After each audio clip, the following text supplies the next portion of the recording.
I see. Thank you so much. The Adventurers Guild has been overwhelmed these days. No worries at all. We've always valued the strength of adventurers. Given the current situation, it's vital that we all work together. Since we're facing the same enemies, I'll send you the intel we've collected on the Abyss so far. Then we can take a look at how to coordinate our efforts. All right. Thank you so much. Hi, Catherine. It's us. Got any new commissions? You two have come just in time. I've got some good news. The Pyro Archon has finished assembling her forces and stationed them all across Natlan. Given how the Abyss has ramped up its activities lately, we can no longer afford to act only after receiving news of an invasion. So the Pyro Archon suggested that the Scions of the Canopy and the Adventurers Guild focus on collecting and disseminating intel. That way, we can stay informed of everything that's happening across the land. Once we receive word of enemy activity, we can notify the nearest camp and the stationed forces can take immediate action. Yes, precisely. This should also allow us to focus on gathering information, rather than running around and trying to tackle everything at once. So please also take a chance to relax, you two. You've been working hard these days, and this will be a good opportunity for some well-deserved rest. So that's the plan. Whew, we can finally stop and take a break.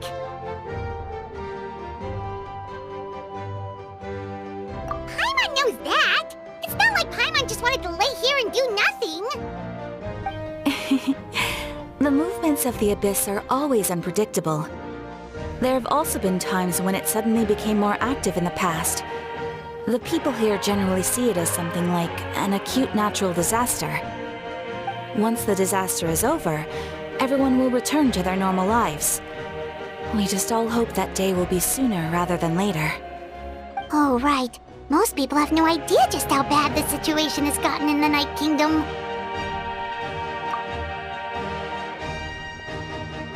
Oh, hey, Kachina! Are you feeling better now?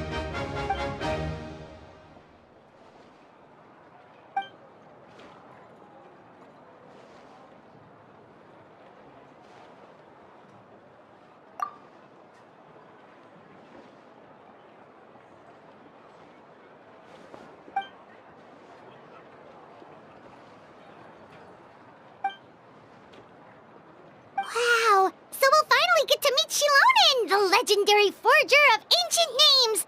Paimon still can't believe anyone could forge those things.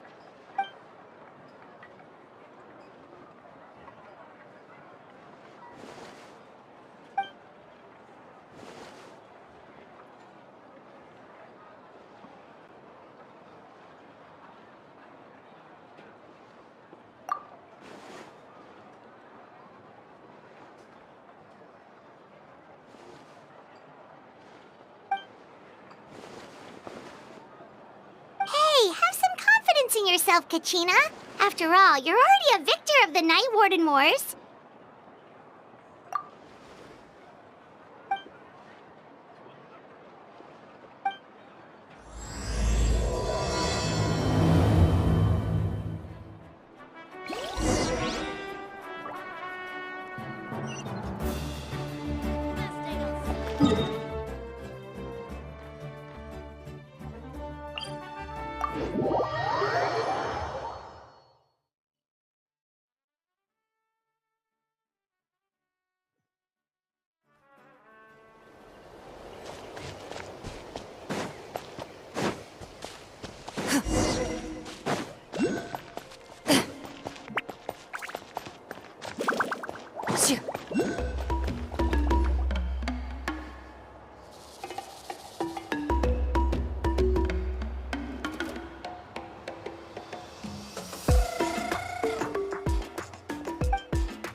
Ah, yes, so I've heard.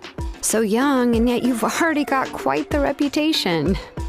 Wait, are you Outlanders? Yep, we're travelers who just arrived in Natlan not too long ago. No, I mean, I was aware that you're travelers. It's just no one told me that you're Outlanders.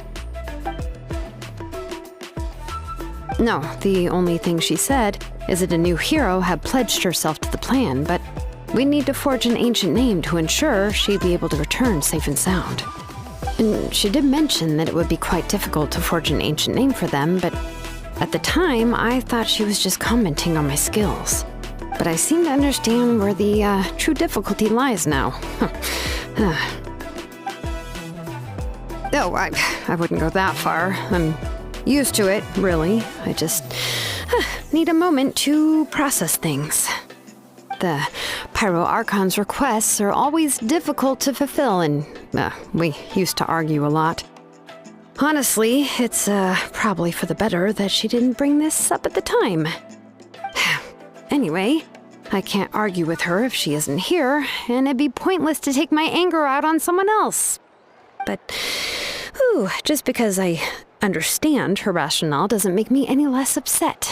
After all, she must have known that forging an ancient name for an Outlander is an impossible task.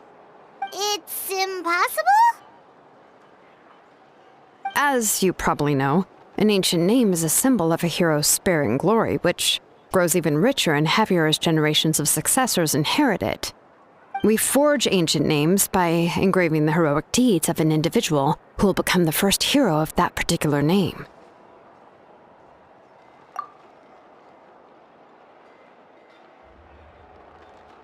But they were all performed outside of Natlan, correct? Yeah, that's right. Then those deeds haven't been recorded by the Night Kingdom. To take it one step further, even if you had performed heroic deeds in Natlan, as an Outlander, your actions still wouldn't have been recorded by our lands. Only memories and experiences that have been acknowledged by the Wyab can be used as a basis for an ancient name. Even the greatest of craftsmen cannot create something out of thin air, you know. That's just how it is. Seems the Wyab don't want just anyone to get a name, huh? Mawika, of all people, should know better than anyone, yet she's still entrusted the task of forging the ancient name to me. Oh, Paimon gets it.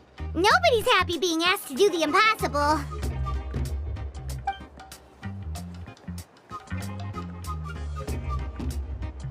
Ugh, don't remind me. Let's just focus on how we can pull this off. How to achieve the impossible. You mean you're already willing to accept the task? Well, what else can I do? What's happened is already done, and it's not like I can outright defy the order of my Archon.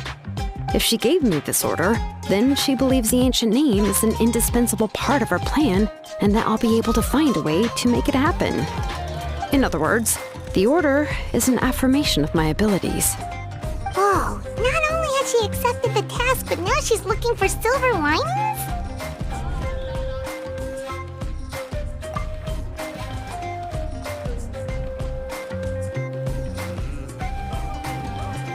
The key is getting the Wyab to somehow acknowledge the traveler's existence and record her heroic deeds. We heard the voice of a Wyab when we were in the Night Kingdom before.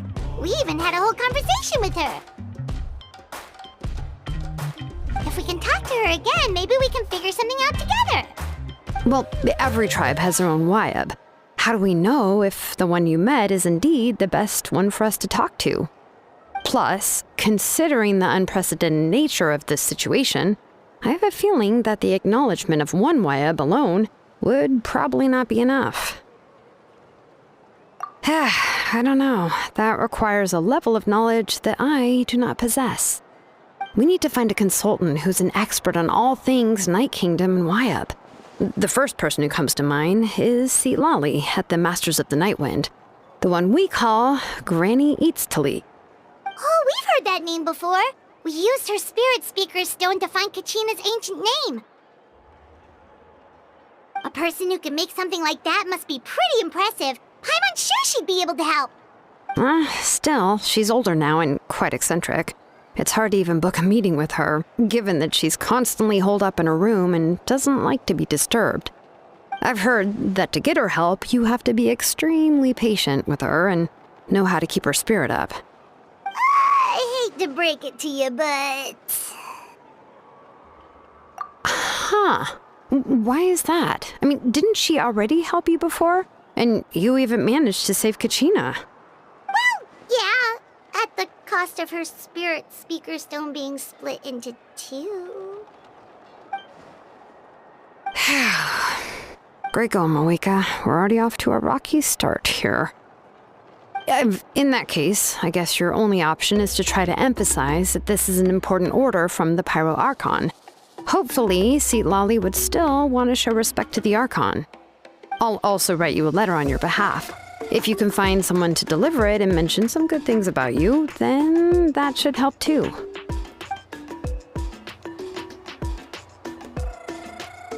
Paimon sure hopes a Hal won't interrupt when he's talking, though. All right, Kanich is a seasoned negotiator. I trust that he'll know the best things to say. Please just give me a moment to write the letter, and we can meet up near the Statue of the Seven later.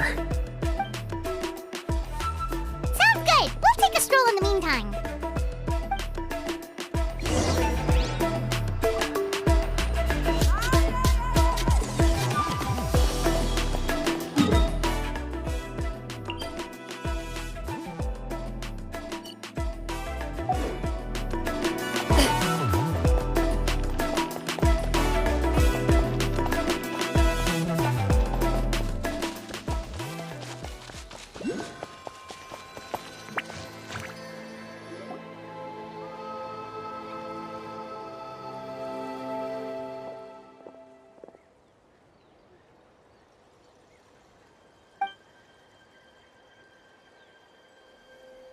I'm sorry to put this on you, Kanich.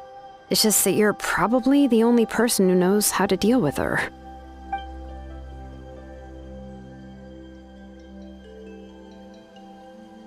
Oh, wait, so Kachina and the Traveler also know about the plan?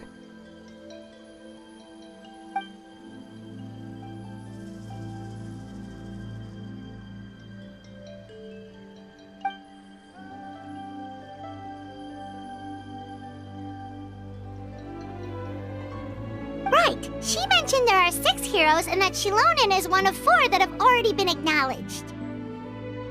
Oh, well, then I suppose there's no need to keep any secrets between us. Having companions walk by your side is perhaps the best solace when facing such a bleak reality.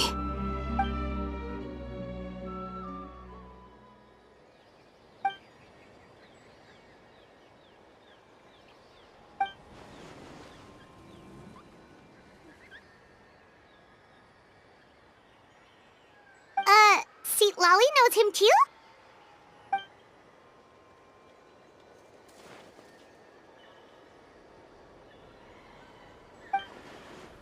Given how the Masters of the Nightwind love to babble about dreams and revelations, they're already a pretty strange bunch to most. I've never met Auroran, but if they consider him the odd one, he's got to be pretty far out there. Makes sense. But Paimon wonders how Seat Lolly could be the first one to notice Auroran's disappearance if she spends the whole day in her room.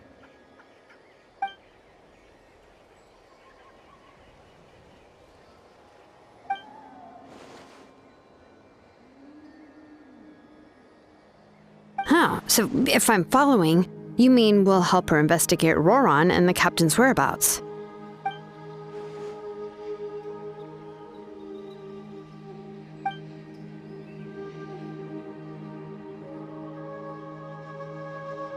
Yeah! Plus, we kinda owe her one anyway to make up for breaking the spirit speakers down. This is a pretty well thought out plan, as expected of Molly Poke Kanich. Then, yeah, I'll leave my letter to you. Let's hope Seat Lolly can meet at the stadium in 2 days.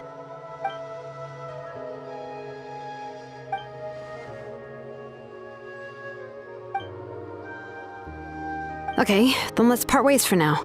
I'll see you in a couple of days.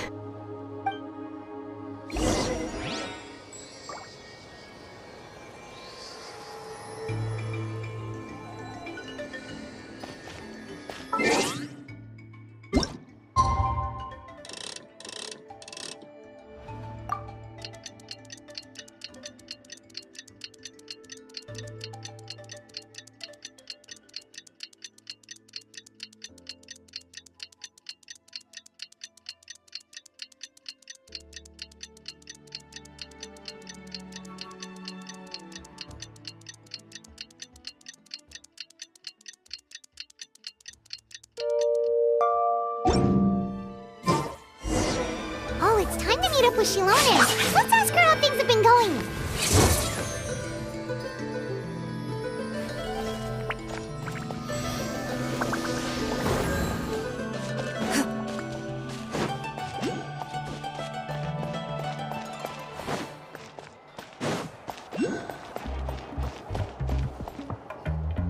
Hey, Shilonen, how's everything going? Oh, hi, Traveler and Paimon. I have bad news. Seat Lolly did not reply to our request, although I suppose I'm not too surprised. Huh?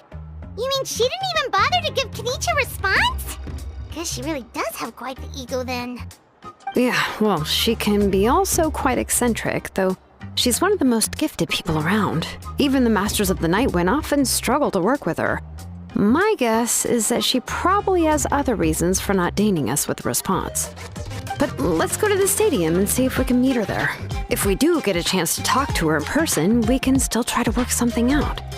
That's true. Let's go!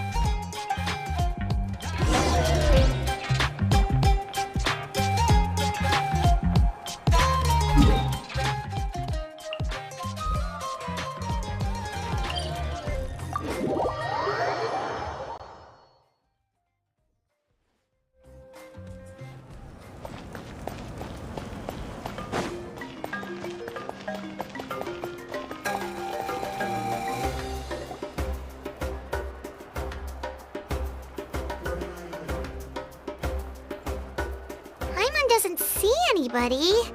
Seems she's just not gonna show up, huh?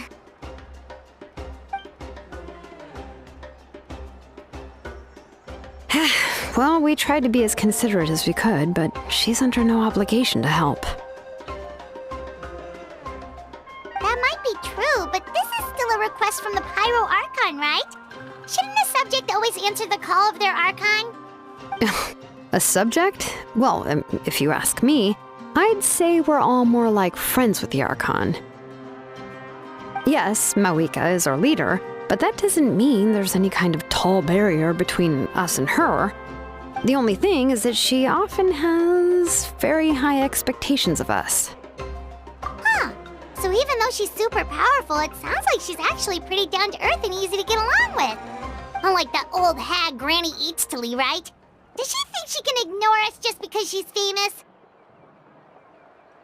You all talk about her like she's some kind of huge deal, but she didn't even bother to reply to our letter! Seriously, if she didn't want to come, she could at least let us know. If that's what aging does to you, Paimon never wants to get old. Oh, really? So, that's how you see me? Huh? Who's there? Who's talking next to Paimon? Oh, don't mind me. I'm just a disgruntled old hag, right? Come on, relax. I'm sure my bark's worse than my bite. Huh? See, Lolly. Wait, you're Seat Lolly? You're Granny Eatstily? Yes, Granny Eatsley. But emphasis on Eatsley, not Granny.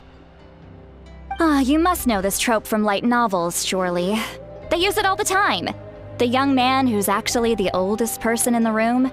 The girl next door who turns out to be a seasoned veteran. The wise sage who looks like a little kid.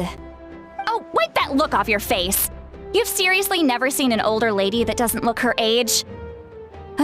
Okay, well, don't go thinking it's a trick either. See? I'm barely wearing any makeup.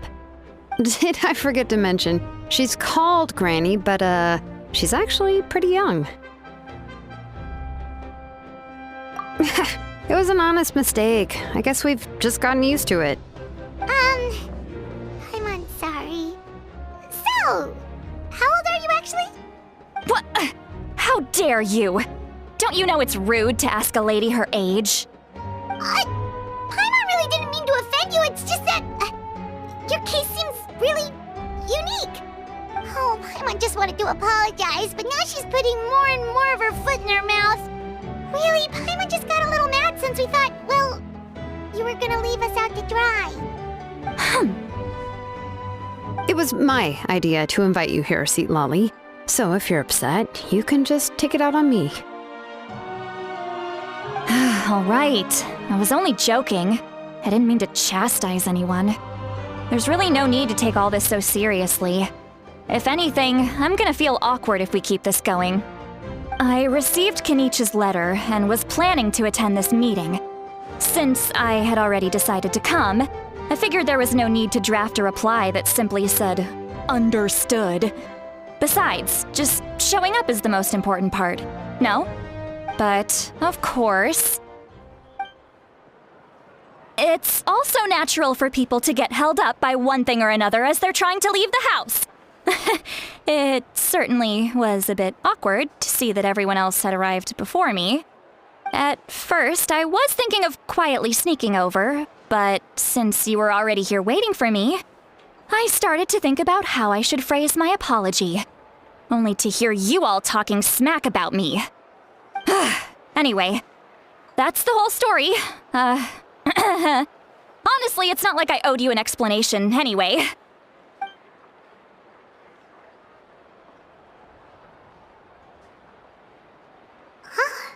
What's with that expression? Was she feeling embarrassed just now?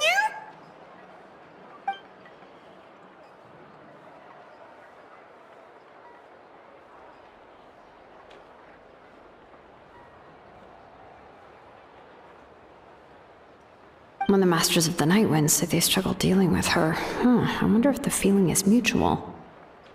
She seems to be pretty awkward herself. Everything she does and says seems a little forced. Anyway, Shilonen, I heard that you require my help in crafting an ancient name. Correct. The situation isn't like anything we've handled before. Let me explain. I see. So Mawika has asked you to forge an ancient name for an Outlander.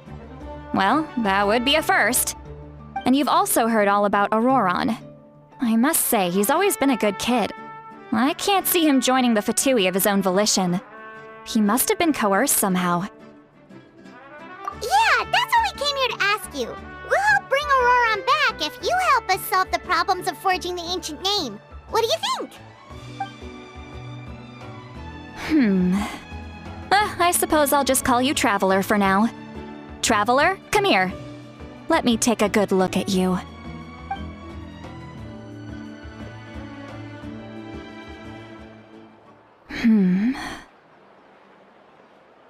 Wealth leads to unending conflicts between people. Yet you alone transcend the value of gold. Baleful thunder and wrathful waves bring terror to mortal hearts. Yet again and again, you've braved them to find new worlds. O weary yet free soul, even the most verdant leaf in the forest will pray for your happiness and safe passage. Those are all the things that I could see in you. You've experienced far more than even most mortals could dream of. You possess the heart of a sincere hero, along with the conviction to lift a torch above your head and walk headlong into the night. Huh? Don't move. There's something here. Huh? What thing? Don't scare Paimon. Is the Traveler gonna be okay? Shoo! That should do it. You've just returned from the Night Kingdom, so some fragments of souls were still stuck to your body. No need to worry. I've just cleared out the last of them. Isn't that kinda like having part of a ghost come back with you? It's nothing as serious as that. If left unattended, the most it could do is stir up some chaos in your mind, and generally worsen your mood. Well, in that case, better to get rid of them. It was nothing. Shilonen, let's follow your proposal. Once you've brought Auroron back, I'll take you to see the Lord of the Night. The Lord of the Night? But don't we need to talk to the Wayab of the tribes? Something this important is beyond their jurisdiction. Only the Lord of the Night can decide whether we can grant an ancient name to one who does not hail from our lands. The Lord of the Night is an ancient entity that rules over the entire Night Kingdom, constantly borrowing the power of the sacred flame to combat corrosion from the abyss. Oh, so you're basically saying it's even more powerful than the Wyab of the tribes. Well, that sort of makes sense, being the lord of the entire Night Kingdom and all. Not exactly. It's not so much that one's more powerful than the other. But never mind. That's not important. It would take too much time to explain. Just listen carefully to what I'm about to tell you. The Lord of the Night is currently in a deep slumber, and we can only communicate with its consciousness while in a trance.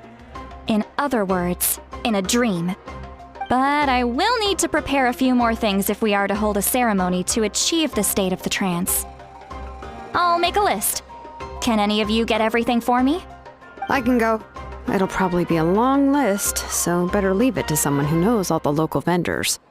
Sounds good. Then we'll go with St. Lolly to track down Auroron. Phew, the Fatui are nothing to scoff at, so please, be careful during your investigation. If you need any help, just come find me.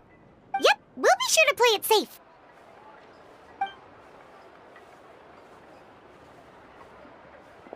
All right, now it's time for us to catch that brat and bring him back. I'm sorry I made you wait earlier. It was actually because I decided to swing by Auroron's place to look for clues. He has always lived alone, and I found a broken jar in his house. There was also something off about his phlogiston aphids, which I assume is because their keeper has been gone for quite some time. And interestingly enough, I saw some slash marks in the house that did not match any of our local weapons. My guess is they were left by Snezhnayan arms. Oh, sounds like the Fatui broke into his house and took him hostage. But why would they kidnap a kid who just spends his days living in the country and raising aphids? He's only in his 20s. What would they want with him? That's not to say that I believe he's totally innocent, of course. Since he's the only one who was kidnapped out of everyone in Natlan, he must have done something to attract their attention. In any case, we'll get to the bottom of this once we manage to get him back here. I'm truly sorry to put you two through all this trouble with me. But please help me get him back. You can count on us! All right, then let's start by heading to where Auroron was seen last.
This is the spot.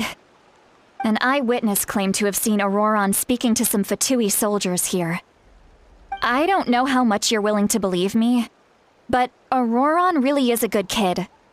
I see no reason why he'd suddenly get involved with the Fatui. I'm convinced that what the witnesses saw was actually the Fatui coercing him, or perhaps trying to extract information. However, I doubt anyone would believe me, given there are no signs of a fight.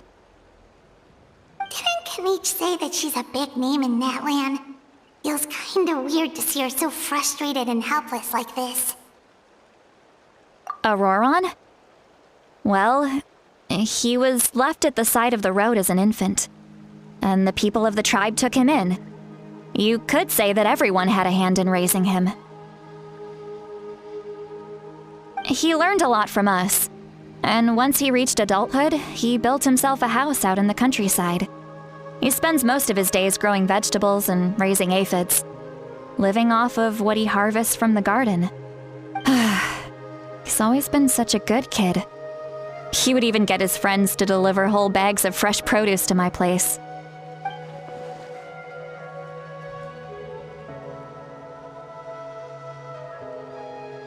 Oh well, let's keep looking. He can answer all of our questions once we find him. He's been raising phlogiston aphids for a long time, and since they were disturbed, they secreted a special type of phlogiston. We can use that substance to track his movements. Let's follow the phlogiston trail. Huh? What trail? Paimon doesn't see anything. Oh, right. I forgot your eyes don't naturally perceive such things. Here, give me your hand.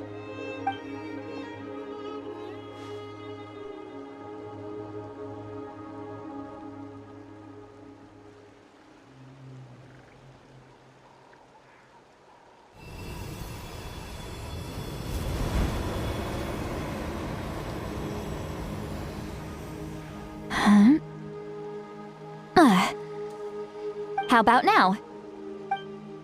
What do you see?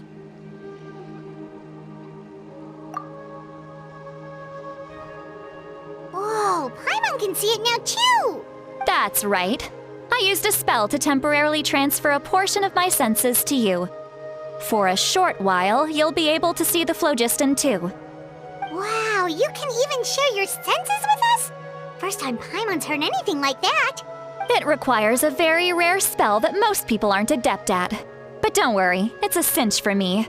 Between the two of you, it seems the Traveler's senses are a bit stronger than Paimon's. When I held your hand just now, I could sense that you've got a great affinity for phlogiston. You're extraordinarily gifted. Anyway, we'll need to use our vision now to track down Auroron. Good luck, you two. Over here, this way! See, Lolly might say a lot of deep and confusing stuff, but this spell of hers is really something. What was that? What does she mean by deep and confusing? As far as elderly shamans go, I'd say that I'm already pretty easy to talk to. Is there any other old hag who's as fluent in the language of the youth as me? But is my way of speaking still not trendy enough? I've already tried my best to match their speech patterns. But given the looks on their faces just now, or perhaps I'm still not fashionable enough? But that can't be, right? Don't tell me they're still getting the impression that I'm super old-fashioned. Huh?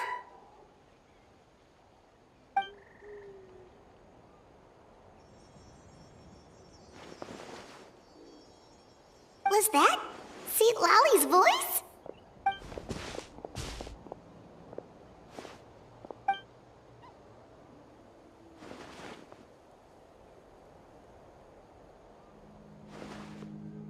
Now that I think about it, it's a good thing I found some helpers this time. Some things are best done with the help of friends.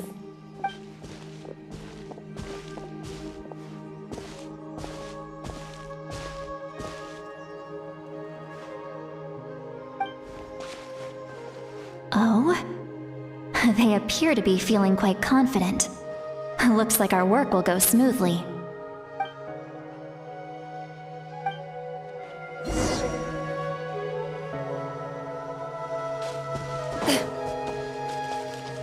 Hey, looks like there's a new camp over there. Let's go take a look.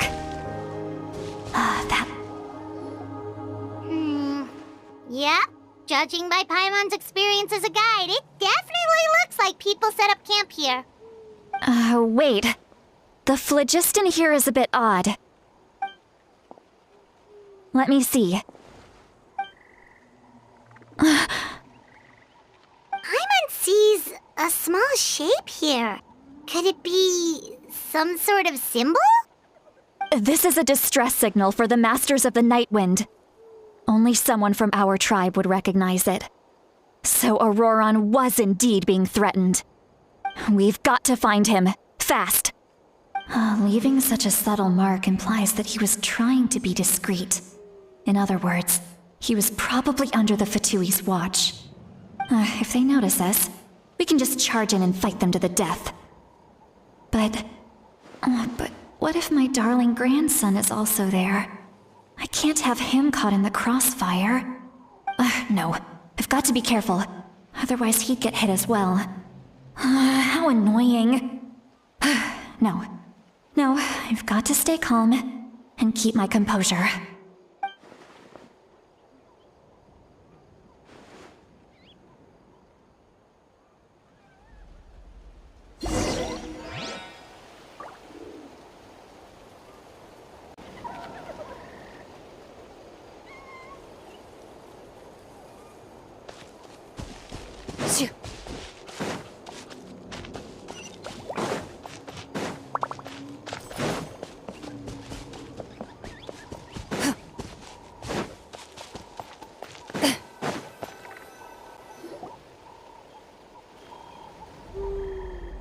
There are traces of people staying here too! Wait a second.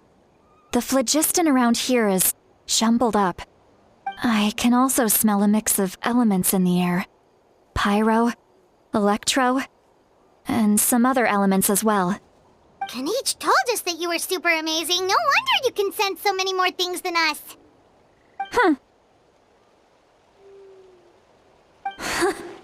It's about time that little brat said something nice about me. There are signs of a struggle here. Judging from what's left on the scene, there must have been a fight. But after that, the factions seem to have gone their separate ways. Both the phlogiston and the elemental traces in the air support that. Do you still remember the little mark we found before? Paimon's thinking, what if Auroron wanted to leave another distress signal, but was caught by the Fatui?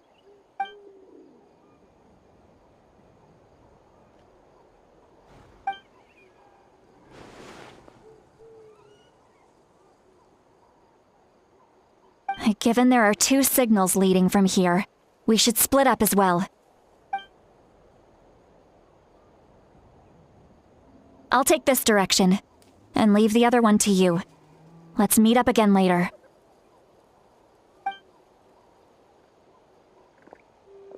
Auroron, what the heck were you doing?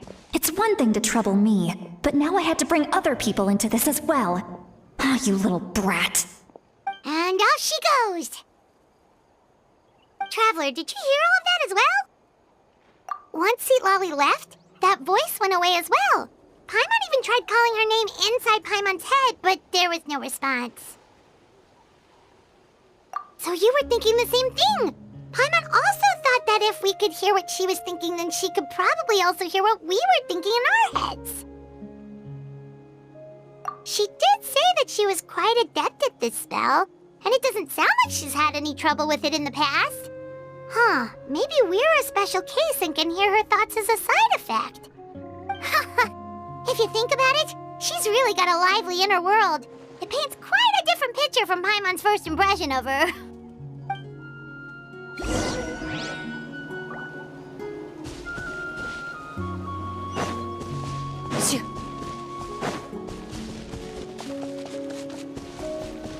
Paimon sees some traces here. Let's follow them and see if we can find anything up ahead.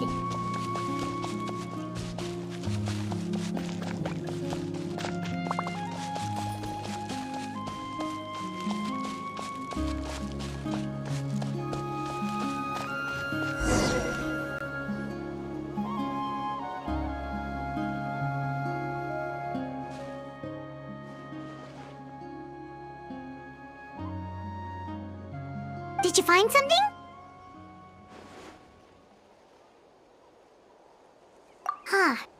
So we can't tell where Auroron might have gone from here.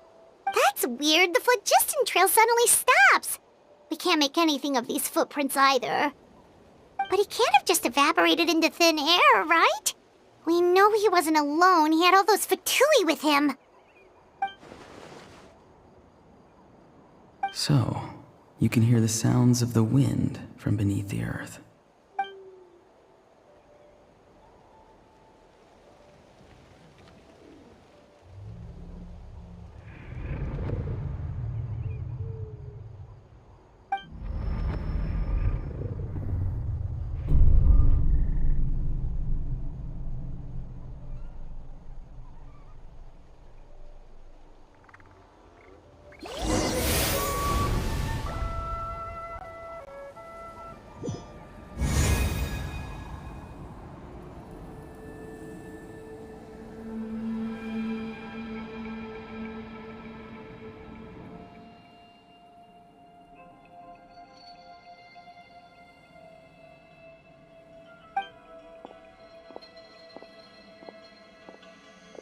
I'm very sorry, but please do not move.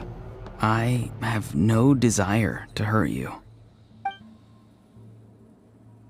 I apologize that our first meeting has to take place like this. It's just that you're much like one of those animals with ears that perk up as soon as it senses danger in their environment. And given your combat proficiency, I would not have been able to gain an advantage over you if you were anywhere else in the world. However, you're now in the Night Kingdom, a familiar domain to the masters of the Night Wind. Hello, traveler. I'm Auroron, the one you've been searching for. Ah, the Fatui's custody. I see. So even Granny has told you that I was coerced by the Fatui. I'm afraid you've been brought here by a lie, like a false omen in the lingering smoke. My friend and I only left those traces to lure you here. Deceiving you was never our true intent, however. It was simply the fastest and most feasible way for us to set up a meeting. Greetings, traveler from afar. Be careful with this traveler. Her soul is temporarily restrained by us, and it appears to have become more fragile in the process. It's taking all my concentration to hold on to her. It was I who tasked Auroron with leaving the traces to lead you here, and I who used the Master's ritual to bring your soul to the Night Kingdom. I've heard much about you from the past encounters you've had with my colleagues. Given the present situation in Natlan, I would like to sincerely request a formal meeting with you, in person. I will use the opportunity to explain my goals and motivations to you, as well as why I mistrust Malwika, the Pyro Archon. I believe there is little reason for you to blindly follow her plan. If you would like to hear our intel, then find us to the east of the stadium. But remember, not a word of this to anyone. I would like to avoid any further conflict. You will see me again once you return to reality. No matter what I say, please, help me keep this a secret. This is all to avoid dragging Granny into this conflict.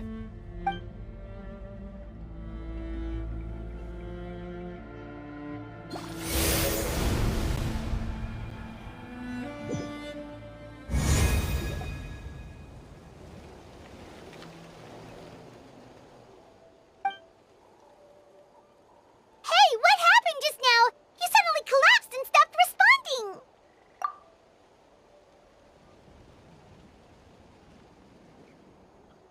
Hey, why are you sitting on the ground? Are you okay? See, Lolly! She froze for a moment and then just collapsed to the ground.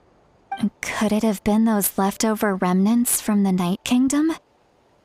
Do you have any itches or pain anywhere? Don't worry, we can take a short break. Sorry, I know I asked for your help.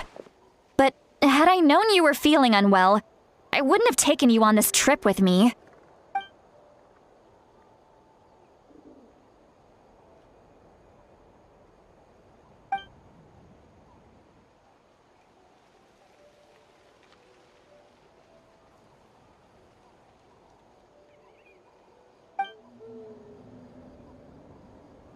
If you're feeling sick, you should just say so. See, Lolly should be able to, exorcise any ghosts or weird stuff that you picked up in the Night Kingdom. A seasoned traveler must know the importance of not pushing yourself beyond your limit.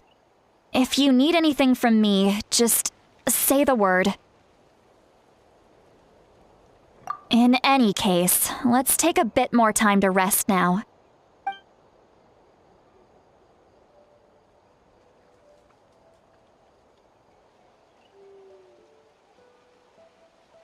Need to be more careful next time. Feeling better yet, Traveler? All right, let's get ready. I followed my phlogiston trail earlier to a stronghold guarded by soldiers.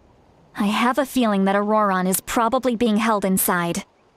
Oh, so it's close by. Then let's head over right away. Well, I recruited you to be my helper, which means we're in this together. Like the wind and the clouds. We either move as one or not at all. But If you want to make it up to me, then just be sure to fight extra hard when the time comes.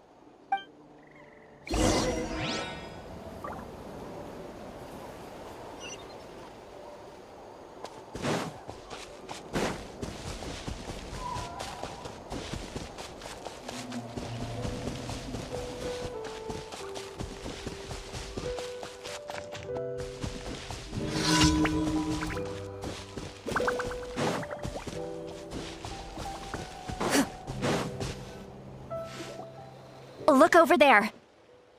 Huh? Paimon thinks she sees someone in the middle of the camp. That's Auroron. So he really was taken by the Fatui.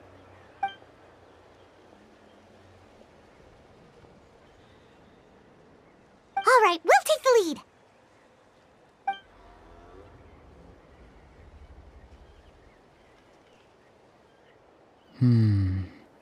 Hey, quit daydreaming. Don't you have work to do? I cannot see the sun.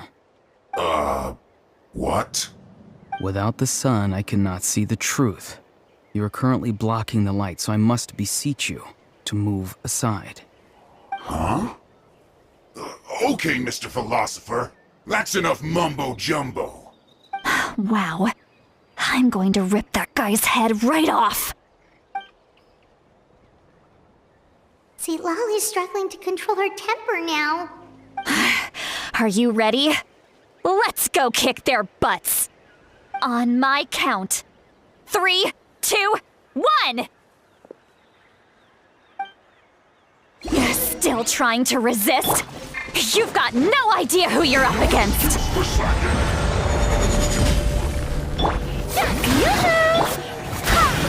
Into the shadows. Time to testify.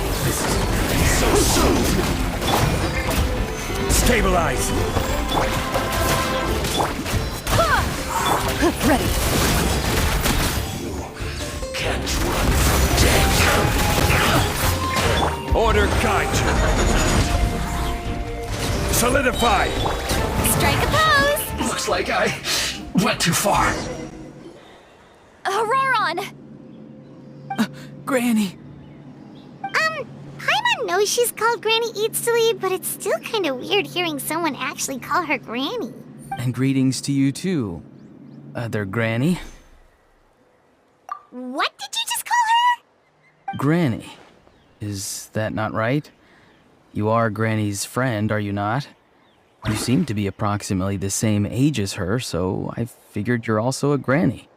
How many times have I told you? It doesn't work like that.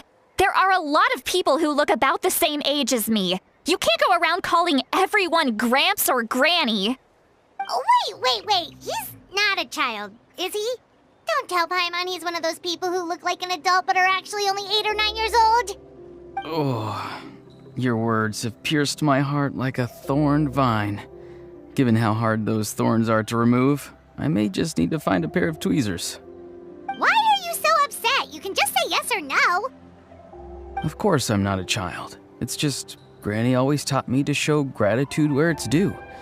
And since the Masters of the Night Wind raised me collectively, I basically see everyone above a certain age as an elder I should look up to.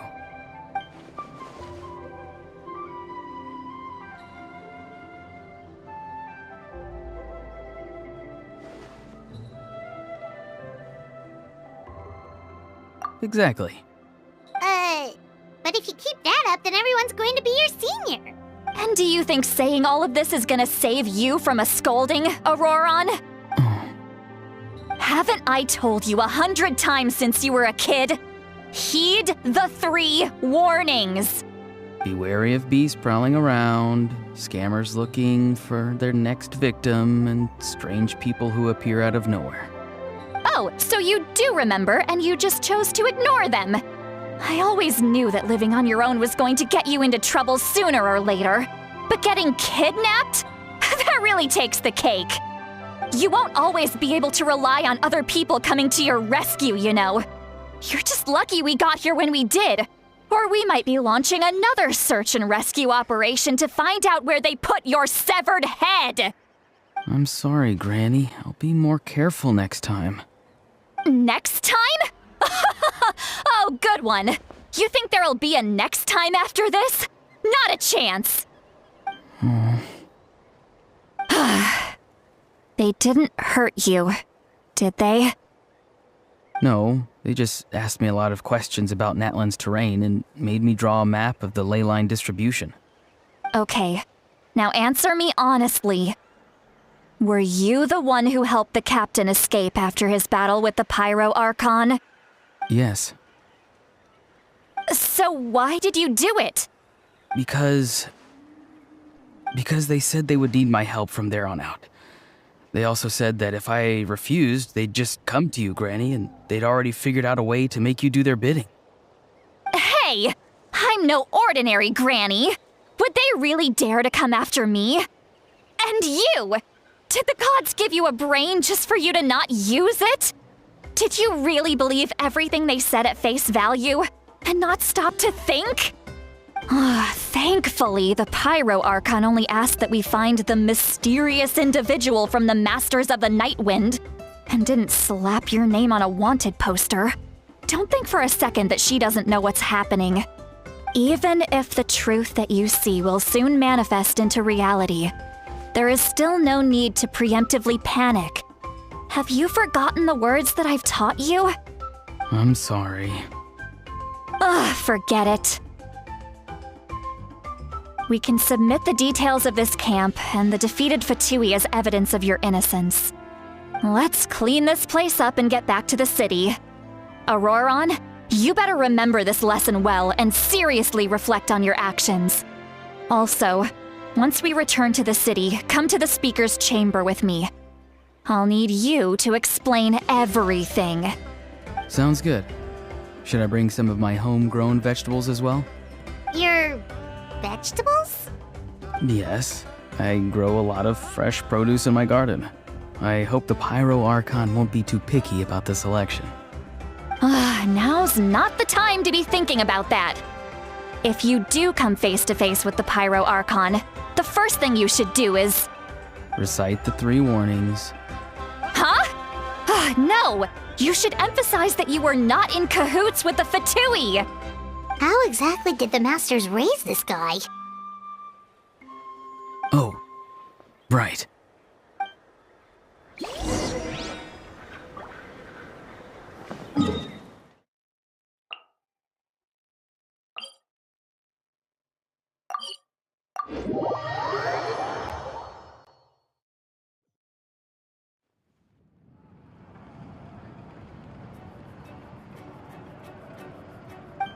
I see. So Auroron came to the captain's rescue because he promised to help him in exchange for Lali's safety. That's right. I'm sorry.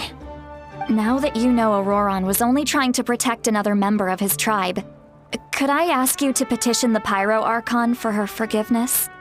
We'll give her a full report. We'll let you know once she's reached a decision. Will I need to stay here? Technically, yes. But if Miss Lali is willing to serve as your guarantor, then we can release you from custody. Sure. I'd be happy to do that. I don't have any more time to waste here. I still have other things to do. Understood. Thank you very much. Mr. Auroron, please report back to the Speaker's chamber as soon as you've received notice of the Archon's decision. I understand. Thank you. And thank you too, Granny. Well, at least you won't need to hide your face anymore. Traveler, Paimon, thank you very much for your help. And don't worry, I haven't forgotten about my side of the deal. Once Auroron is settled, I'll go talk to Shilonen and get started on forging an ancient name for you. Oh, thank you! You scratch my back, I scratch yours. It's as good as done. You can just go twiddle your thumbs or something while you wait for the good news. Bye for now. Come with me, Auroron. We've got to find you a place to stay for the night. Goodbye, Other Granny.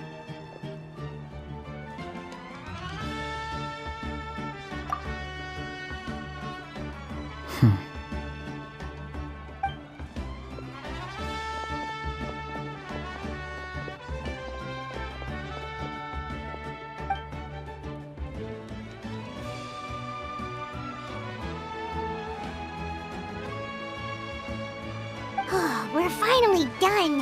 Alright, it's time to find some grub. Huh?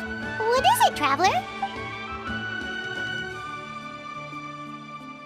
What? The captain? Sorry. Paimon just didn't see that coming. So you really saw him in the Night Kingdom? And he didn't attack you? Oh, that Auroron, what is he up to? He sounded earnest enough just now. Paimon would have never guessed anything was happening. All that stuff about protecting Seat Lally and being forced to help the Fatui, when he's actually been a willing accomplice all along. Yeah, you're right. Still, Paimon appreciates you telling her about this. Paimon will support your choice no matter what, so if you want to go, we can go together. We still have another whole day before the meeting, so we'll just meet with them when the time comes.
Weird. Paimon doesn't see anyone.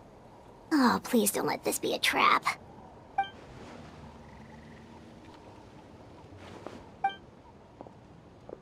What was that? Good evening. Nice to see you again. It's you. You shouldn't pop up from behind people like that. What are you, a ghost? I'm terribly sorry. It's just a force of habit. Ugh. And what's with you apologizing all the time? You sound so polite and honest, but you're actually doing shady stuff behind people's backs. You're right. Granny tells me that too. Huh. Come to think of it, you remind me of her. Sometimes you two sound really similar, you know. Oh, so you're gonna call Paimon Granny too now? Well, I could.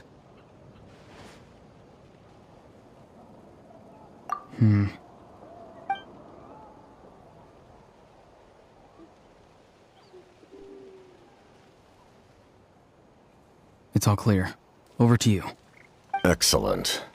The fact that you showed up proves that I was right about your character.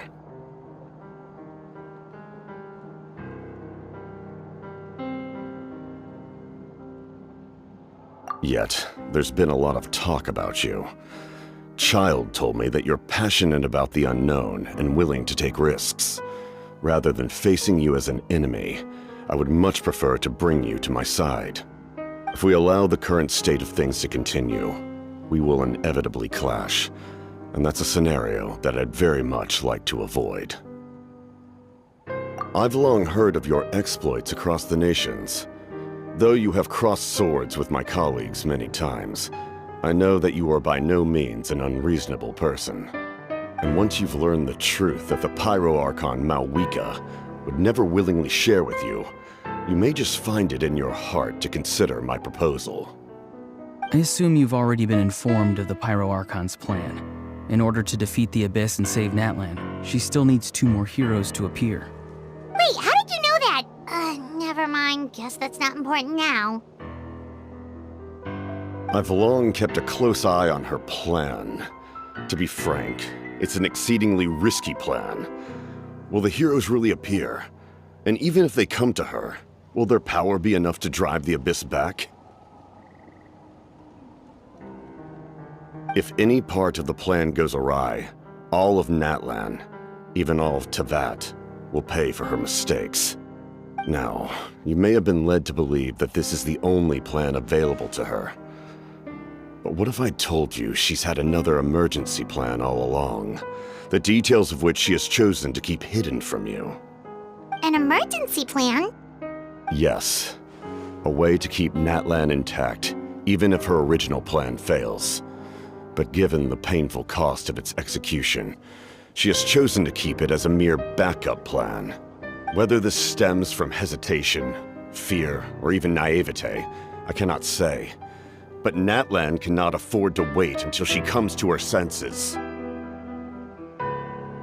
My fear is that given the enormity of the decision, she will be reluctant to confront the dire reality we face until it is too late. There will be no time left to execute the backup plan, and all of Natlan will be lost to the Abyss. We have to make the decision for her, here and now. Yeah, do you have any evidence for all this? Just telling us a bunch of scary stuff isn't enough, you know. Besides, wasn't it you who tried to seize the Gnosis for the Tsaritsa plan?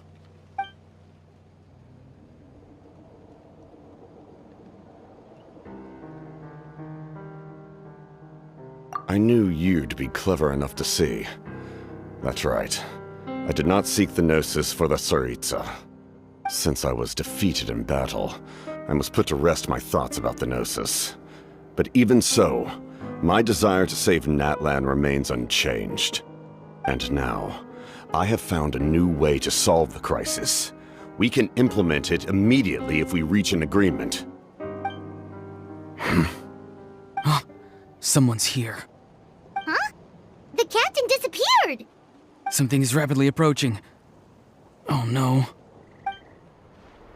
Something? Bad news, chump! It's your granny! See, Lolly? When did you get here? I knew something was amiss after we were separated. Hidden ceremonial tools, an unconscious traveler. I must say, I'm very curious about what you're up to. How dare you go behind our backs like this, Auroron? Colluding with the Fatui? Really? Oh, here we go again. Cat got your tongue, huh? You really think you can avoid a scolding just by staying quiet? I'm not trying to avoid anything. Oh, and now you're talking back. Well, go on then. Explain yourself. What the heck are you up to? I'm sorry, Granny. I feel so guilty. You! That's it! Where are my tools? I swear if I don't teach you a lesson right here and now, I'll... Wait, see, Lolly! Please, calm down. We, still learned a lot of info, didn't we? Like the fact that the captain isn't trying to seize the Gnosis anymore. So, maybe just save the scolding for later, okay? Listen well, Auroron. You're only getting out of this now because of the Traveler's plea. This isn't over. You hear me? You're right, Traveler. Let's go. We can discuss this more back in the city. You two keep an eye on Auroron for me, okay?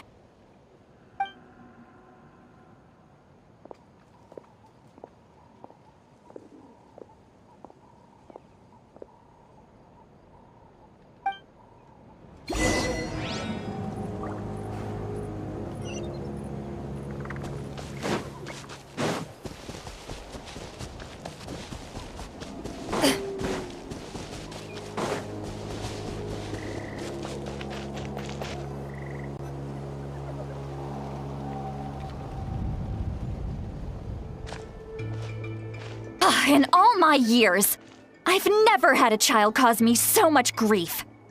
Do you seriously not see what's at stake here? You've got a head on your shoulders, Auroron. Use it! Why did you help the captain? And I want the truth this time. no answer? Think you're being smart? Then let me ask a different question. What does the captain want? What is his purpose in Natlan? Really? You're just going to stonewall me?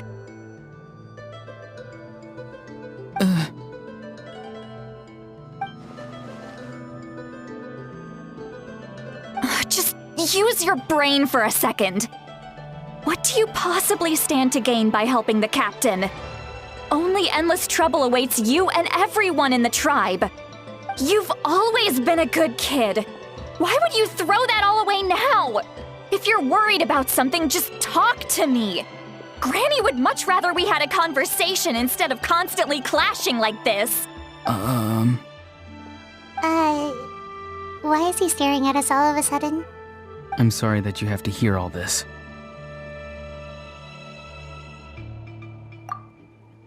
You're very kind.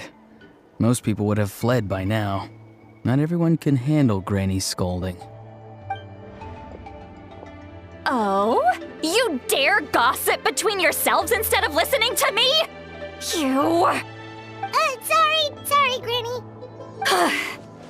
Sorry, Granny. Sorry, Granny. You know what? Fine. I'm perfectly aware that everything I say goes in one ear and out the other. You're all grown up now, so why would you listen to an old hag like me? You say all the right things, but then you go and completely ignore me. Well, if that's how you're going to treat me, you can stop sending Aoife over to my place to deliver your stupid vegetables! I don't need anything from you! Who's Aoife? A delivery person? That's irrelevant. The point is, he hangs out with this kid, so he must be no good. You kids get to a certain age and suddenly act like you know it all. There's nothing I can say to get through to you. Auroron, if you're still thinking about that so-called duty, then please, just forget about it. The ley lines did not fall to this state because of you. And we've long closed the book on that incident. Seems they've started talking about some kind of tribal history. I'm starting to get lost. That's not it, Granny. I know you tend to get down on yourself when you're upset, but I can tell I really hurt you this time. All I can say is I'm sorry. His voice. Auroron! Where have you gone? It sounds like he's somewhere super far away, but isn't he right here in front of us? I'm really sorry. It's up to all of us to do everything we can to save Natlan. So I've got to go. Get back here this instant! Auroron! What is this? Powder from plant spores? Is that the trick he used? What just happened? How was he able to suddenly get so far away like that? It's a trick of his. If you grind spores into a powder and spray it in the air, it can be manipulated to create an illusion. He pulled it off flawlessly. He must have put a lot of time into perfecting it. Don't tell me that's how he's been hunting in the fields these days. Couldn't he have picked up something more useful? Little brat. That's it. The next time we meet, I'm definitely going to break his legs. Whoa, that's a little extreme. But still, why does he feel like he needs to run from us? If his goal is also to protect Natlan, then can't we work together? I'm sorry for interrupting your conversation with them earlier. But even if you'd been able to hear them out, there's no guarantee you would have gained anything substantial. Auroron probably did everything he could to get away because he knew I'd get the truth out of him sooner or later. That brat. I swear.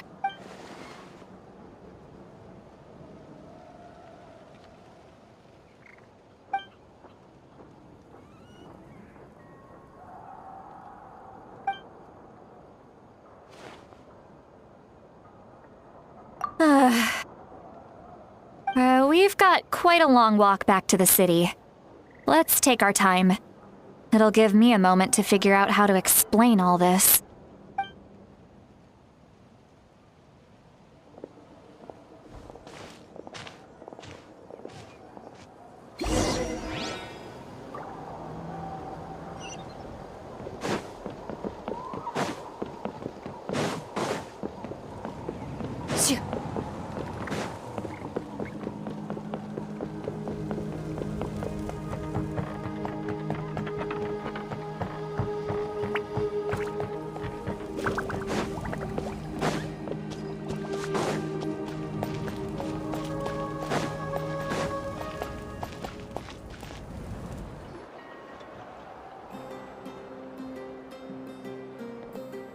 do you two have some time?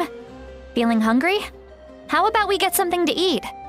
Oh, right. It's been a while since we last ate. Now that we can relax, Paimon just realized how hungry she is. Then let's go. We can find somewhere to sit down and talk. Food and drinks are on me. Really? You're not gonna take her offer? That's right. See, Lolly has gotten a lot quieter since Aurora ran away. She seems to be having a hard time. She's right. We're seasoned adventurers, so we're more than capable of paying our own bill. Hey, come on now. You won't even let me take you out for some food and drinks? I just wanted to treat you to a meal. Are you sure? We can save you some Mora. Mora is the least of my concerns. Besides, we're definitely due a meal after all the time we've spent together. Let me get this one. I might be an old hag, but I like to think I'm not completely useless. Sure, that's fine with us, but Paimon doesn't want you to be sad, sweet Lolly. Don't worry. I'm sure a juicy grilled steak will work wonders.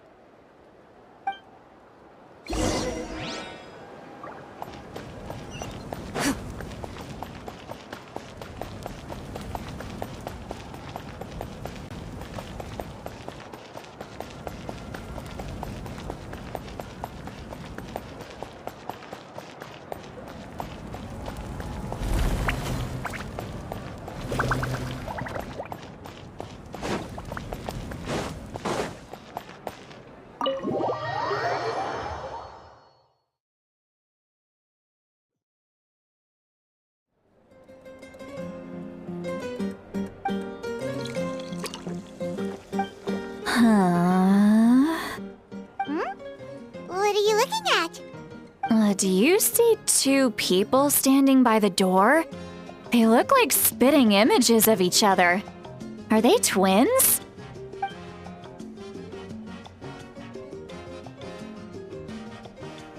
But Paimon only sees one person there. Huh? How could that be? I guess my mind isn't as sharp as it used to be. Give me another bottle, boss! Do you think she's drunk? There you go, miss. Oh my, it's not every day you get to see Granny Itzley here with some friends. Not to mention ones who've made a huge name for themselves recently. Oh, so you've heard of us? Of course I have. Aren't you the ones who saved Kachina and brought her back? No wonder you hit it off with Granny Sitlali. She wouldn't spend time with just anybody, you know. I don't even remember the last time I saw her with a new friend. Wait, so you call her Granny too? Well, given our ages, it'd probably be more accurate for me to call her my great-great-granny. She's one of the most famous people at the Masters of the Night Wind. Most days, hardly anyone even dares talk to her. Huh? Gossiping about me right in front of my face now, are you, Chonka? Oh, please, Granny, I wouldn't dare. I'm just beyond happy to see you bring over some new friends. After all, any friends of our regulars are sure to be great customers too. All right, that's enough. Go on now. I'm sure the other customers would like to talk to you as well. There's no need to keep staring at me. I promise I'll keep my alcohol down until I leave. Well then, you have my thanks.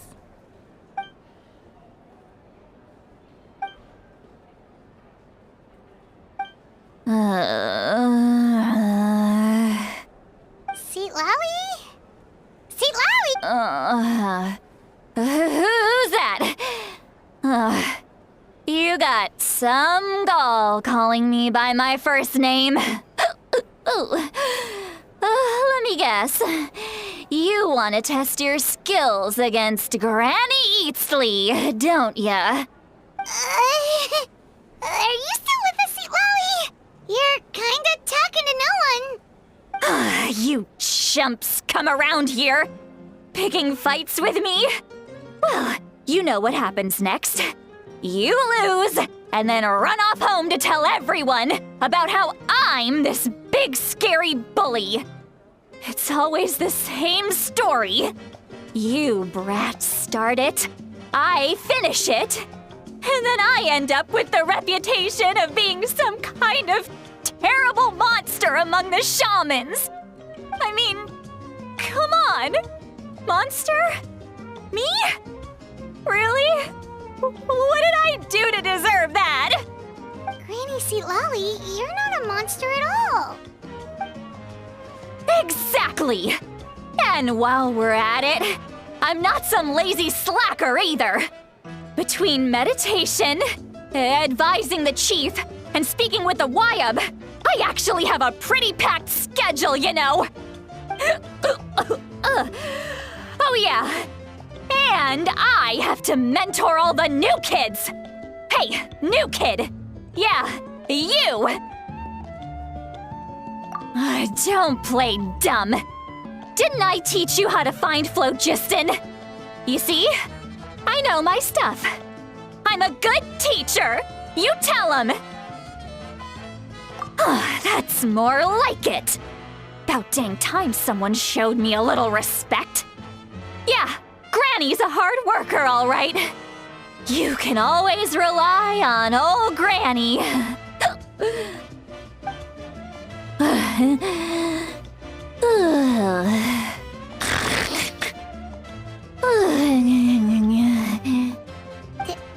Did she just fall asleep with her eyes open?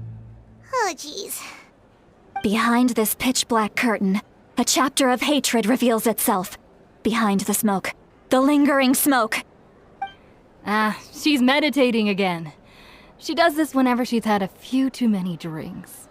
Her mind's actually racing at this point. It's quite the opposite of sleep. Is this another specialty of the Masters of the Nightwind? No, I'd say it's an ability that's unique to Citlali herself. While she can easily pick up everyone else's skills and tricks, few have been able to master hers. Warning, warning. Red, the color of danger, has now arisen within that pair of eyes. Huh?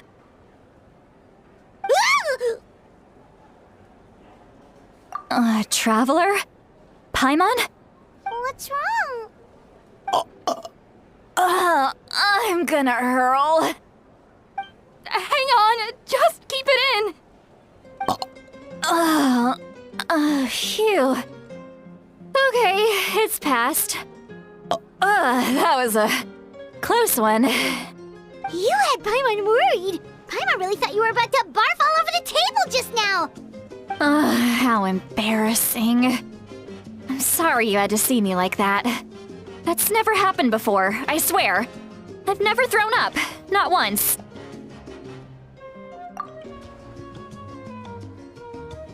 Are you feeling okay? Want to take a quick walk and get some fresh air? There's so much that I want to say, but I can't. Why not? Of course you can. Just say whatever's on your mind. Please, Paimon. It's not as simple as you think. We've only known each other for a few days, right? What would you think of me if I were to start dumping all of my complaints on you after we've only just met? Oh, Paimon gets it. You're hoping that we wouldn't think less of you no matter what you're about to say. No, that wasn't my point at all! Seriously, don't you youngsters know anything about shame? I'm talking about shame! I've lived all these years and still can't get rid of it! Surely, you know the feeling too? Actually, about that. Huh? Tell me what? Yeah, this is as good a time as any.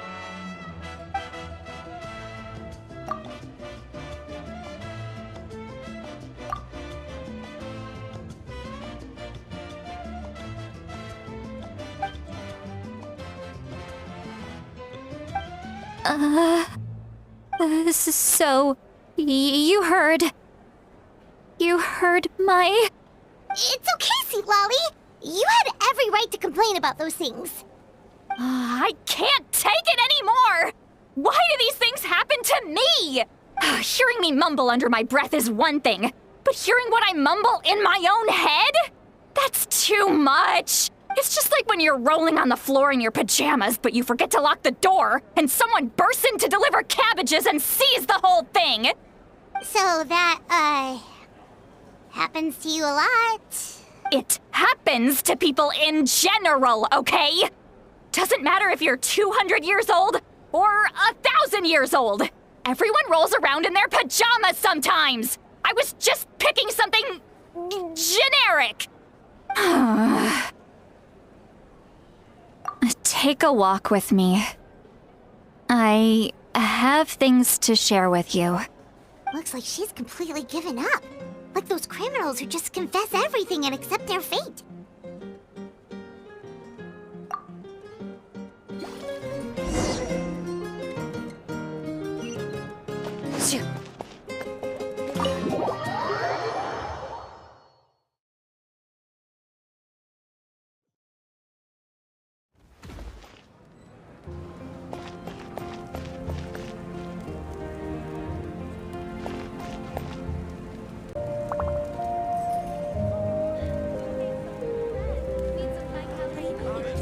Don't worry, I always get it.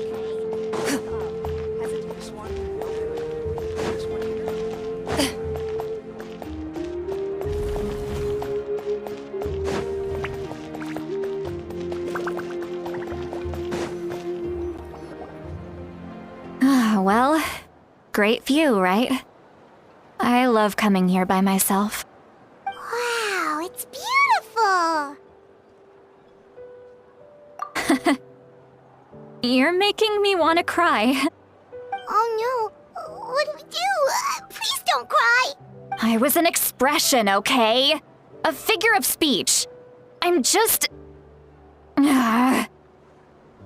embarrassed.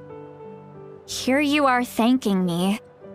Even after you helped me all this time. Let's just have a casual conversation. It's easiest that way. Really? You don't seem like the kind of person who keeps things casual. Well, I guess I used to be more of a stickler for the rules. And you're right, I don't usually open up to the people of my tribe like this.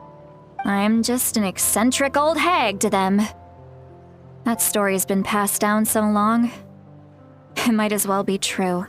But you're just a regular person. The kids of my tribe would have a heart attack if they heard you say that. Granny Eatsley is a powerful figure. Be careful around her. That's what they'd say.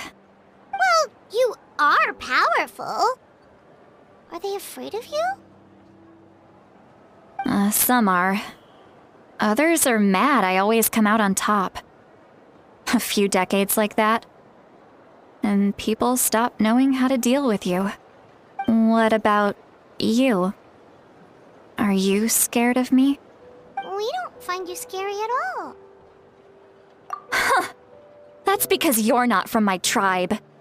You don't know how many delusions of grandeur I've destroyed just by existing. I make people realize that no matter how hard they work, they'll never become a living legend like me. Oh, not to brag or anything. Maybe it's hard to believe. Just pretend I never said anything. We believe you. Shilonen has full faith in your abilities, and Auroran didn't seem scared of you. He thinks of you as his granny, right? Yes, but Auroran's a special case. Mawika already told you about her plan. And you've given so much help to Auroran and me. You deserve to learn the full truth. Auroran's not like other people. As I mentioned, he was abandoned as a child. The reason being, his soul is incomplete. The Masters of the Nightwind view this as a bad omen, capable of bringing about illness and misfortune. No one knows who his parents were.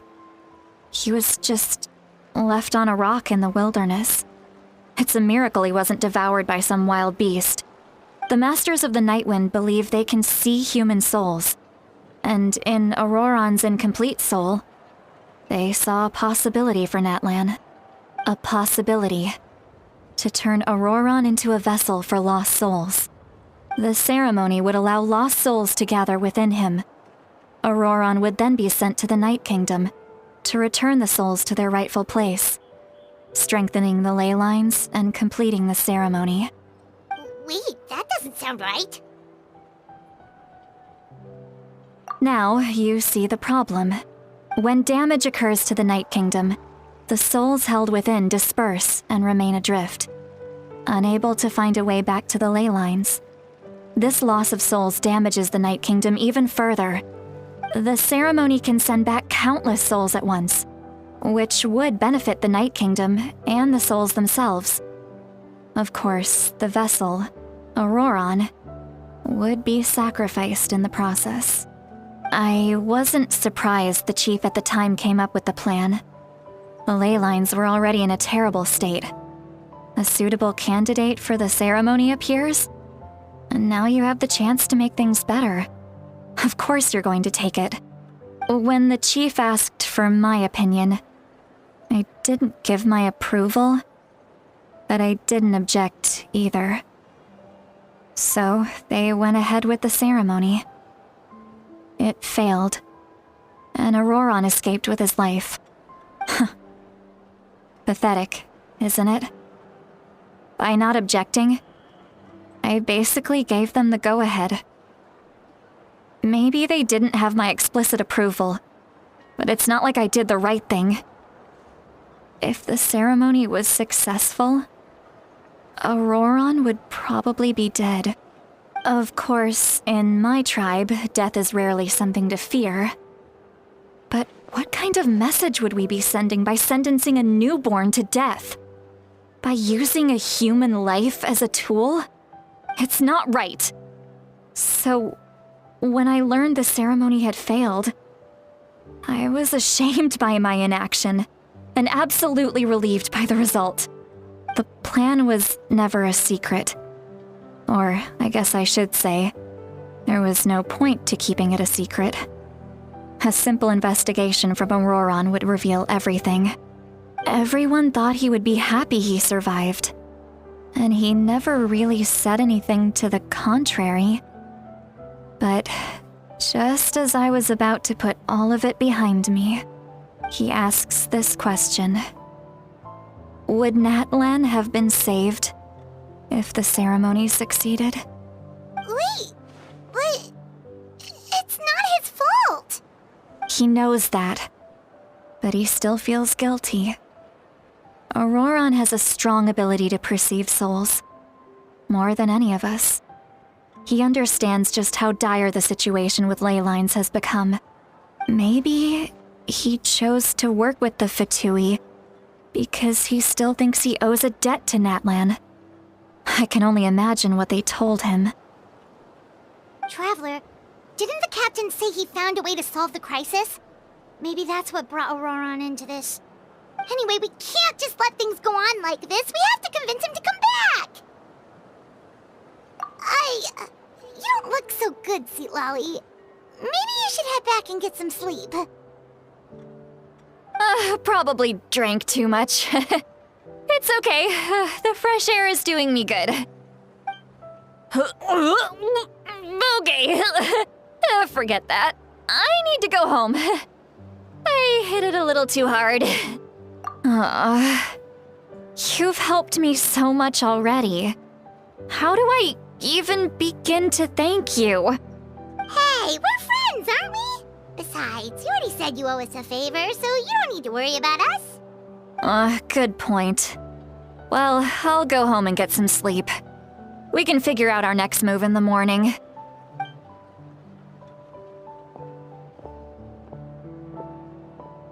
Friends. I like the sound of that. Auroron's probably back with the captain, don't you think? You mean about the backup plan? Do you really believe what the captain told us? Yeah, you're right. We should just go to her directly. but she's probably asleep. We can find her first thing in the morning. For now, let's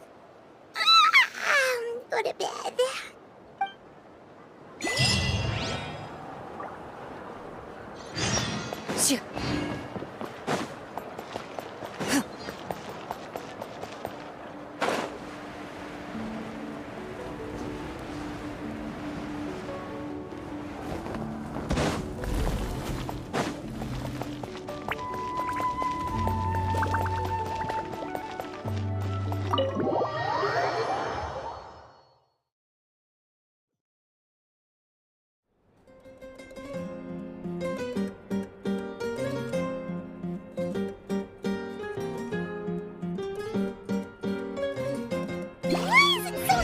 Outside. Pirates still haven't sleep. Well, guess we should see what's going on.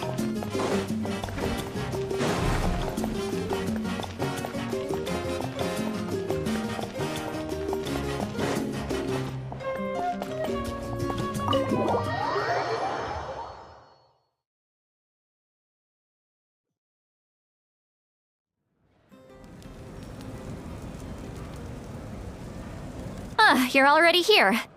I was just about to come get you. Wow, you're up early.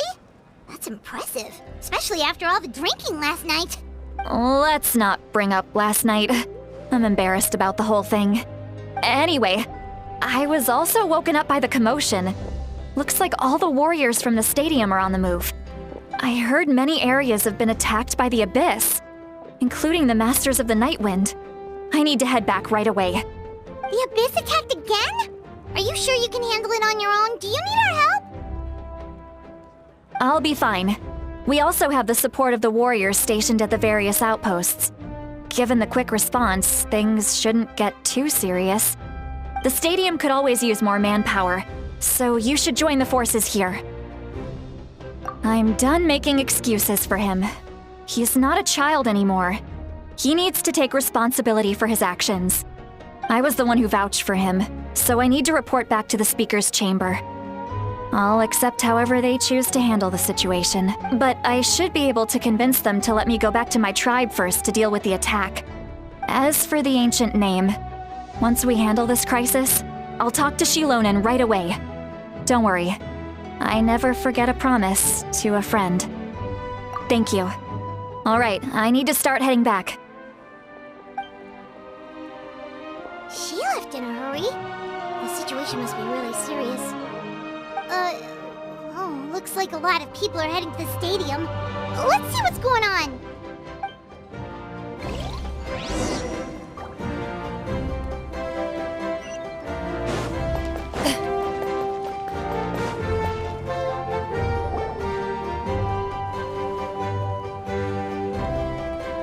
Traveler, over here!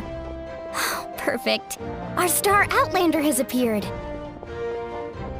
you're all here! But, what's with the whole Star Outlander thing? Just my way of saying how awesome you are. We've got a real emergency on our hands, so this is the perfect time for you to show off your skills. Alright, but can we get a quick rundown of the situation first? The Abyss suddenly attacked the Collective of Plenty, the Masters of the Nightwind, the Children of Echoes, and a number of our camps and outposts in the wild. Yes, and the attacks are increasing in frequency. The tribes have plenty of defenses, so they're safe for now, but I can't say the same for the adventurers and merchants stuck in the wild. Chaska and I have been searching for survivors and treating the wounded. We just got back, but we need to head out again soon. I plan on heading back to the Collective of Plenty, just in case my tribe needs me. What about you, Mualani? Where are you gonna go? I'll go help the Children of Echoes. They're the closest, so I can start fighting right away. What about you guys? We could go together.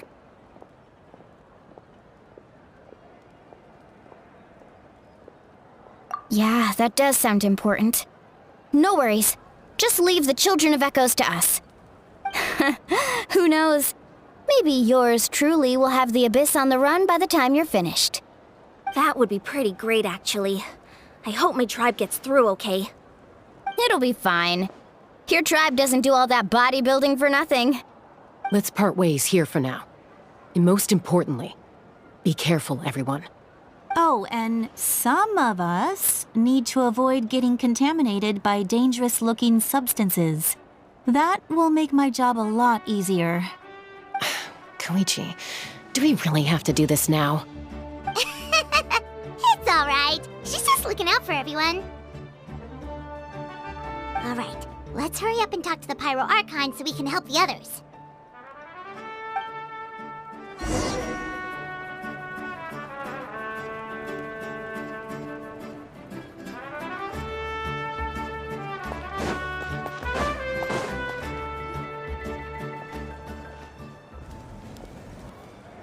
Oh, it's you two.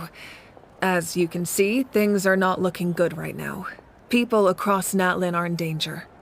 Look, I'm very interested in your recent adventures, but this is not a good time. So we'll have to keep our conversation short. That's alright, we're also in a hurry. We're gonna go help the Children of Echoes after this. What?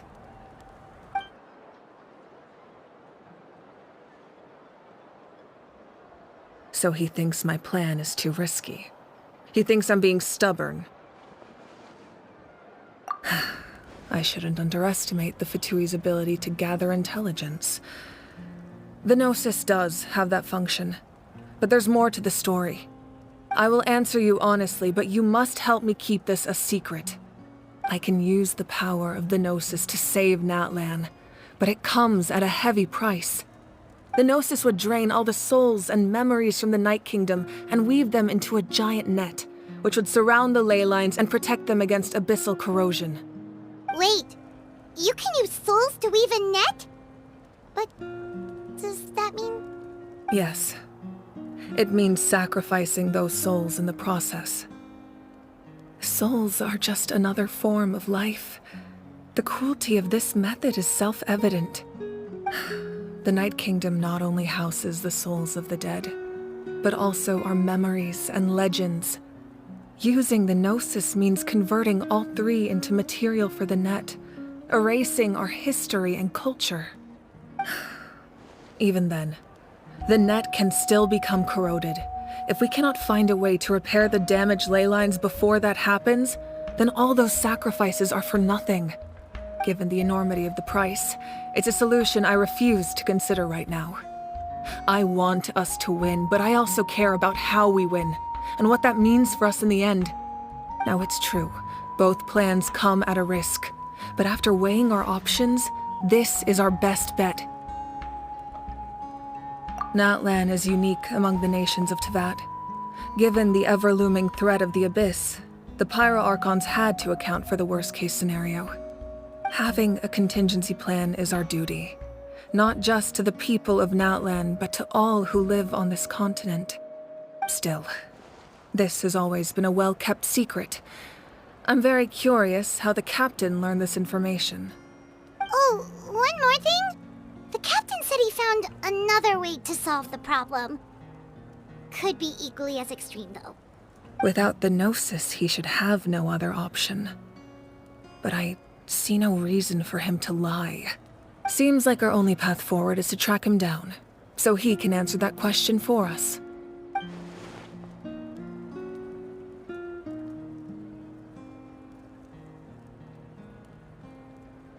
Judging by your expression, you must have doubted me, even if just for a second. Not even a little! We would never... Wait, what are you talking about, Traveler? Just as expected. I appreciate your sincerity. Maybe it was out of caution, anxiety, or simple curiosity, but know this. No matter what, our goal remains the same. We both want to save the people of this land. So now that you have your answer, do you still doubt me?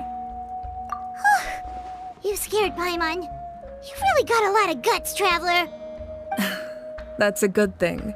Oh, and feel free to call me Mawika. It's what all my friends call me, and I like it that way.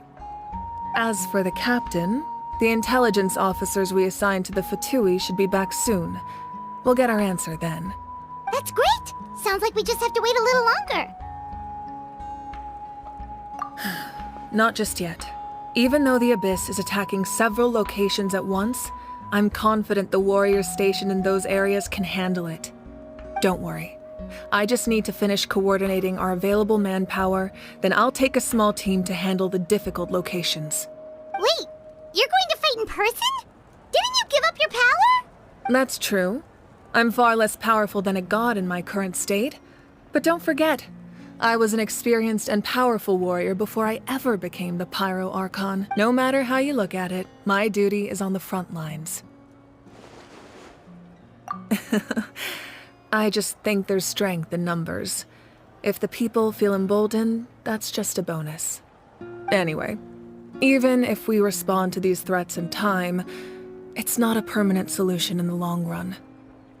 I've considered moving my people to other nations, but given their close connection to the Night Kingdom, a forced evacuation would have devastating consequences. I've told the chiefs of each tribe to strengthen their defenses and advise people against leaving their settlements. Now, I just need to find the right time to disclose the true nature of the crisis to the people of Natlan. Paimon's a little worried about how people will react. Yes, but that won't be the only response. In any case, that's for me to worry about.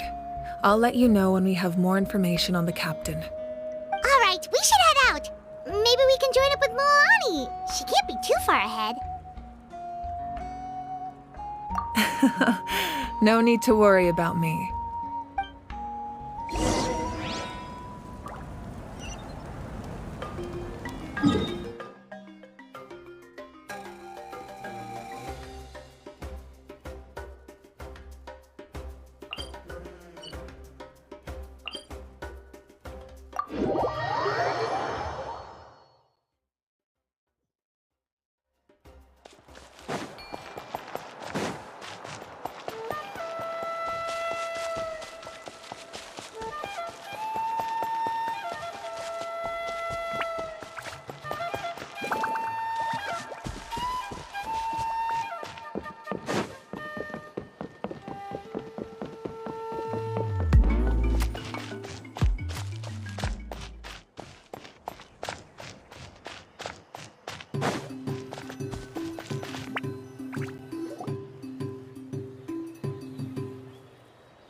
Over here! To safety! Kachina, how many people do you have left?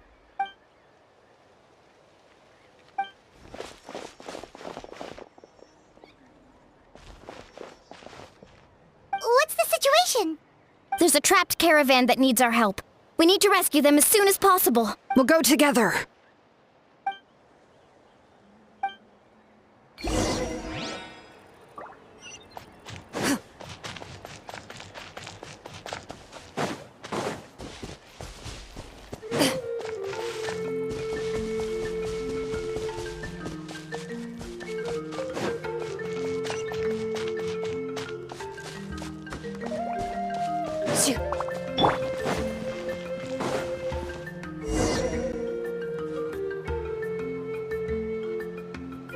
Stay safe.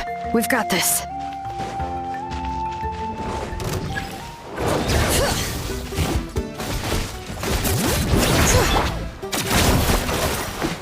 Woohoo!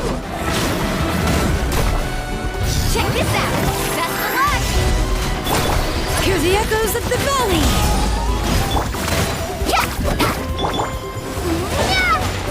Water jet!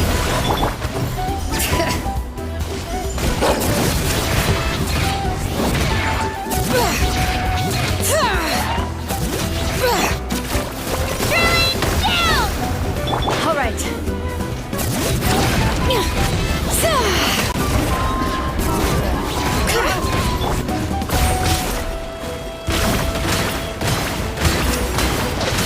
All right.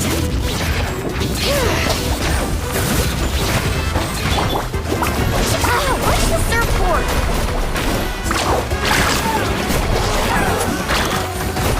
All right. Letting brave names echo.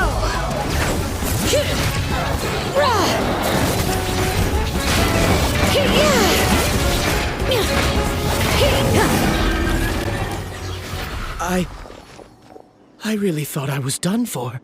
I can't thank you enough. Don't worry about it. We're just glad you're okay. Let's see. Your goods look fine too. Guess the Abyss isn't after Mora. That should be the last abyssal pylon near the Children of Echoes. By the way, where's Lolly? I thought she would come with you. The Masters of the Nightwind also got attacked, so she went back to help her tribe. She said we can deal with the ancient name later. Yeah, that makes sense. The attacks are more urgent. Alright, this isn't a good place to talk. Let's head back to the tribe.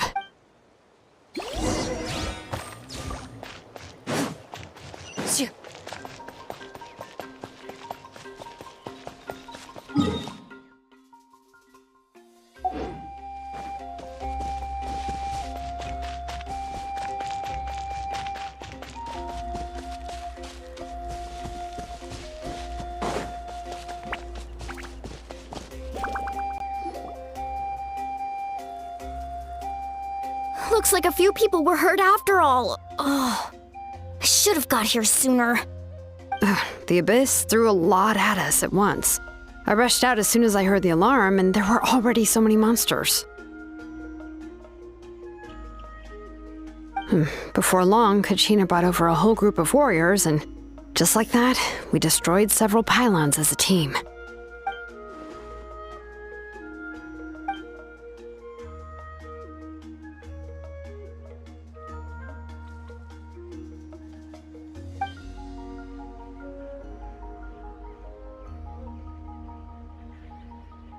You mean the situation in the Night Kingdom, right?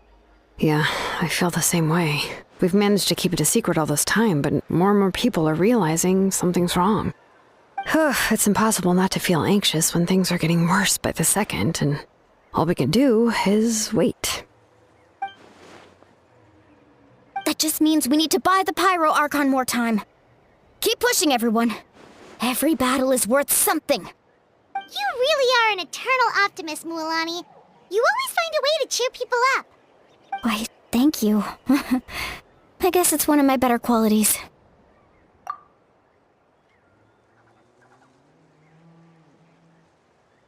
So, specifics aside, the Pyro Archon confirmed the Gnosis can resolve the crisis, but it comes at a huge price. And somehow the captain finds out about it, goes to fight the Pyro Archon, and calls her out for having a solution but refusing to use it. Honestly, if he has the same information as us, I can't really blame him.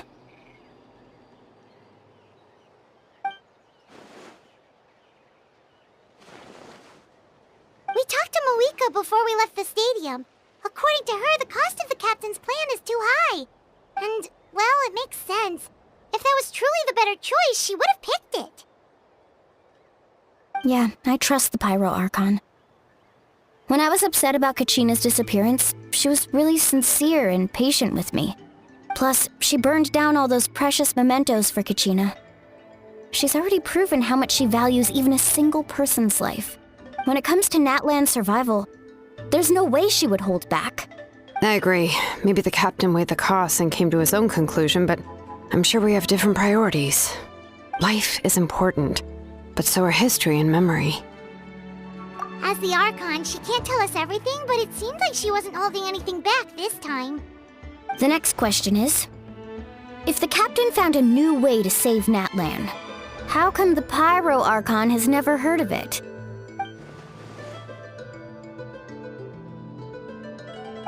This is all super confusing.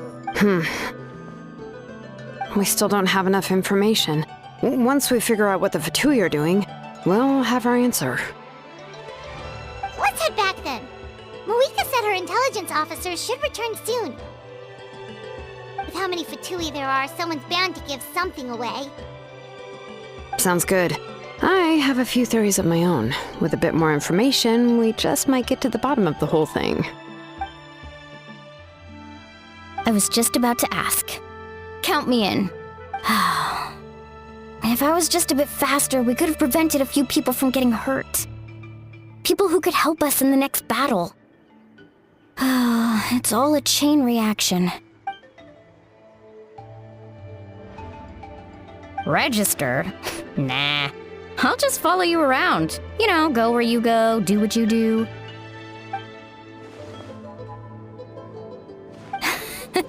You got it. I just don't want to make the trip back. It's so far. All right. See you all later. Let's get together and celebrate once this is over. Oh, you betcha!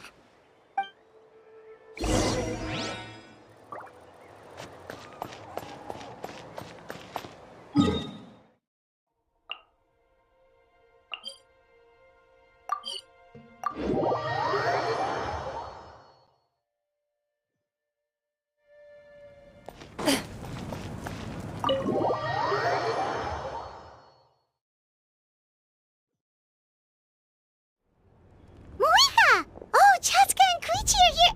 Wait, are you okay, Koichi? I'm fine. No need to worry.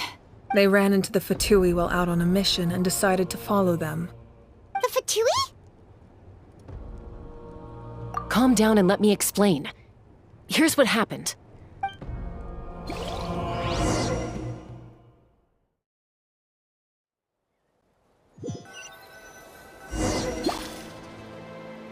Watch out. It's the Fatui. Were they attacked by the Abyss? No, wait. It looks like they're protecting a group of travelers. Over there. Do you see? You're right. That's a traveling group from Natlan. Could they be trading for something? Let's keep observing for now. We're glad you're okay. Given the appearance of abyss monsters all over Natlan, you should cancel your journey and seek shelter at the stadium or one of the tribes. Thank you so much. I wish there was something we could give you. We don't expect anything in return. We were out on a mission and saw you being attacked. It was our decision to help. If you truly wish to repay the favor, you can keep this a secret. If anyone asks, just say you were saved by warriors from Natlan. Oh, okay. We can do that. But... We're not asking you to cover up our activities. We haven't done anything illegal. Our captain simply wishes to remain undisturbed. Nonetheless, the decision remains yours. If we wanted to keep you quiet, we would have employed a harsher method. Got it. We'll get going now. Did you hear that? They mentioned a captain. Isn't that who the Pyro Archon is looking for? Exactly. We could be onto something big. Still, there was no trade. They were just helping people in need. I didn't sense an ulterior motive. I didn't believe the captain when he said he wanted to save Natlan. But based on what we just saw, it's possible he was telling the truth. Maybe we've been wrong about the Fatui this whole time. It's too early to say. Let's follow them and see what's really going on.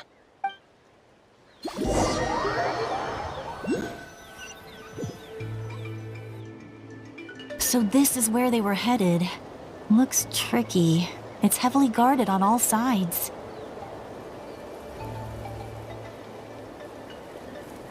Koichi, wait for me here. I'll go in and check it out. Oh, no you don't. How are you planning to get through all the guards? Look, I can use this terrain to my advantage. With our tribe's special way of getting around, I doubt they'll see me coming.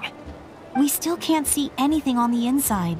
What if you can't find cover? You won't have anyone to watch your back if you go in alone. The more heavily guarded the location, the more valuable the secrets.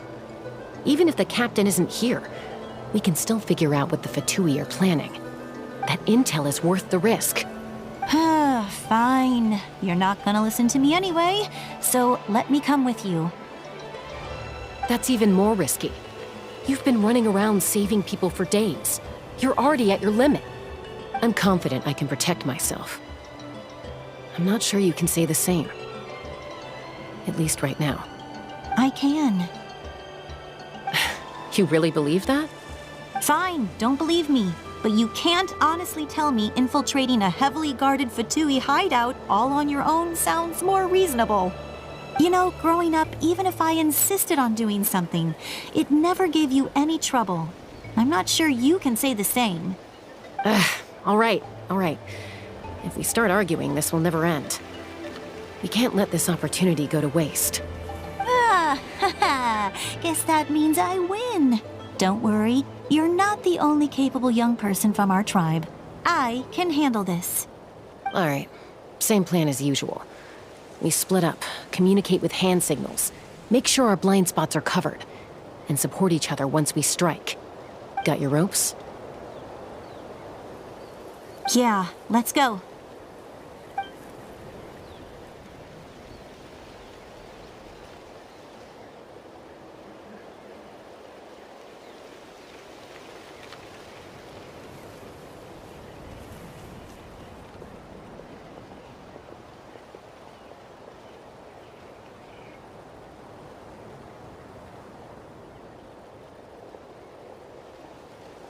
The Fatui have eyes all over this place.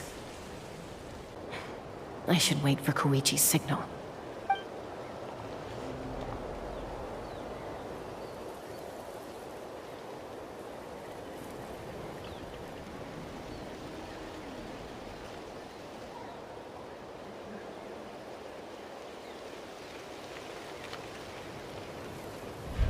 Now.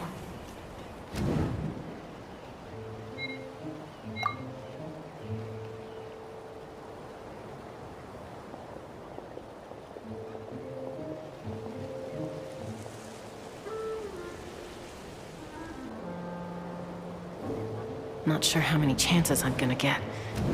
I need to act.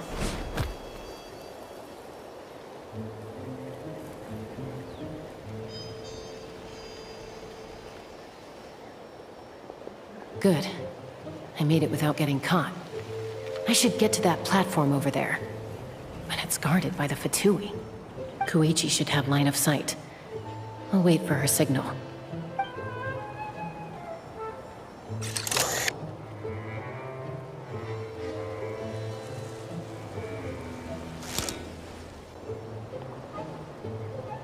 That's it.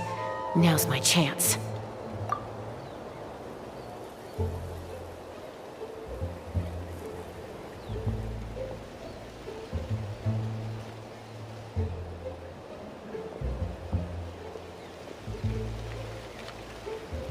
It's no use staying in one place. I should keep moving. Looks like Chaska is helping me by keeping an eye on the Fatui movements. I'll wait for her signal.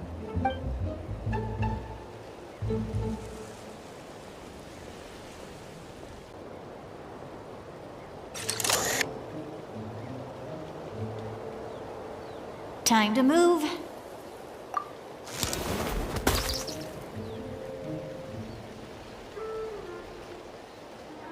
Whew! That was close. Almost got caught. Probably can't make it over in one go. I'll wait for my next chance. Now's my chance.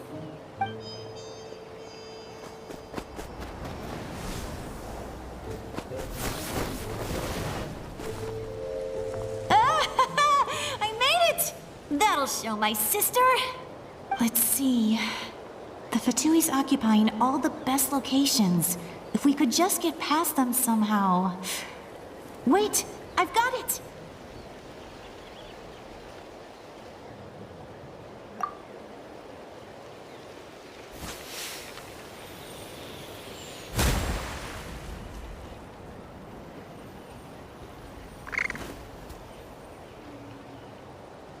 Huh? What's that noise? Did something explode? Oh! It stings! What the heck is that? What do you think you're doing? I could ask you the same thing! Good, they're arguing.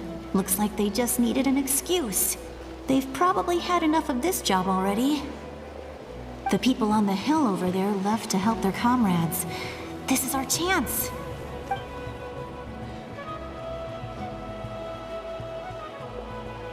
Come get me, Chaska.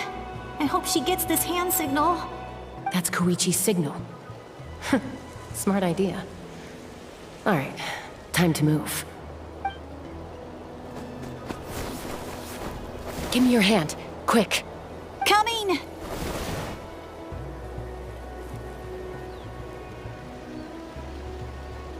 I checked, and this way is completely clear.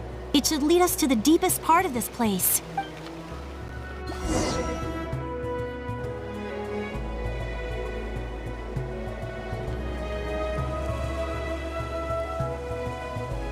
Well, I was pretty helpful, right? You know, everyone usually jumps at the chance to work with me.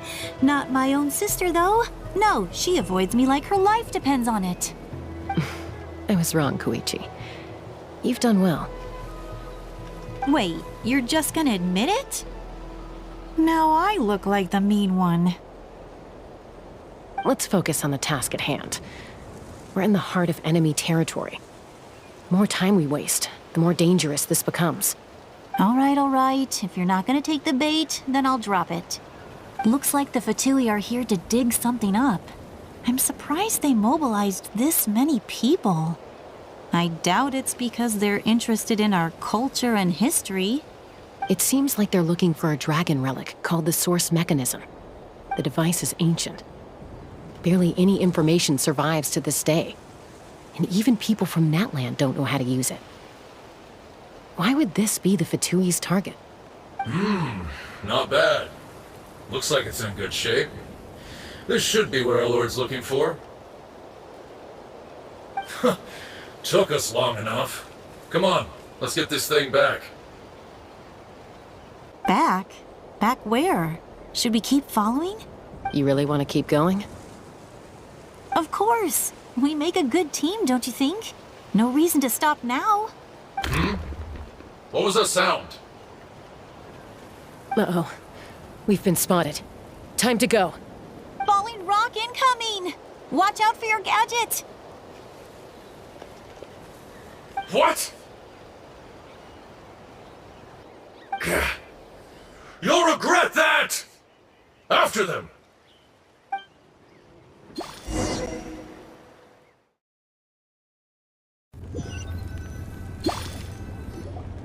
Once we got them off our tail, we went back to observe some more.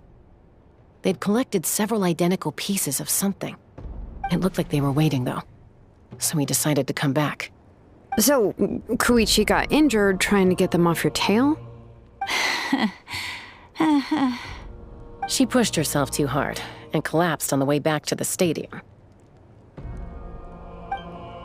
Well, I didn't cause you any trouble while we were fighting, right? So my perfect record remains. You've done very well.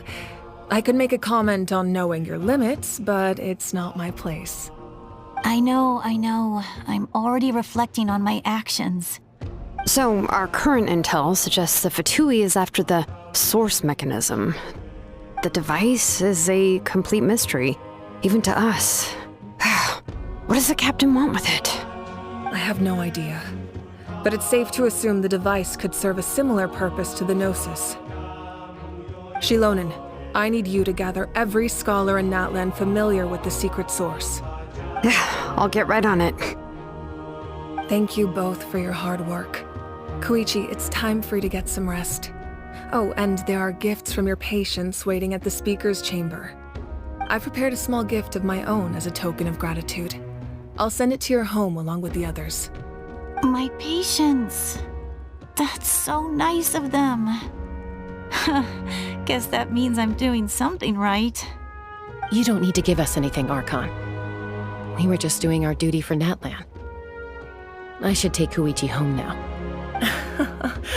Well, if Koichi doesn't want her favorite Saurus crackers, then...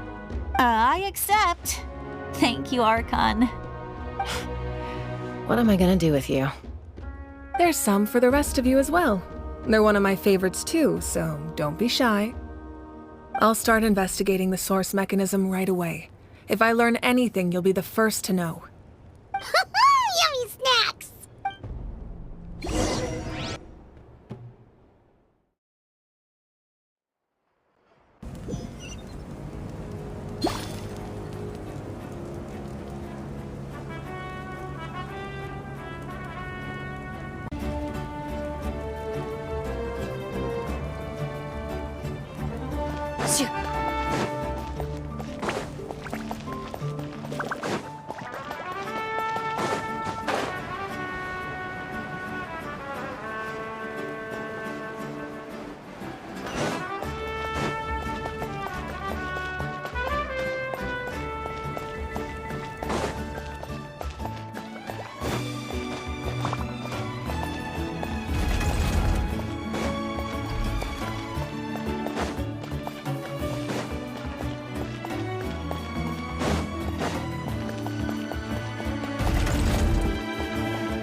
to?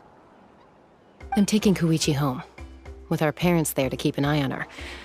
I can make sure she actually rests. Hey, it's not like I'm some kind of prisoner. I'll be fine in a day or two. There's no need to go all the way home. That's what you always say. Everything's no big deal until you collapse. What if the Abyss attacks again? You're saying if I let you rest in a hotel, you're not gonna rush out the minute you hear the alarm? I won't. Triple promise I won't. Mm-hmm. Fine. On the off chance something like that were to happen, I might. But I'm a doctor. I have a duty to help people in need, no matter how hard or tiring the work gets. I guess you're right. But I don't have to like it. This reminds Paimon of when we first met. Except you were the one trying to stop Chaska from doing something dangerous. I do the same for anyone trying to put their life in danger. As a doctor, I don't want people to get hurt because of a rash decision. Then try to see things from my perspective. You clearly want to protect your patients. So can't you understand why your own sister would feel the same way about you? The two of you are the same, you know? I disagree. I understand the risks and costs of my decisions. Who wants to be like her? Overconfident, always making excuses when things go wrong. That's just not true. You think I don't have proof? Okay, don't get into another fight. Just pretend Paimon never said anything. Don't worry, Paimon. You didn't do anything wrong. Arguing is just how we communicate. Neither of us really takes it to heart. Plus, I guess we are similar in some ways. Maybe I rush into things without thinking, but I learned that from her. We're family. I can't help it if my older sister is a bad influence. Okay, you don't have to put it that way. So, you're all good now? Neither of us are really the type to back down, so we'll always have our differences. But still, we get along in our own way. Plus, I know you'll wake up one day and realize I was right all along. I just need to wait. Be my guest. Come on, let's get you home. See you later, Traveler and Paimon. I'll be back once everything's settled at home. There's no rush. At least grab a nice meal with your family. Bye, you two. Take care of yourselves out there. Those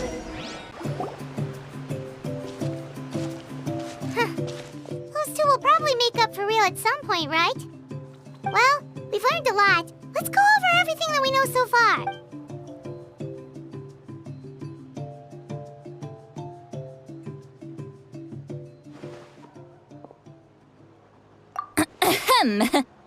Sorry for popping up out of nowhere. Again. Why do you look so awkward?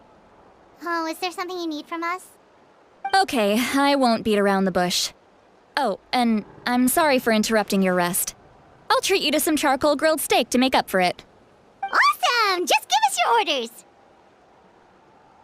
Hey, friends don't order each other around. I'm just here to share some news. Remember what we talked about before parting ways? Oh yeah, you mentioned how Auroron has always wanted to save Natlan, and something about his soul being fragmented. Paimon and the Traveler discussed it after you left, and we think Auroron is probably back with the captain. What do you think? I agree with your hypothesis. And just now, I confirmed it myself. Auroron came back. He helped the Masters of the Nightwind defend our camp. What? He came back? I told him to give up whatever he's doing, but he refused. He said they're just one step away from success, so there's no way he can back out now. Apparently, he came back to fulfill his duty to our tribe. When he left, he said it was because he still has a duty to Natlan as a whole. I'm surprised you let him go at all. I had to prioritize my tribe. Besides, the situation was intense. I couldn't focus on outside and inside threats at the same time. Plus, he was on guard. He knew I would try to go after him, so he made sure to keep his distance. I kept an eye out for a good opportunity, but it never came. All these years of calling me Granny, and I couldn't do a single thing for him in the end. Don't say that! Your tribe all raised him together, right? That couldn't have been easy. You're right. Seeing him come back reminded me of when he was little. Running around the tribe, dropping by random houses right and left. He's not only a child of the Masters of the Nightwind, but a child of Natlan. It's only natural for a child to want to do something for their family. Besides, Auroron is my apprentice. He might have a few tricks up his sleeve, but I guarantee I know every single one. Wait, what are you saying?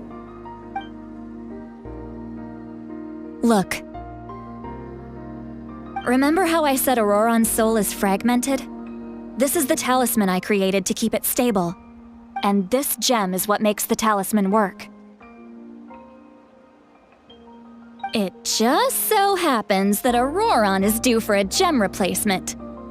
Since I can't get close to him, I put the new gem in a supply bag and asked Aoife to bring it to him. You guys know Aoife, right? No? Well, he's a pretty famous vet around these parts.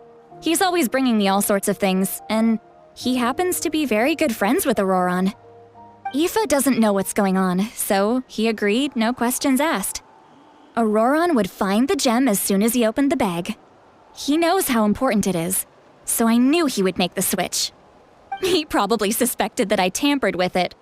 But here's the catch. The trick is on the bag.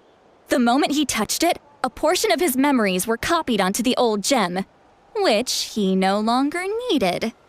That's amazing. You can do something like that? Most people can't, but I can. That trick he used to bring you to the Night Kingdom isn't anything special, by the way. My technique is much more subtle. He won't notice anything.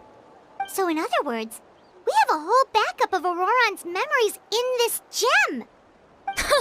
The kid thinks he can take me on? Like I wasn't the one who taught him everything he knows? That's amazing, Seat Lolly. Let's take a look right away! Once we get to the bottom of this, we can finally track him down. I know he thinks of me as his grandma, but do you think he'll get mad at me for this? You can be honest. Huh, that's a tough question. Paimon doesn't have a grandma, so she's not the best person to ask. To be honest, I've always doubted my ability to look after him. I didn't stop the ceremony all those years ago, and now I'm useless again. But if I stop here, it will haunt me until I'm 500 years old. Every night I'll wake up in a fit of anger. Yeah, you're right. First anger, then tears. Oh, wait! Who are you calling a crybaby? You're just making it worse, Traveler! I need to look at his memory. Even if he resents me, refuses to see me, or runs away for good, I don't care, and I won't blame him. A family does whatever it takes to protect their own. You sure you'll be okay? We can come with you if you want. Did you just say you'll come with me? Is that okay? We have a pretty good reason to see it too, don't we? Because, right, we need leads on the Fatui. You really mean it? Fine, you can come. Just promise me you'll see this through. No backing out. Got it? Don't worry, we're professional adventurers. Then I place my trust in your professionalism. All right, time to sneak into someone else's memory and engage in some, unwanted spying. You heard it here first. I wouldn't be doing this if I had any other choice. Are you ready?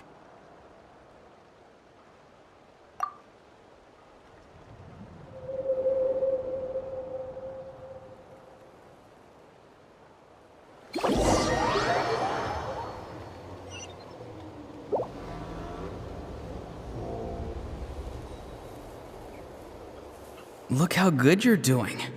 You'll grow into nice big radishes in the future.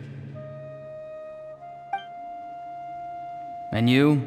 Aoife says you're taking up too much space, but I think you're a good tree. What do you think? Hey! How's it going, Auroron? Good. How are you, Uncle Okanbi? Can't complain. What you up to? Naming your vegetables again? No, just some idle conversation. Sounds fascinating. What did they say? They told me you were coming and that you would take some produce with you. Only if you're offering. By the way, I ran into Aoife yesterday. He told me Chaska's fostering a saurian at his place. Said the thing trampled over a part of your radish garden. I hope you two didn't get into a huge fight. No, don't worry. I'll find a way for him to make it up to me. I've already wrapped your share of the produce. Here you go. You really knew I was coming. That's pretty amazing. Light up the smoke and you can see the path through the shadows. That's what everyone says. Hey, have you seen that strange group of people that just appeared out of nowhere? Appeared out of nowhere? I don't think so. It's the Fatui. Their leader seems like a big deal. He didn't bring many men with him, but they're all elite warriors. It seems like they're looking for someone, but I wouldn't go around asking too many questions. If you run into them, be careful.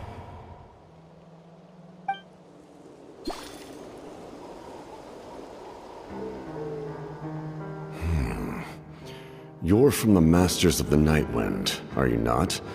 Why do you live here alone? I enjoy living by myself out in the wild. I guess you're from the Fatui, the one everyone's calling a big deal. Not an inaccurate description. I'm looking for someone who may be known to you. Citlali is her name. Granny? What does an Outlander want with her? I've heard the name. You have business with her?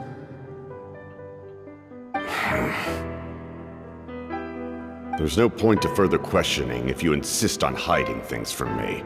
I shall seek answers elsewhere. Oh, he could tell I was lying and now he's leaving?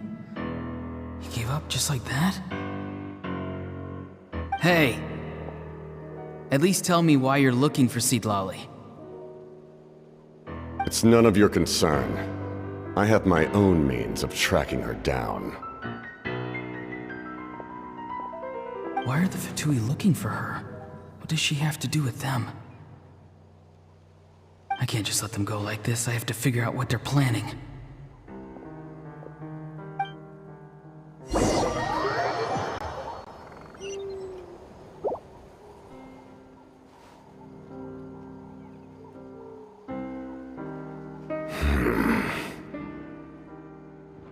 They've just been studying the ley lines and asking for leads on Granny. I can definitely rule out some sort of invasion. The situation has seen no true improvement. The Pyro Archon did not fulfill her promise. My lord! Ignore him. He is no threat. He knows I'm following him, but he doesn't seem to care. He's strong, I can tell. But there's something unusual about him and also familiar in some way. I can't describe it.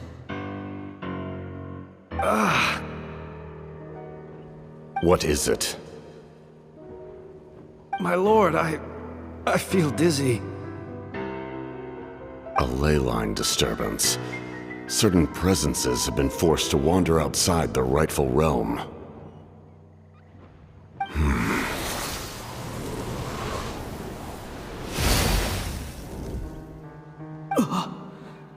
That was a spell from the Masters of the Nightwind.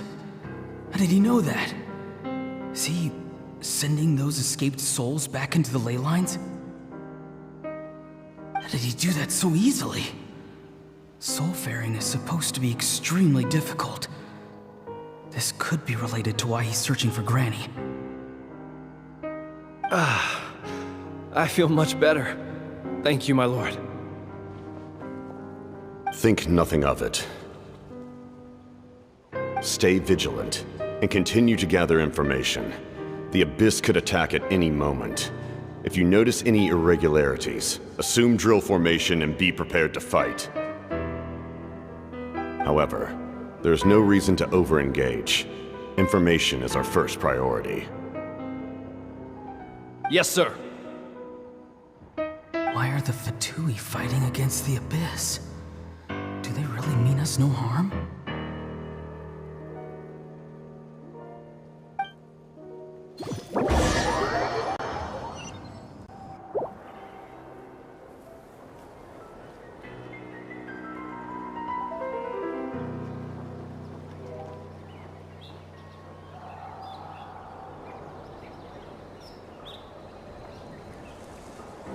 I've been following him this whole time and still they ignore me? Do they really not care? It seems like his subordinates referred to him as the captain. Never heard of him before. And now he's headed to the stadium. That's unusual. Oh, what is he gonna do? You two, with me. Everyone else, wait here as instructed. Send word to the other teams to retreat immediately if this fails. Yes, sir! He's going inside? But the Pyro Archon is in there. What does he want with her? Forgive me, my lord. Allow me to check one more time. Do you truly wish to do this? The time for idle observation is over. It now falls on me to act. This nation is out of time. Yes, sir.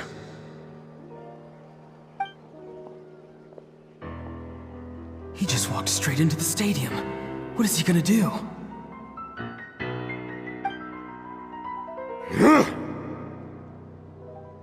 They're both incredibly strong. How long will they have to fight until someone comes out on top?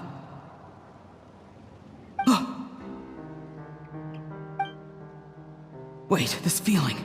Just like the other day near the ley lines, it's faint, like a soul's trying to escape. Where is it coming from? Is that why he's looking for Granny? If he dies here, then all clues will be lost. I can't let that happen.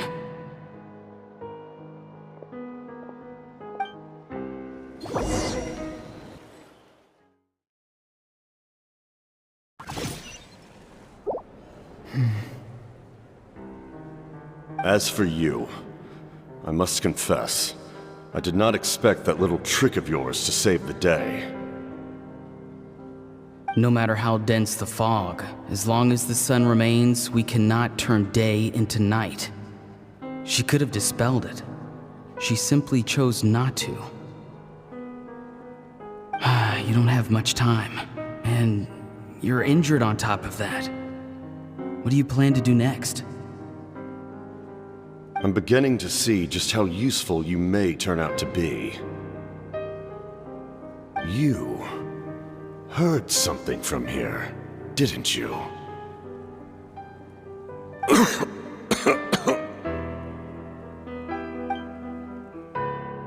No need to force yourself.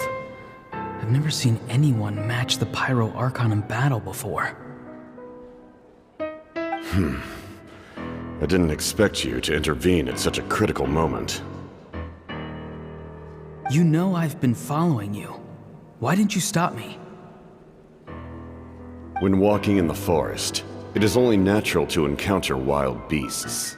However, not every beast has the courage to come out and bite. And yet, one of those very beasts saved your life.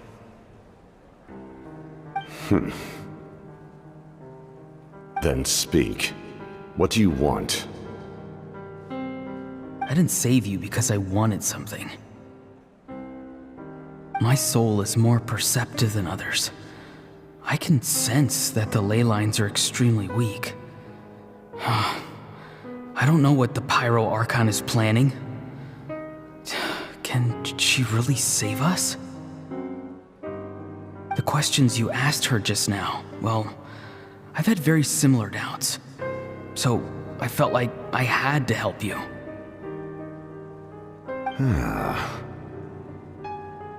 So, you can tell the truth. That was quite a reckless decision to make. I'm not sure you realize that. There's no turning back for me now. What I did back there is going to get me in a lot of trouble. You attacked the Pyro Archon in broad daylight, and I used my spell to save you. A single glance was likely all it took for her to recognize my tribe. So, we're in the same boat. You seem to care little for my thoughts on the matter. It's too late for that. Start from the beginning. Why are you looking for Citlali? Do you know her? Explain your relation to her first. I know you two are acquainted. It was obvious the moment I mentioned her name. Citlali is my elder and my teacher. She taught me everything I know. It's my duty to protect her. If you truly wish to protect her, you should have let me perish at the Pyro Archon's hand. Yet, you chose otherwise. Do I really need to tell you what that means?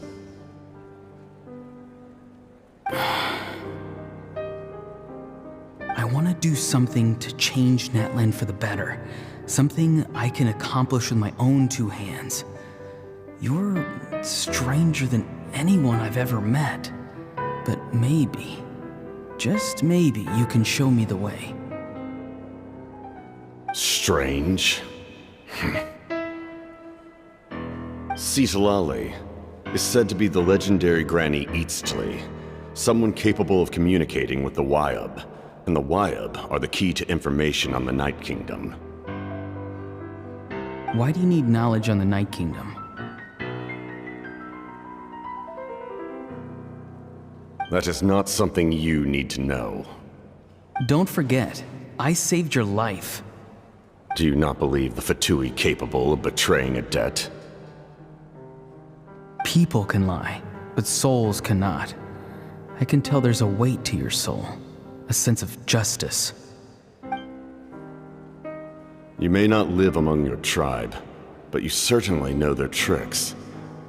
I apologize for my rash judgment. You are more capable than I imagined. Let's go. We'll see if you have what it takes to join my plan.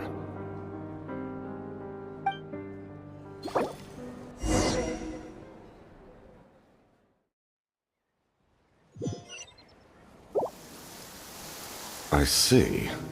Interesting approach. Worth trying, I think. Rather than weaving a net to protect the ley lines, this method would address the root problem by reconstructing the ley lines themselves.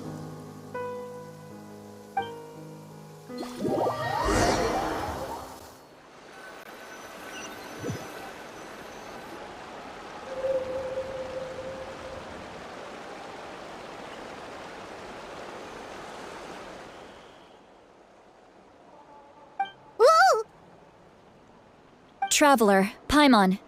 Are you two alright? Paimon's fine, just, a little dizzy. Of course. I'm so mad at him. After everything, he still can't let go of the past. For some reason, he thinks he owes something to the people who cared for him. Stubborn, self-righteous fool. Where's that gonna get him? Now that he's all grown up, he thinks no one can tell him what to do? He thinks he can just run away whenever he wants. I'll show him. If he tries to run one more time, he's got another thing coming. Maybe stubbornness runs in the family. Like grandmother, like grandson, as they say. Is that supposed to be a compliment?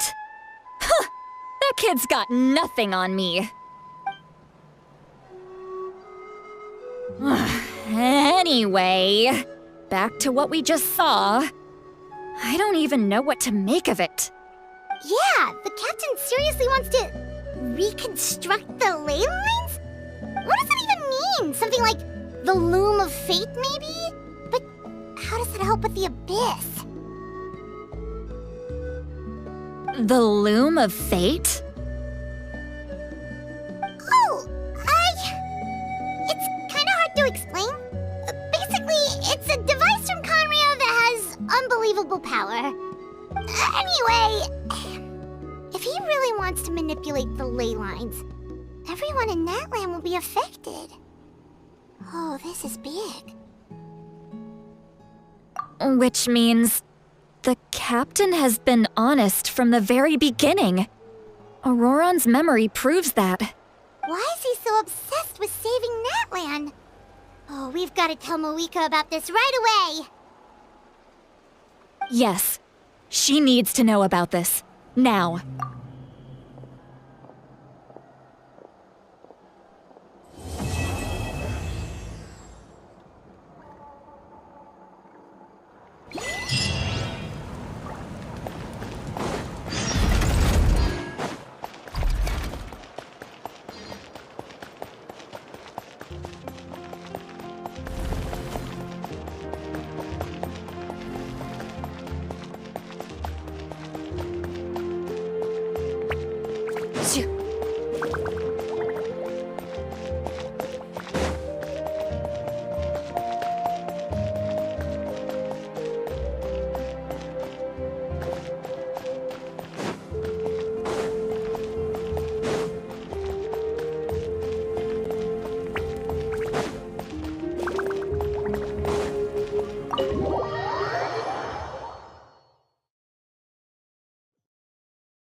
Traveler, Paimon Sitlali. Perfect timing. I've located the captain. Really? That's great! We also just took a peek at Auroron's memories and discovered something huge! Oh, all with his granny's permission, of course. Or no, actually it was... Calm down, Paimon. I'll take it from here.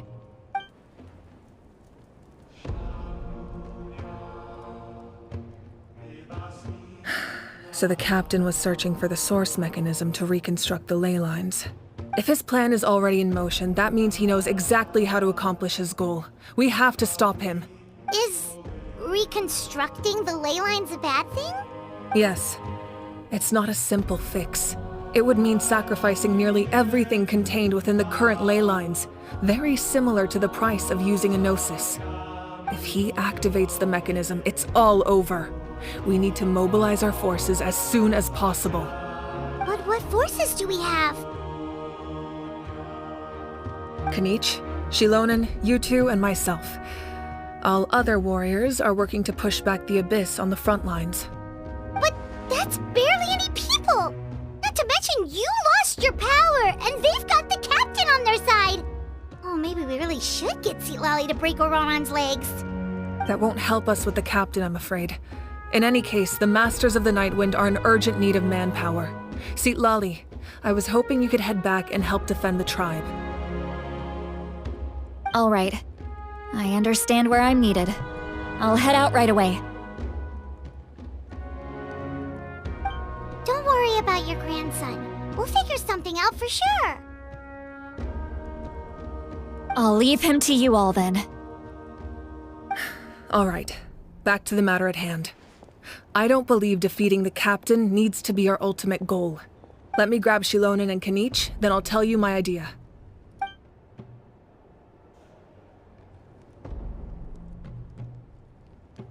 As you all know, Auroron is working with the captain and we need to stop their plan. The captain is a formidable opponent, but that shouldn't deter us. In any case, a head-on confrontation isn't the best way to solve the issue. Their plan hinges entirely on a single element, The source mechanism. If we leverage our forces, we can destroy it, and then success is ours. We'll head out together. In the event that a confrontation becomes inevitable, I'll stall the captain while you advance.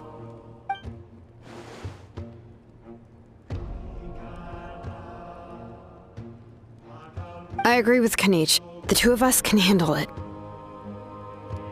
Listen to my plan first. Kanich, I want you and Ahau to launch an assault from the front and break through the Fatui defenses. The captain won't be on the front lines.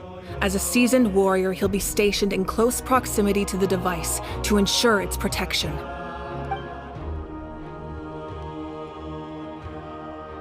No. The purpose of the frontal assault is to gather the Fatui forces in one place. That way, it's easier for the rest of us to avoid them. Shilonen, I need you to do what your tribe does best, and dig a tunnel from the outskirts of the ruin. Once we get close to the device, we just need to destroy it.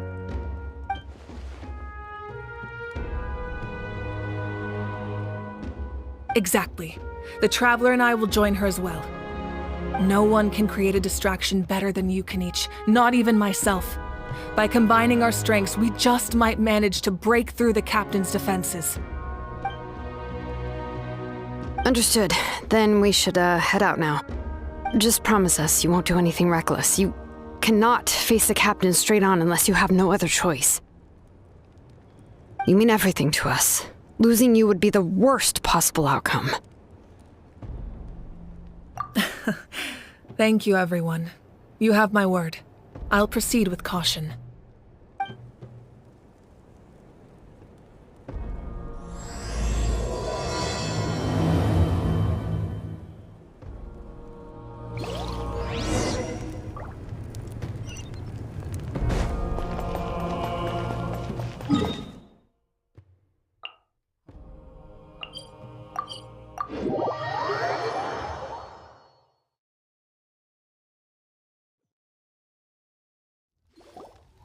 All right, this is the place. Their tunnel must be behind that gathering of Fatui guards. Any of the nearby mountains could be a good infiltration point, but if we want to stay under the radar, we should approach from the side. There are only a few Fatui stationed around the perimeter. We should take care of them first so they can't alert anyone.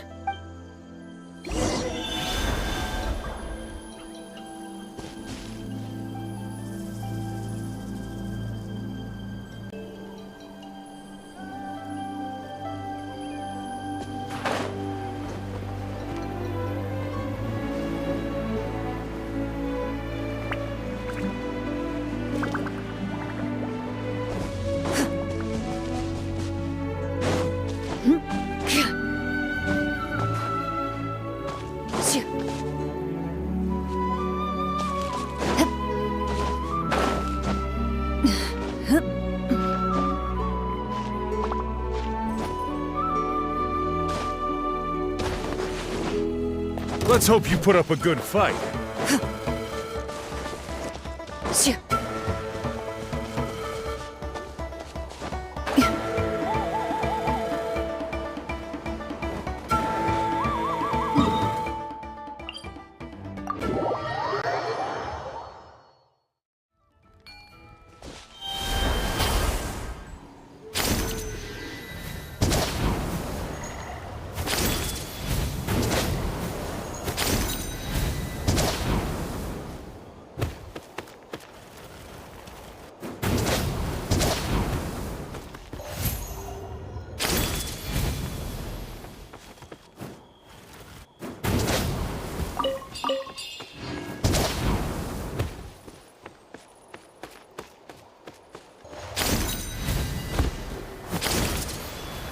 You'll get frostbite. The descent!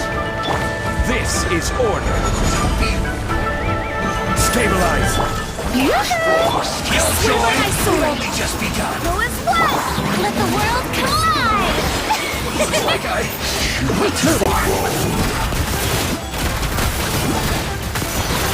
Hunt them down.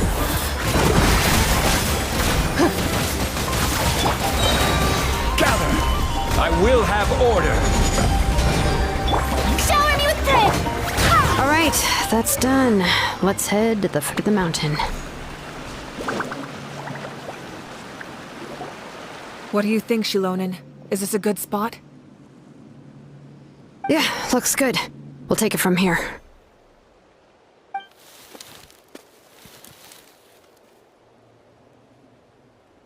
I can see the inside! Perfect. We'll keep going. The rest of you should head back. Things are about to get dangerous. All right. Please, take care.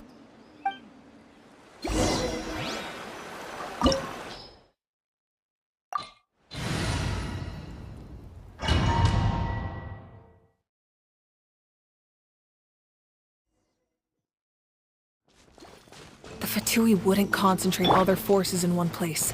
There's sure to be guards on the inside, so stay sharp. Oh, nice job smashing those rocks, Moika. You look super cool. Ah, that was some expert level rock clearing, even by my tribe standards.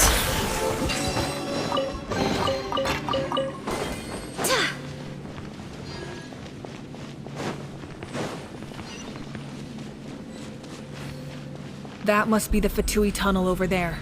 We should steer clear and approach from the side.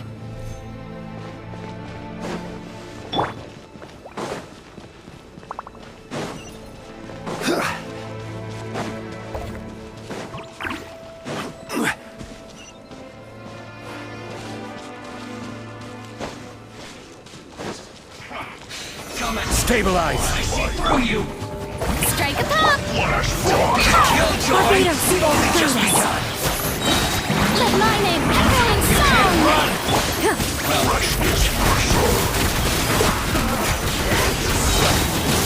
Where evil lurks, shoot on sight! Order guide you! Solidify! Shower me with this!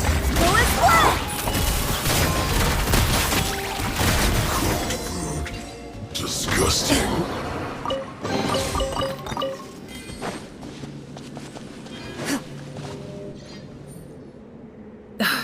This spell is from the Masters of the Night Wind. It's Auroron's doing. They're probably trying to buy time.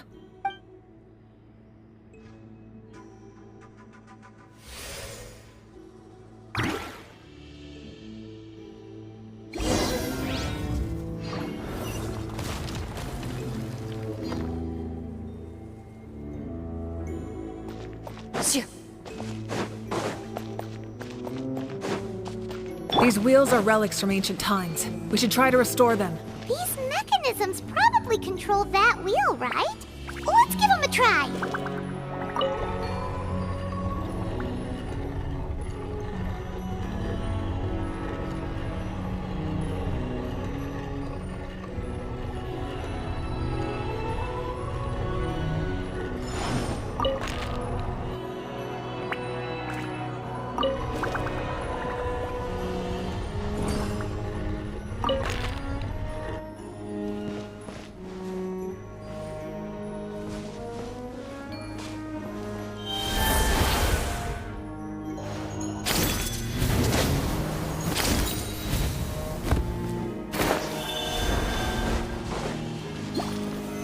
Stabilize!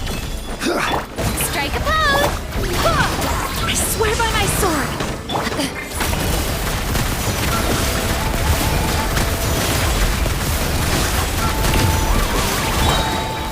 Gather! Let the world collide! Hunt them down! Into the shadows.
This must be it. There they are! Oh, the captain's here too. Perfect. Looks like they focused their defenses over there. Oh, they're here. Huh. I thought the Pyro Archon would choose a frontal assault. It doesn't matter. They're too late anyway. Stop! It's too late. We need to turn it off! I won't let you do this!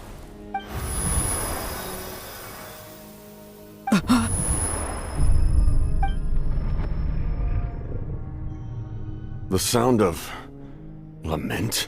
What was that sound? It was like a piercing cry! Now's our chance to turn off the device.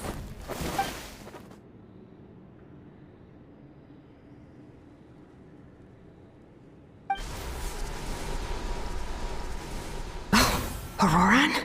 How did he just... His movements have gotten a lot faster. Was Auroran always this good in battle?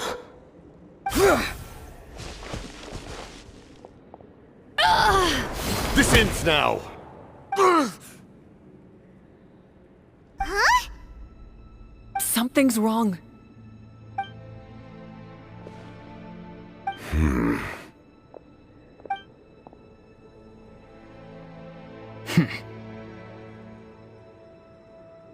You are not Auroran. Who are you? What? Commander. You. So, you still recognize me, Commander? I'm glad. Although, I believe you have some more pressing concerns at the moment.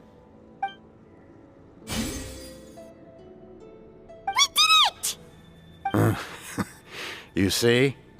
You indulge your sense of honor for just a moment, and now you've lost your chance. Even now, you're still the same as ever. His voice is completely different. Is someone inhabiting Auroran's body? Stop worrying about other people's survival, about their losses and sacrifices. You just need to win. That must be why I've returned. For this moment. Please finish what you set out to do, Commander. I didn't expect to see you here, but I have to disagree. Abandoning one's comrades is not the way of a warrior. Why do you care about a doomed man? I know you can see it. He's already close to death. After all, his soul has been incomplete from the start.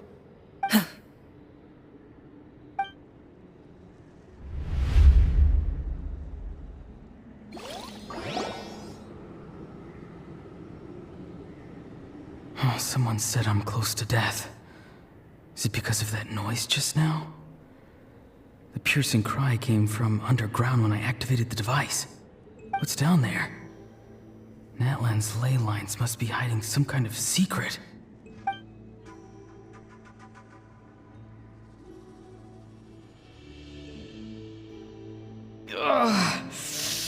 Am I dying? Oh, no. It's too soon. Ah, Auroran, it's you. What'll it be today? Oh, why the long face? Don't tell me you still haven't let that go. I knew it was a bad idea to tell you.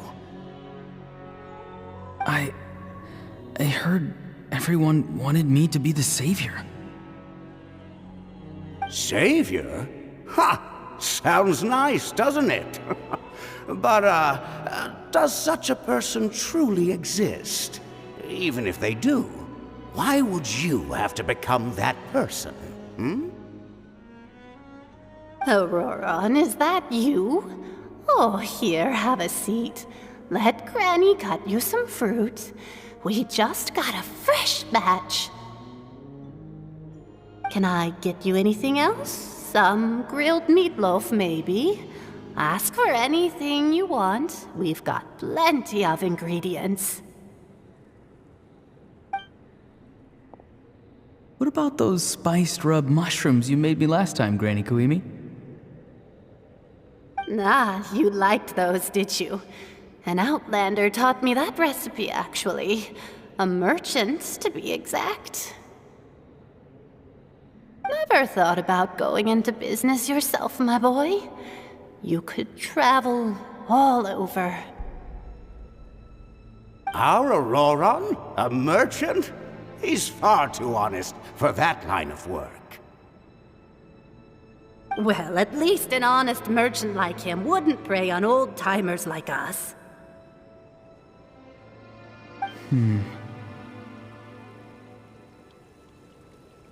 Everyone said a true savior does not really exist, but then why did my birth open the door to the possibility?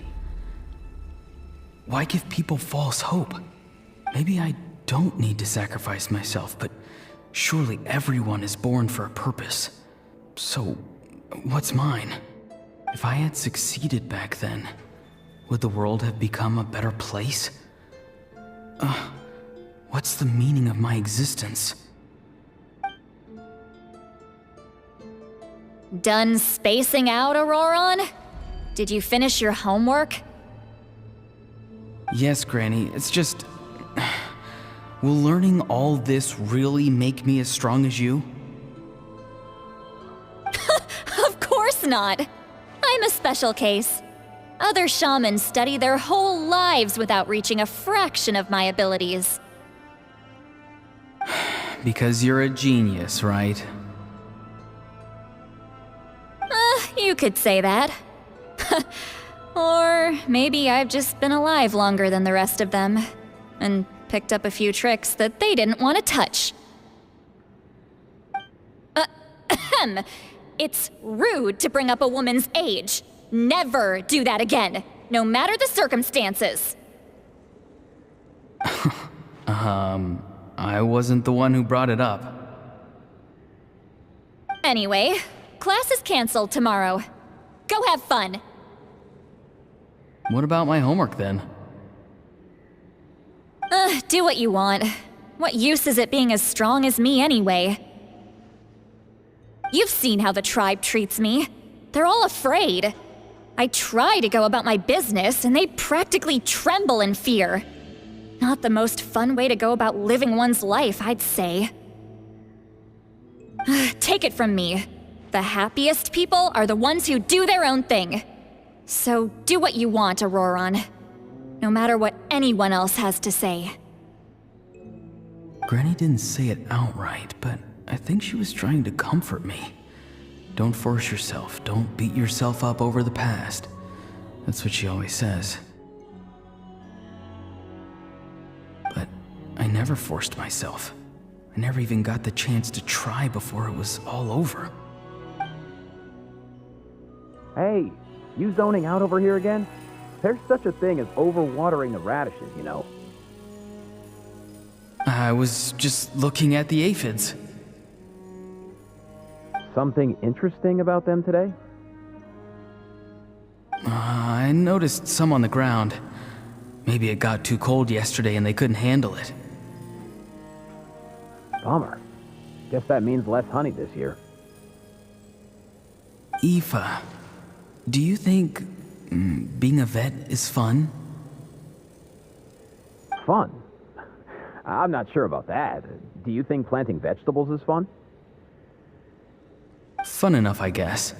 I don't have anything else to do. Exactly.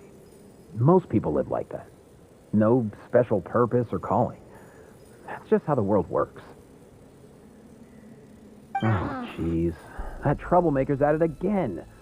Auroron, my man, come inside and give me a hand, would you? Why should I? I thought being a vet was no fun. Well, I guess there is a fun part. Trying to outsmart these rascals. Come on, give me a hand. Maybe Aoife was just too nice to tell me the truth. That attempting something above your capabilities will kill you.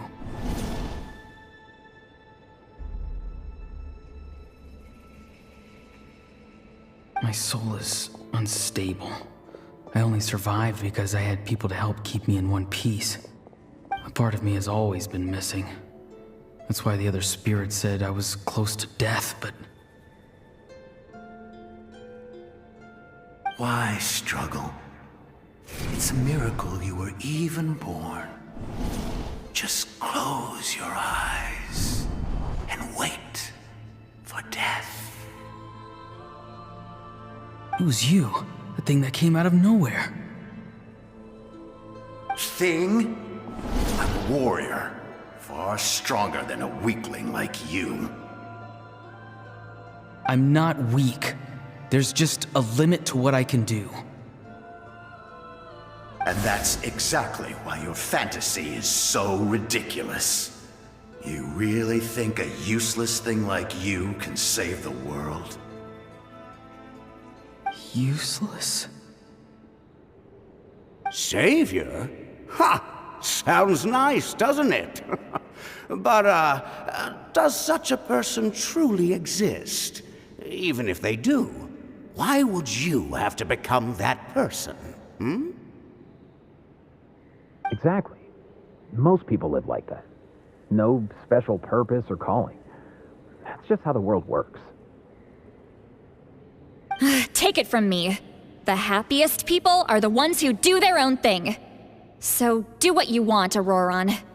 No matter what anyone else has to say. But I don't want things to end here. Auroron?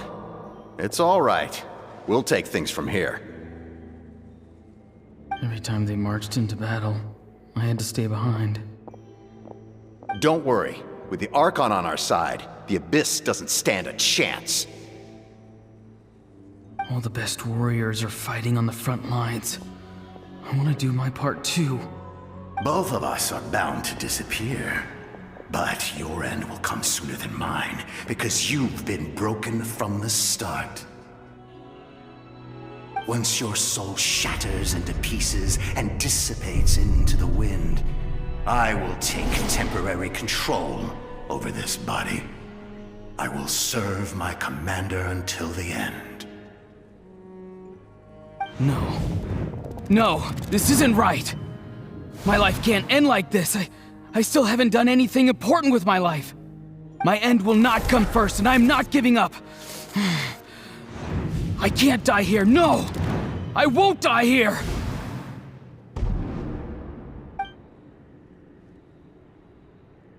Auroron! Auroron!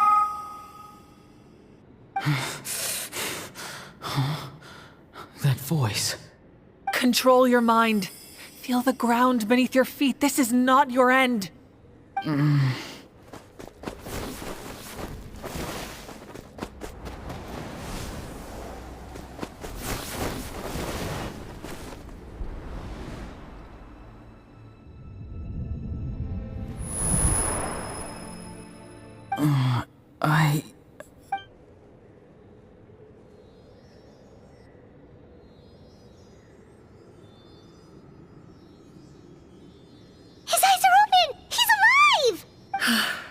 Well done. You managed to do the impossible. Uh-huh. What do you mean? Don't try to talk. Focus on holding yourself together. I can't believe the captain did that. Maybe he thinks of Auroron as a comrade. He was helping to rein him in all this time.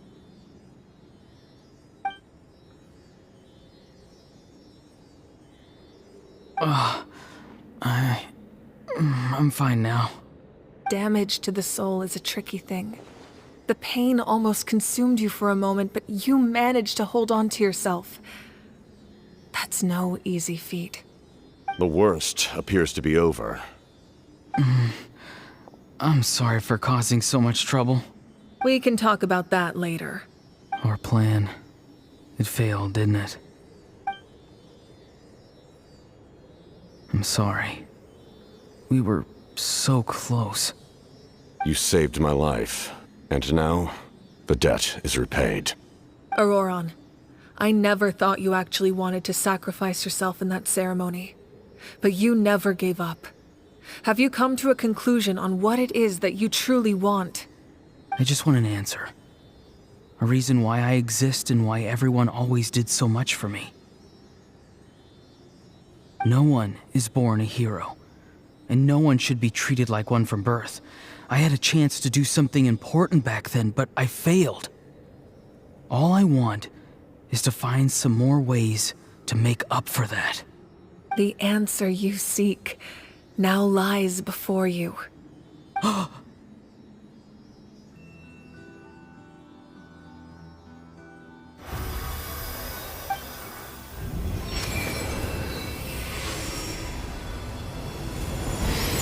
You are the inheritor of my name. The hero from the Masters of the Nightwind, who shall fight for this generation. Fascinating. You're not the person that the others thought you were. And yet, you're also not the kind of person that you thought you were.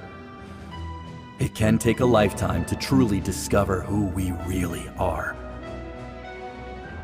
Like you, I never thought I had what it took to be a hero.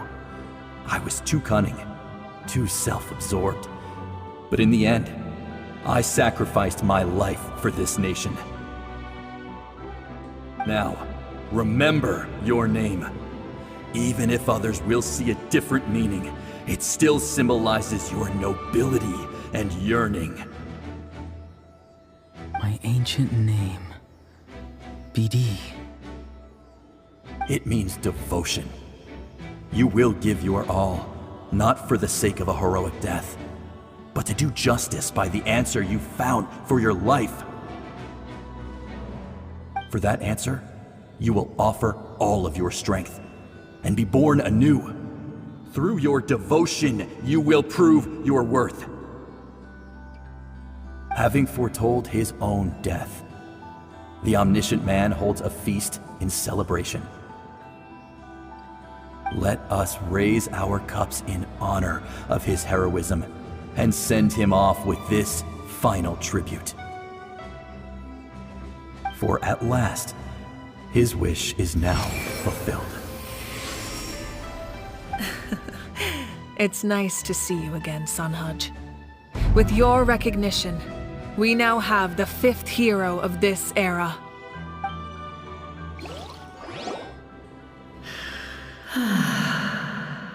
I am happy to see your plan advance one step further. It seems that my cry did not cause irreversible damage. What is that voice? Just as I thought. The Lord of the Night has awakened.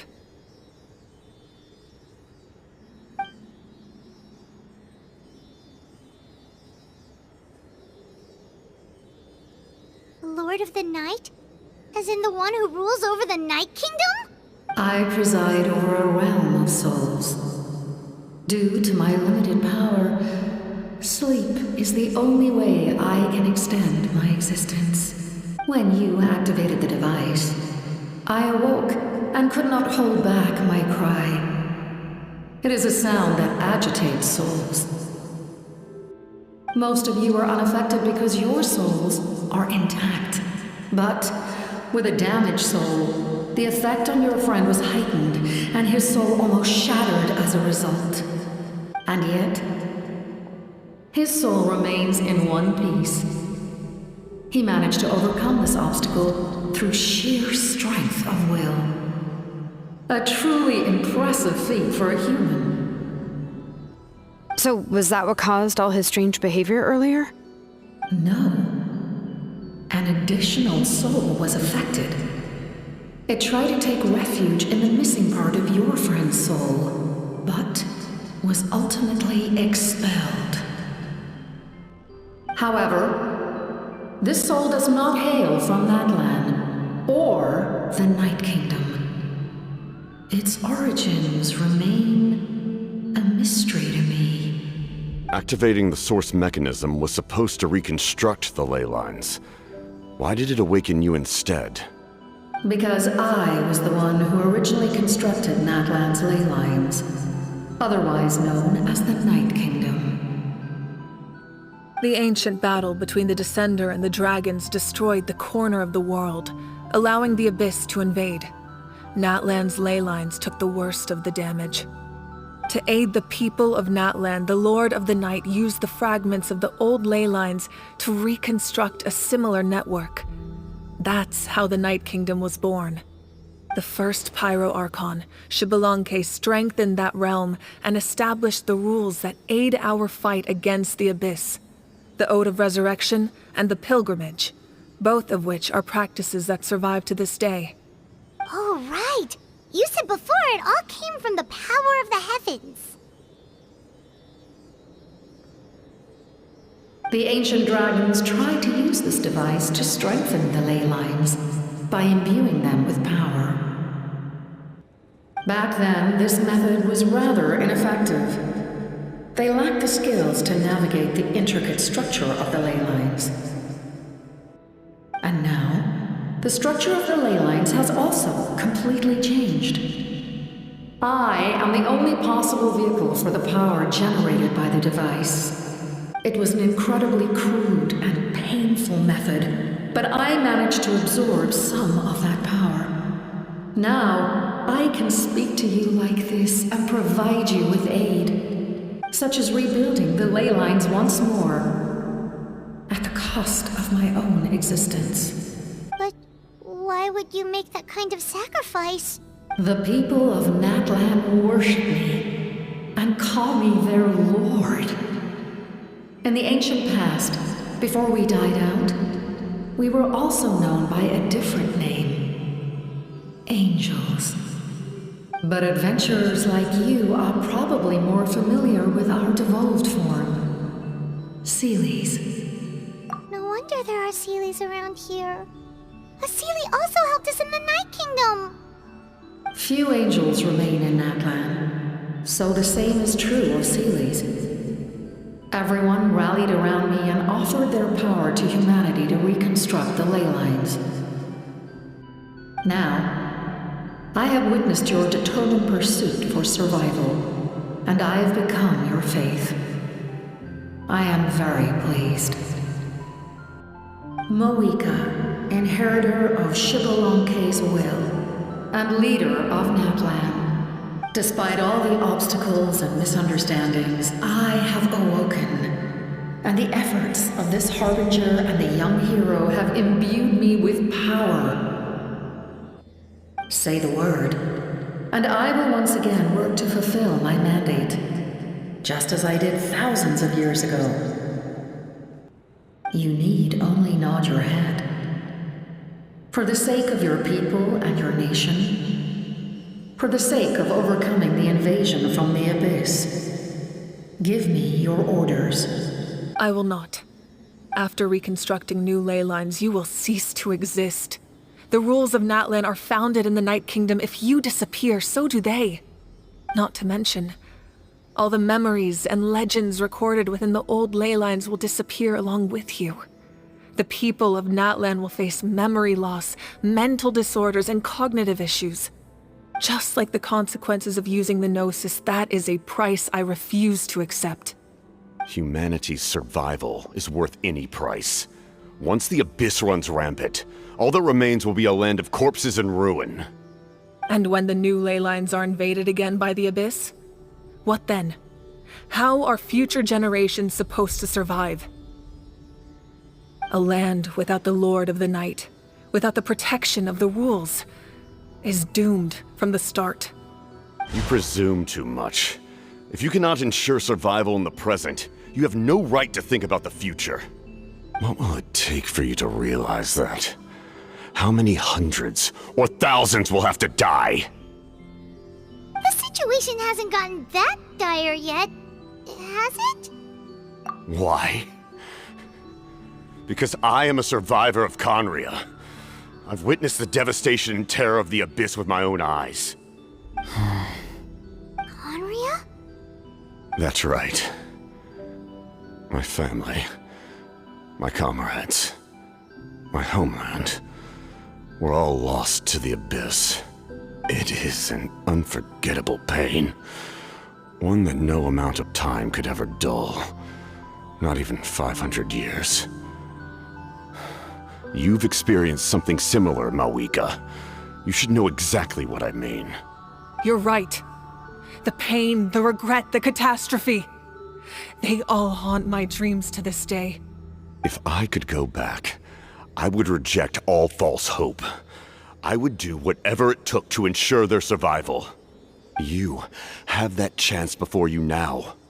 Why do you refuse to take it? Because we don't have the right to make that decision. We love this world because it contains everything we hold dear. Everything that has happened here has moved us, shaped us, and turned us into who we are today. Giving up our memories and history would mean rewriting everything. The people of this world would then become fundamentally different beings, their physical bodies the only connection to their former selves. Even so, given enough time, a new civilization would inevitably flourish. If you believe in humanity, you should trust in their ability to create a new future. Or, history could repeat itself. The Abyss could invade once more, and it would all be for nothing.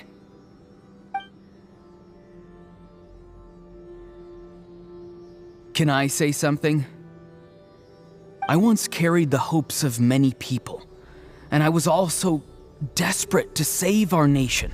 In the captain's plan, I saw a chance to ensure our survival. But as I was on the brink of death, my wish for life and purpose was rekindled. I've been very fortunate to be well cared for by all the people in my life. I refuse to forget that. My feelings were so strong, they overrode my compulsion to sacrifice myself for their safety. No matter what path lies before us, we still have a destination. If we lose our way now, we will lose the meaning of our existence. That's right. Natlan's heroes gave their lives so we could have this chance against the Abyss. Their sacrifices are our blessings. Not only are their deeds and spirits exceptionally meaningful, they may also well be our path to victory. I don't want to give up just yet. Yeah, we're just one hero short. The power from the device will allow me to remain awake for some time. I stand at the ready should you change your mind. Even if you fail, you need only send someone my way. My offer still stands. Humanity is truly remarkable. Even the gods in the heavens hold you to be special. Even now, you stand before me, dazzling like the sun. You must have a profound connection to this land since you're so determined to save it. But what are you really trying to protect? The land or its people?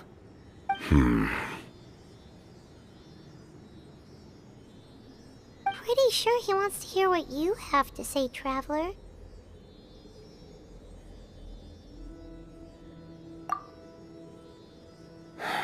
Fine.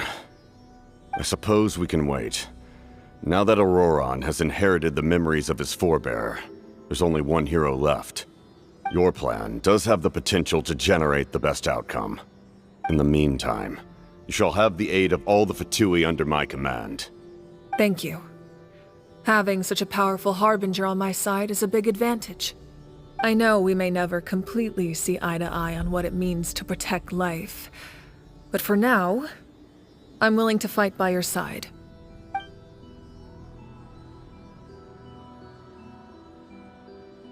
All right, we should let everyone else know about the plan.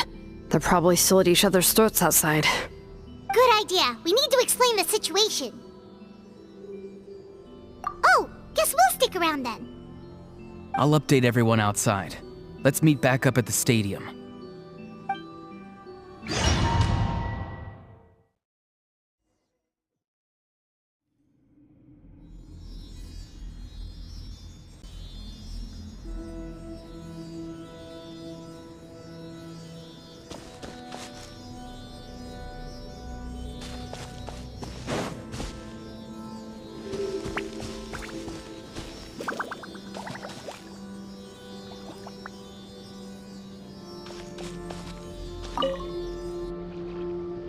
You come to me with many questions, and you should be rewarded for your bravery.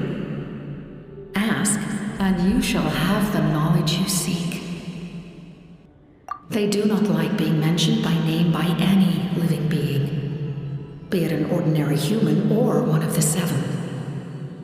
They prefer to remain in the shadows as shades. The one you wish to know about? I call her the Ruler of Death. She helped Natlan establish the rules. It was also under her guidance that I created the Night Kingdom. It was an expression of love, as well as an act of reparation. She was seen as having significantly overstepped her authorities as a shade, which quite displeased the almighty heavenly principles. She succumbed to self-pity as a result, and no longer cared if others discussed her identity. Even so, her existence remains unknown to all but a select few. Self-pity? Please don't tell anyone I used that word. I'm just trying to speak plainly to conserve energy. You come to me with many questions, and you should be rewarded for your bravery. Ask, and you shall have the knowledge you seek. I'm not familiar with that concept. The device is capable of weaving and creating ley lines, you say? Even I cannot create something from nothing. I can only reconstruct the ley lines by reassembling the yet intact components into a new structure. If that power were available to the people of Natlan, they might have a new option against the Abyss. You come to me with many questions, and you should be rewarded for your bravery. Ask, and you shall have the knowledge you seek. Phlogiston is Teyvat's primordial form of energy. The heavenly principles used phlogiston as a basis for the creation of elemental energy, to develop a power to better counter the Abyss. Have you heard of the concepts of the light realm and the human realm? That explanation might take too long. Light refracts into 7 different colors, which we collectively refer to as a rainbow. Elemental energy is a similar concept. It's essentially the modern counterpart of phlogiston. You come to me with many questions, and you should be rewarded for your bravery. Ask, and you shall have the knowledge you seek. Ah, yes, yes. The artisan from the Children of Echoes has yet to mention the matter to me. Probably because the young girl from the Masters of the Night Wind is absent. No matter. I'll reach out in a dream and tell them what needs to be done. Young girl? What? Did I say something wrong? You come to me with many questions, and you should be rewarded for your bravery. Ask,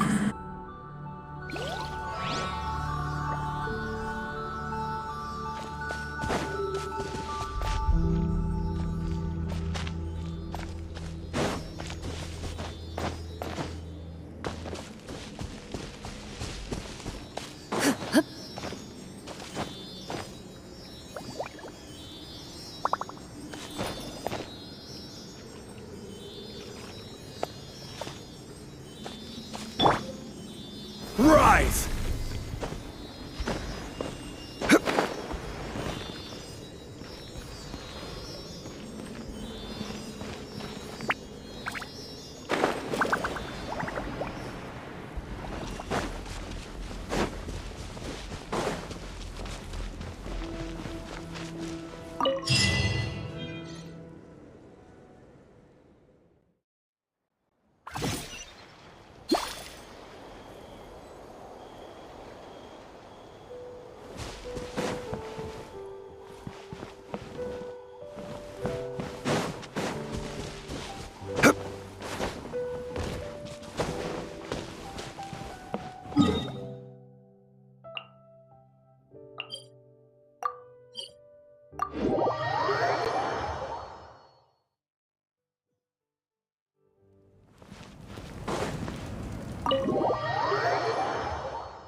In that case, allow me to formally welcome the Fatui to our cause. We now face a common enemy. It's time to put our differences behind us and look to the future. As for Auroron, his actions may have been out of line, but I don't intend to punish him right now. I'd rather give him a chance to prove himself. A magnanimous decision. We're back! Whoa. Seeing the two of you chatting like this, Paimon almost feels like she's dreaming. This may be an unexpected outcome, but a favorable one nonetheless. Now that we're all here, I have some questions of my own. Tell me, how did you discover the source mechanism? We weren't getting any closer to obtaining the Gnosis, so I had my men scour Natlan for a different option. Auroron helped as well. We tracked down 3 scholars, Aberawa, Bosomtwe, and Kushtal, and combined the results of their research to locate this ancient device. I've never heard those names before. Seems like my own investigation failed to locate some critical personnel. I'm just not sure how I missed them. Strange. Perhaps they simply live in seclusion. In any case, their results speak for themselves. That's true. Now we have another option at our disposal. Compared to using the Gnosis, our current plan will buy us some time. And if all else fails, we still have this plan as a last resort, even though executing it will come at a heavy cost. But that means making everyone forget their past! We should definitely try to avoid it if we can. Oh, actually, speaking of the Gnosis, how did you know what it could do? That story begins with the Cataclysm 500 years ago. I failed to save Conria from the rampage of the Abyss. When the situation became unsalvageable, I fled to Natlan with the remainder of my platoon, only to find that Natlan had fallen victim to the same tragedy. I defended this land for quite some time, and, in the process, met the chief of the Masters of the Nightwind, Aizu. I'm sure many people viewed Conria as the cause of the tragedy, but Aizu was kind to me all the same, and even helped me in my time of need. From that moment, I made it my mission to aid Natlan. In battle, a warrior fights to win.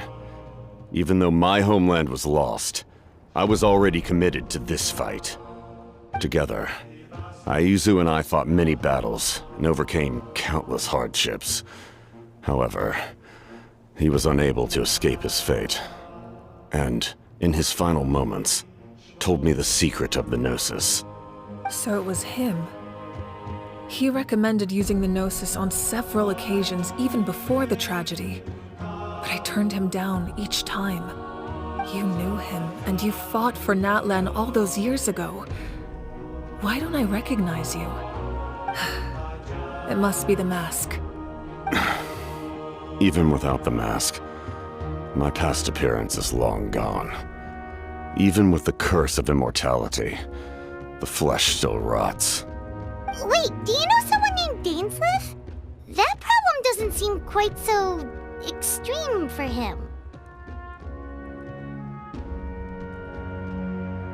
You've met him already? Yeah, a bunch of times. Sounds like you know him too.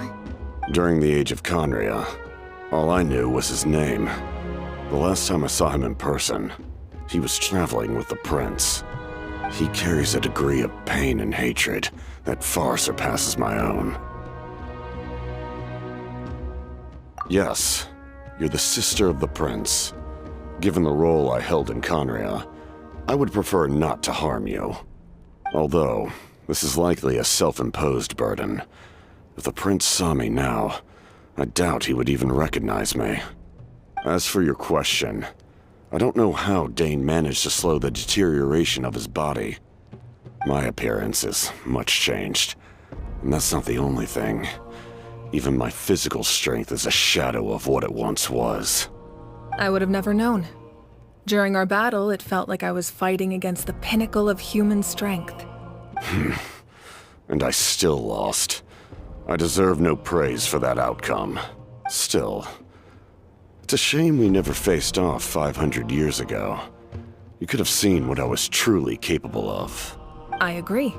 Had we fought then, I'd also have been more motivated to go all out. So, all that commotion back at the stadium, and you're saying neither of you were using your full strength? I'd say we're evenly matched. If we face off again, victory will come down to who wants it more. I imagine you held back since there were spectators around that could have gotten hurt. But capitalizing on that situation would have only led to a hollow victory. It would have been no different than taking hostages. My goal was the Gnosis, and I failed to obtain it. That means I lost, plain and simple. Her Majesty the Tsaritsa allows every Harbinger the freedom to pursue the meaning of their existence. When the time comes, that freedom can take precedence over her orders. That's why our methods can be so radically different, despite sharing the same goal and the same sovereign. I needed the Gnosis because I came here to save Natlan. That was my primary motive. Once Natlan is saved, if the Gnosis still remained in my possession, I could bring it back to Snezhnaya. My decision regarding the Gnosis will not change. So let's focus on the Abyss for now. Right! What happens when all 6 heroes are together? We will unleash a great power that can be used to thwart the Abyss. But only once. It's a power that Xbalanque gained from Renova. Renova is a god whose existence predates any Archon. You can think of her like an emissary of the heavenly principles. She controls the power of death. Wait, is that why you have the Ode of Resurrection? Yes. Renova also orchestrated Natlan's rules. As for the Divine Throne, like I said before, when a human ascends to the Divine Throne, their inner flame will awaken. The size of the flame depends on the person's potential. The same principle applies to the ruler of Death's power, with one notable distinction. The amount of power inherited will not change depending on your ability to tolerate it. In other words, it's a kind of power that not everyone can withstand. But if you survive the trial, you will gain unprecedented strength, and the ability to harness powers more formidable than any Archon. That still sounds really risky. We cannot walk this path without accepting risk. Mualani charged into the Night Kingdom despite the abyssal contamination. Auroron fought back from the brink of death. In the face of their bravery, I must respond in kind. That is my duty. Spoken like a true leader. All right, that's enough for one day. You should head back and get some rest. I'm sure you're exhausted. The Abyss will likely sense the change in Auroron. It's possible the frequency of the attacks will increase. There are many challenges to come, so we need to be prepared. When you put it that way, Paimon feels even more exhausted. All right, let's head back.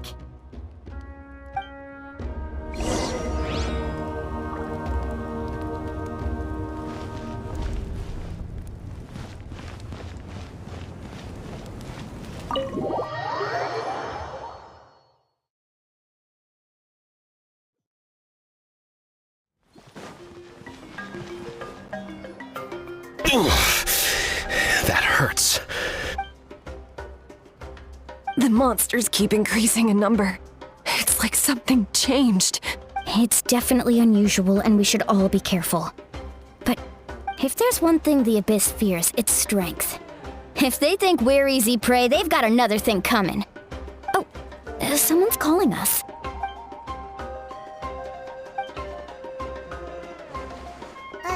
Something wrong, Traveler?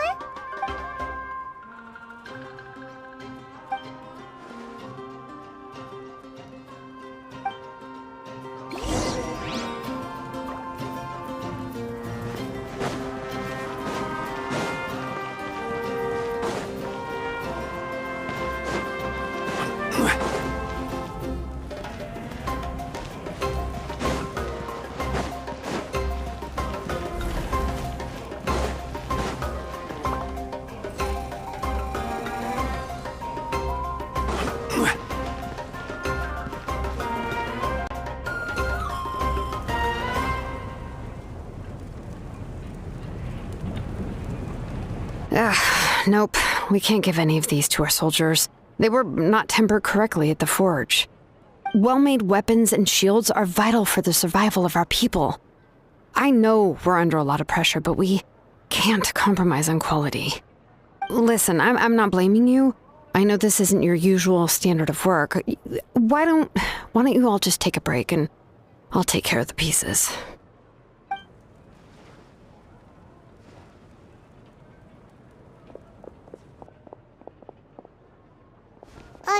Hey, Shilonen? Is something wrong? Nothing I can't handle. Just, some rushed defective goods, that's all. Even the most skilled craftsmen make mistakes under pressure, and if you two want to avoid the same fate, you should really get some rest. You must be exhausted too. Don't worry. I like it that way.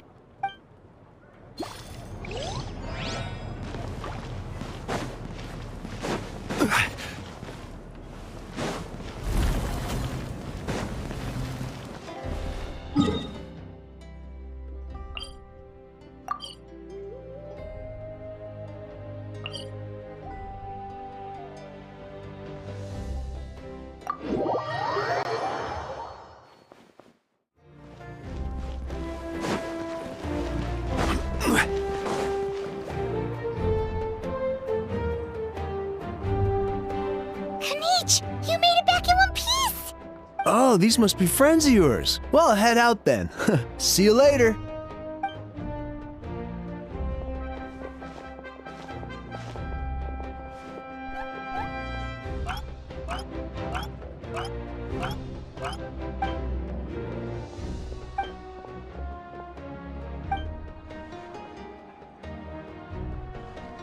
Yeah, a lot happened while we were in the ruin. We'll tell you about it some other time.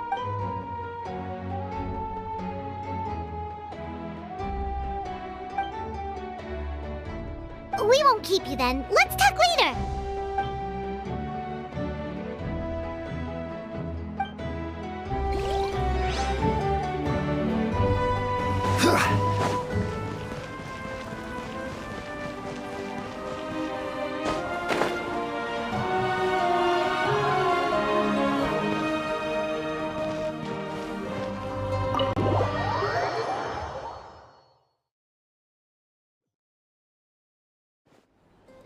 Auroron? Granny? What's wrong, Granny? It looks like you have something to say. You know exactly what you did. You need some sense knocked into you, that's what I think. Now, where do I even begin? I'm sorry. Now that you have nowhere to run, that's when you apologize? You couldn't wait to run off last time, and the time before that. Pretty sure I apologized those times too. What exactly were you thinking? Being a wanted criminal is one thing, but then you also tried to pull off that whole thing in the ancient ruin. I'm not the one who needs an apology. Apologize to yourself for risking your life. Okay. I'm sorry. I don't have anything to say for myself, Granny. Yell at me all you want. I know I messed up. You better be sincere. This is an incredibly serious matter. I'm being sincere, I promise. I've seriously reflected on my actions. I know what I did was risky, and I know I made some bad choices. But I don't regret it. I just had to do something. Not because I thought I was special, but because I wanted to help Natlan as much as I can. Of course, in the end, I just ended up causing more trouble, so you're right. My apology doesn't mean much. But I don't know what else I can say. You even had Aoife bring me that gem. A simple thank you isn't enough, but still. Thank you, Granny. You're welcome. Just make sure to thank Aoife sometime. I will. Anyway, don't feel too grateful. I tampered with the bag to copy a portion of your memories. Oh, I didn't notice. Of course you didn't. You forget how many years I have on you. Like you could uncover one of my tricks. Ugh, anyway, I have something else to tell you. The Pyro Archon has discussed your case with the others. Many of your actions violated the rules of Natlan, and you should understand you'll have to take responsibility for that. I understand. But your efforts weren't entirely meaningless in the end. In addition to giving us another failsafe, you saved yourself with sheer force of will and managed to become a hero. Huh. Not too shabby, grandson. Did the Traveler in Paimon tell you to say that? What? No! I said that because I mean it! I can't believe you're complimenting me at a time like this. You normally let your fists do the talking. You're not off the hook just yet. I told the Traveler I was going to break your legs, and I meant every part of it. Could you not? I still need them to walk. Trying to negotiate, are you? All right. Make me an offer. Given all the good things that I managed to accomplish, can you let me off the hook this one time? I promise to do better in the future. Fine. I can let this slide for now. But I'll be watching. We'll see if I change my mind. Oh, Traveler, Paimon. Didn't expect to see you here. Hello! Yes. Looking after these little rascals is rather exhausting. Taking care of the Traveler isn't easy either. Paimon's like... Traveler, Paimon, I want to thank you for your help back at the ruin. I won't. Let's get together sometime. If Auroron really wants to thank you, he can treat us all to a tasty meal. Sounds great! We'll be there!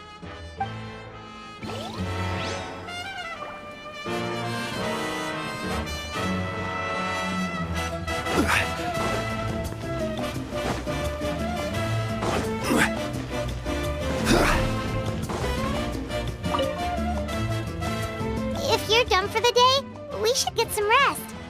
Paimon has a feeling we'll need it for tomorrow.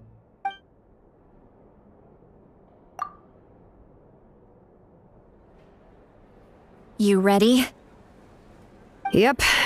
Let's go meet the Lord of the Night.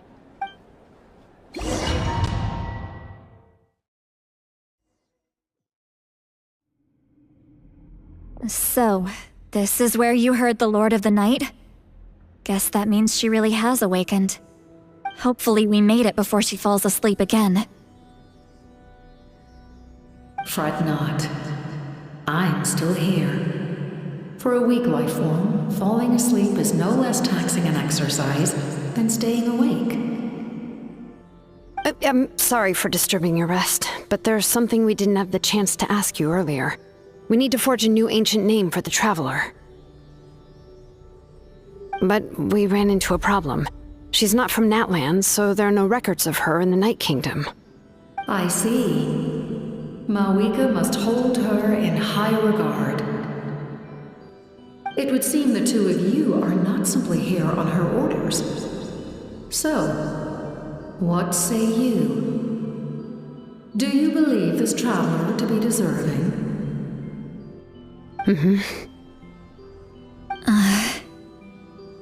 Speak your mind. There are no others here.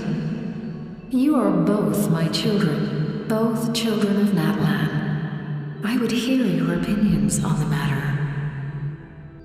She is special. She saved Kachina and devoted herself to helping us avert this disaster.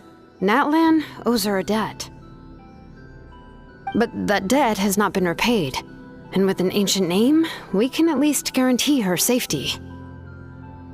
Even though that guarantee will come at the cost of your own life? Yes.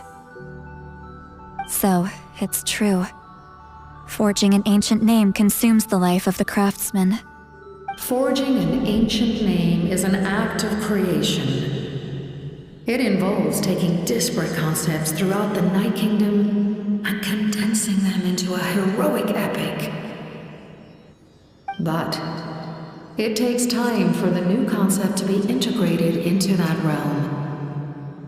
If the ancient name is like a seed, then the life of the craftsman is the outer shell, serving as its protection.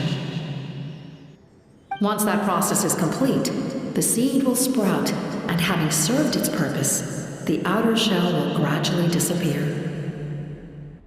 Forging an ancient name is no easy task, and creating one for an outlander makes it even more challenging.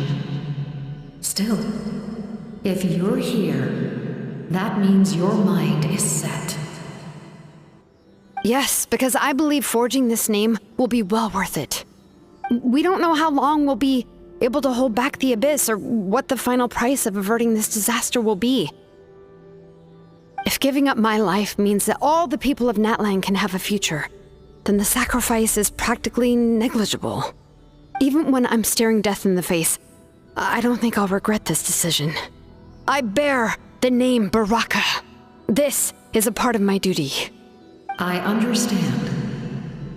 The chance may be exceedingly slim, but you still want to seize it, because this could be the final step to victory. And you, Sidlali, the anxiety you feel, it's because you saw something, yes? Something you were not meant to see. So, you know about that too. What is she talking about? I've had concerns for a long time. Malika's plan needs too much time, and too many things can go wrong. The Masters of the Nightwind have a ceremony that can be used to glimpse the future. It's just... using this power on the Pyro Archon has always been seen as a taboo. And you did it anyway? What did you see? Death. How? A key part of Malika's plan is using the 6 heroes to release the power Xbalanque obtained from the Ruler of Death. Considering its origins, the price of using that power is death. You're saying Malika is going to die in this war against the Abyss? Yes. I can't just ignore what I saw. That's why I need the Traveler's power. I need the power of a Descender. Don't forget, Sidlali. Even if it may seem like someone is fated to die, the nature of death and fate are different. Fate indicates what will happen in the future. The time, manner, and place are all predetermined. But death is different. Death is a rule. The ruler of Death's power will allow Malika to triumph over the Abyss. But she must offer her own life in the process. The ruler of Death cares little for the time and manner of a death.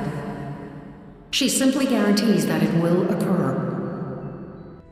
Fate may be able to influence the timing, but that is all the Traveler can change. Wait, you're saying we might be able to change when she dies, but not the outcome? I cannot help you with this, I'm afraid. It's beyond my capabilities. Malika knows about all this, doesn't she? Yes. I imagine she has long accepted this eventuality. Well, I can't. She's so strong. She never gives up, never rests until a problem is solved. She's not the type of person to just quietly accept her death. The Traveler shares that quality. That's why I think this gamble is worth it. Together, I know they can overcome the impossible. Be it fate or death. We shall have to wait and see, but I will curb my expectations. My time is running out. It is my honor to witness humanity in this moment of absolute determination. We won't forget your contributions. Once we deal with the Abyss, we'll find a way to keep you alive. Thank you for saying that, but there is nothing you can do. How many years of life are enough? 10? 100? 1,000? 10,000? The Night Kingdom will disappear. The humans will continue to fight against the Abyss, and in the end, all will cease to exist. When you consider all of that, extending my life is meaningless. That's what makes us different. Even if our end comes tomorrow, humanity will still do whatever it takes to survive today. Exactly. Times like these always fill me with admiration and reinforce my commitment to the mandate I shoulder. My creator was right in esteeming you as special above others. Here. This is my gift to you and an extension of my will. It can record the traveler's experiences in this land, whether from the past or the future. With it, you can forge the ancient name you desire, and the traveler will also become a hero forever recorded in the memory of Natlan. Thank you. We're sorry to ask this of you when your strength is already all but spent. Really. Thank you so much. Your thanks are unnecessary. This is the least that an angel can do. Time for you to leave. It's getting dark.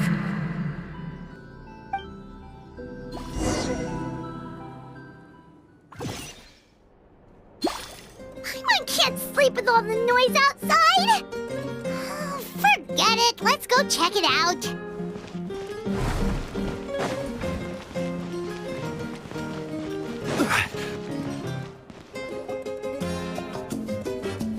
Shilon and Lolly, is there a reason you're up so early? We went to see the Lord of the Night, and she gave us this. Like I said before, I couldn't forge your ancient name because there was no record of you in the Night Kingdom. But with this, we can finally record your deeds. Just keep it with you during your time in Natlan, and eventually it'll be full of your adventures. Really? Let Paimon see!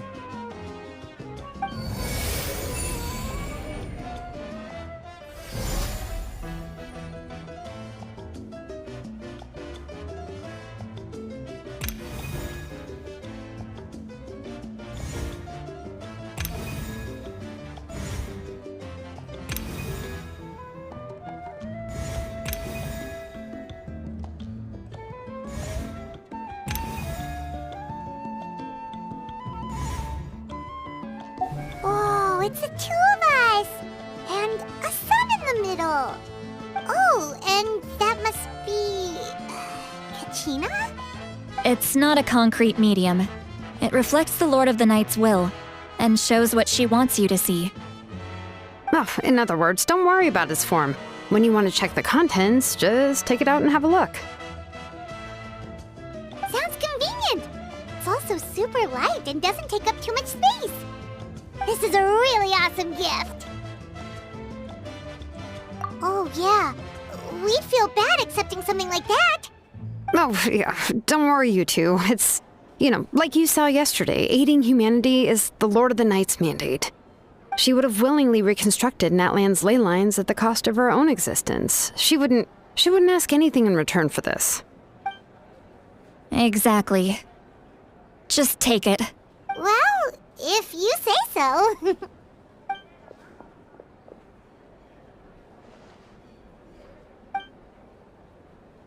So soon? We just fought them off. We can figure that out later. Let's go!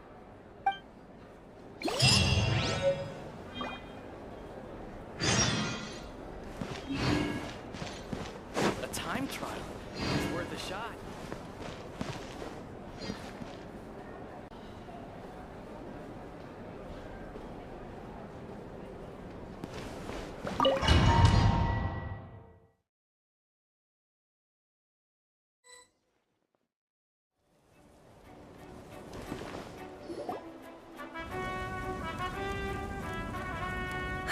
I see. I'll send reinforcements to those two locations. This other one is too dangerous. I'll handle it myself. The remaining locations are remote with no inhabitants. Let's bring our warriors back and make sure they're careful on the retreat. Understood. I'll spread the word. We're here. What's going on? Kachina said the Abyss attacked again?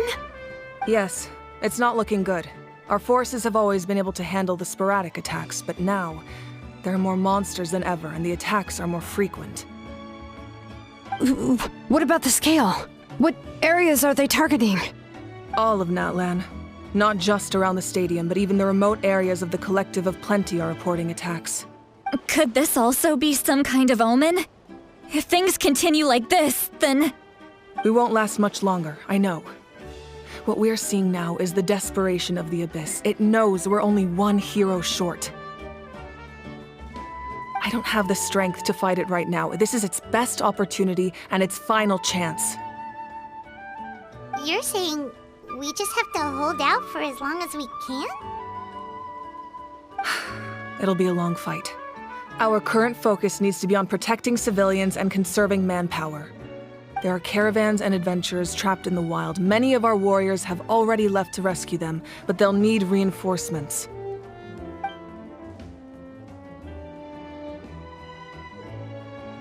All right.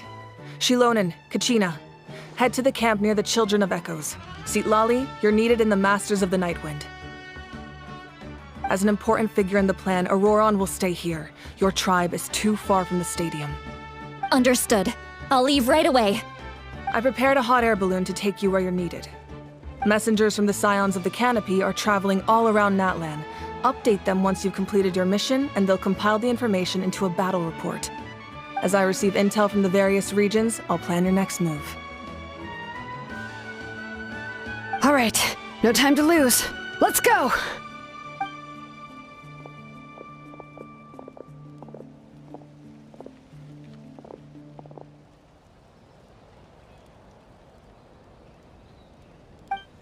What about us? Where should we go? I received word that a small team escorting civilians back to the stadium was attacked. They won't be able to hold out for long. Can I leave them to you? Thank you. The hot air balloon is over there.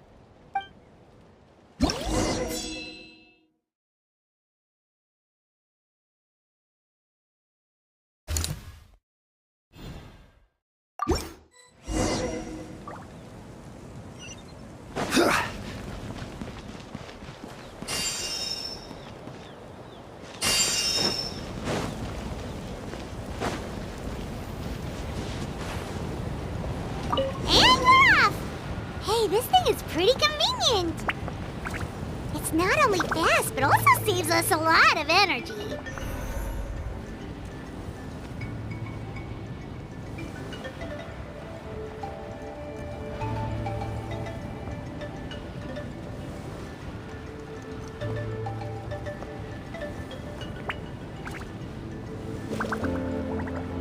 Whoa, there are warriors fighting everywhere. Seems like chaos in the making. Good thing for those battle reports.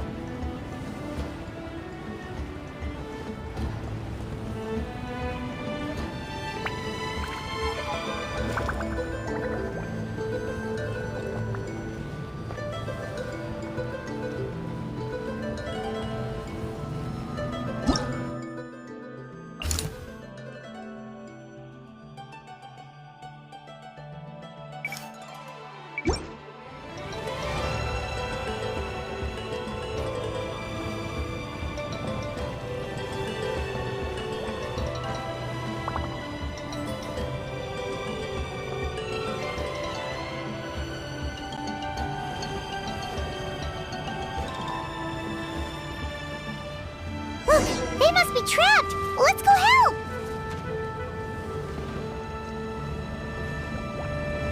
Reinforcements! Thank goodness! Stabilize! I will have order!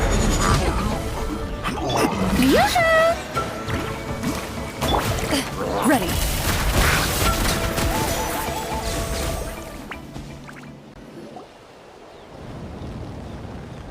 Thank you for coming. We were almost at the breaking point. There were just too many monsters. They just kept coming, wave after wave. At least we got here in time. You all should get going. I know, but it's not that easy. A lot of people were hurt in the battle just now. Our cart was also attacked, and now our supplies are scattered everywhere. That's not important right now. We need to focus on getting out of here alive. I know, but these were medical supplies.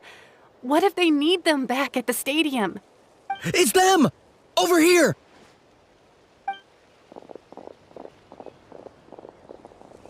We came to help, but looks like you don't need it. Nice job making it through. Now we can head straight to the next location. What other areas need help? Here, take a look at the latest battle report. Messengers from the Scions of the Canopy are traveling all around Natlan to pass along the latest intel. If you see a messenger from the Scions of the Canopy, feel free to ask them about the latest battle situation. Thanks! Now where should we go next?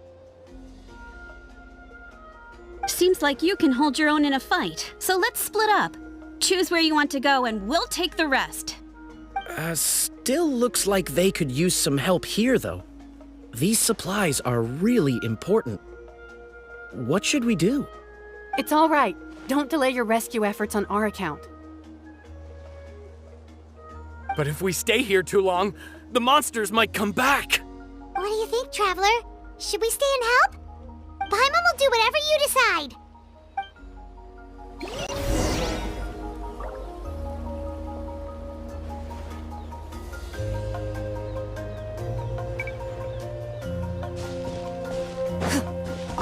Traveler, can I ask you a favor? My mother's a doctor.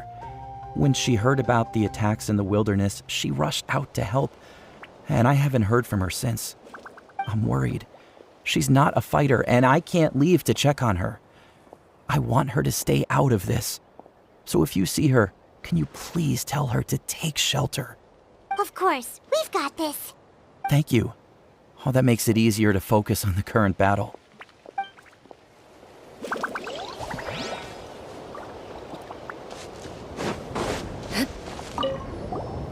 Do you get scared? I knew it. You're too strong for that.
Kanish just ran past. He must be busy delivering messages. At least he didn't look hurt.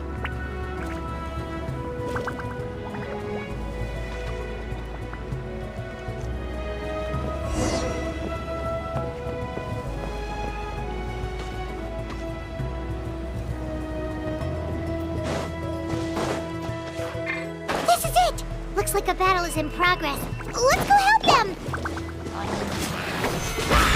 How much longer are these things gonna keep coming?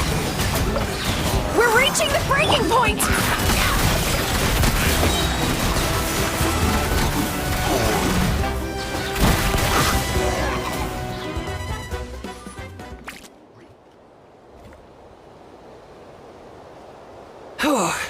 Thank you so much. You came just in time. What's going on? Were other places hit? Yeah, seems like it.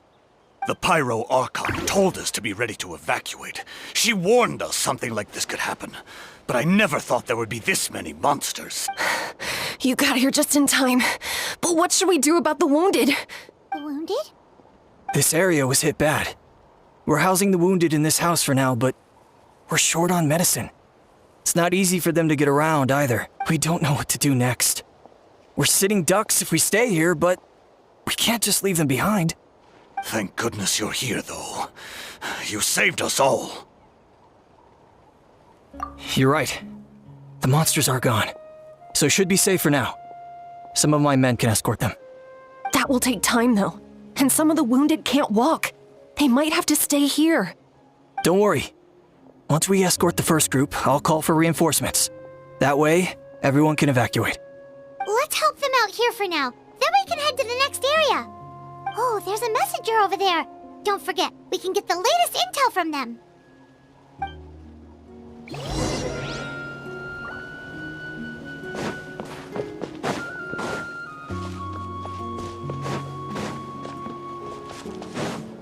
Quick, over here. Follow me. Look, someone's surrounded!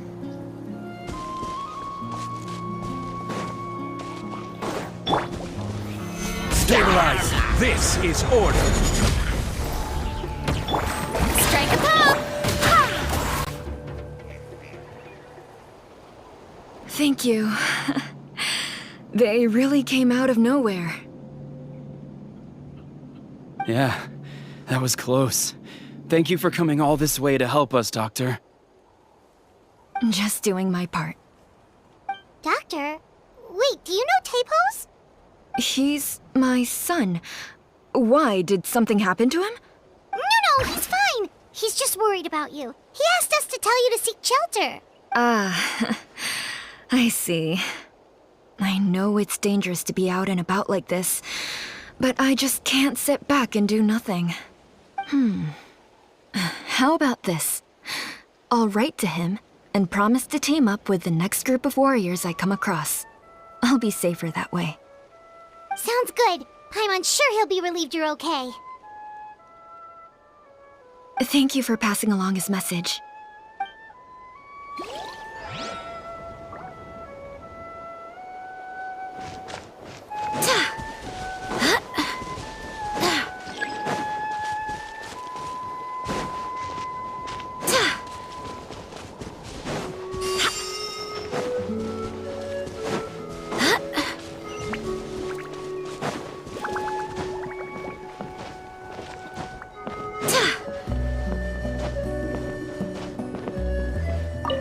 Thanks for your help. I've updated the intel on this area. I'll start spreading the word. Hang in there, you two. A lot of places still need your help.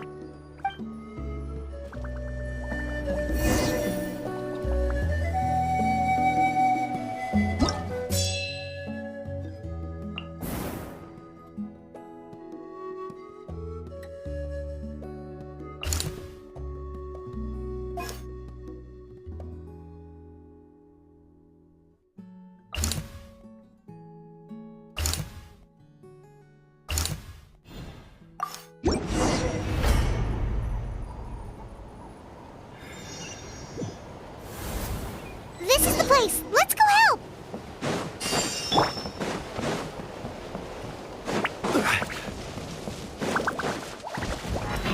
Gather! Yoo-hoo! Let my name echo in song! I swear by my sword!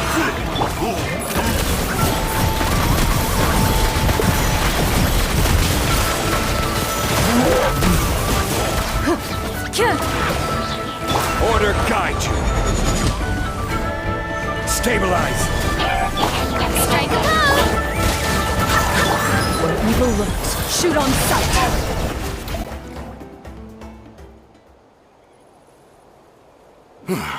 Thank you for coming. We finally have time to catch our breath. Fairly stable for now. We've stationed ourselves here to act as a buffer. What What about the monsters that suddenly appeared? Based on my experience, the monsters are attracted to two things: the presence of living beings and combat. That's why we set up our front line of defense so far from the tribe. The civilians are more isolated from combat that way. Ah, the messenger's here. Perfect! We were just waiting for the latest battle report. We'll stay here and continue to guard the tribe. There's so much that needs to be done after that last battle, but we're short on manpower. If you're not in a hurry to leave, would you be willing to help out? That's a decision for the Traveler.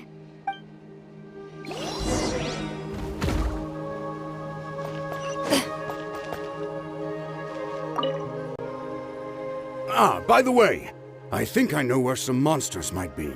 It's an area nearby. If you've got some time, I'd appreciate the backup. All right, let's move out.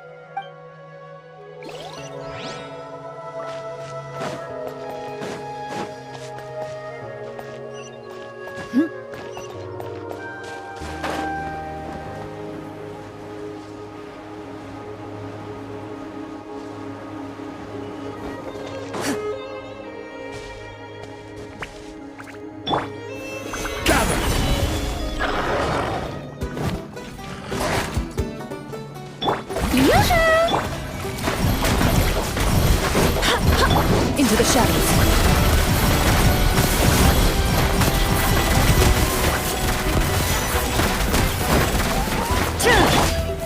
Stabilize! Wind, hear me! Ready.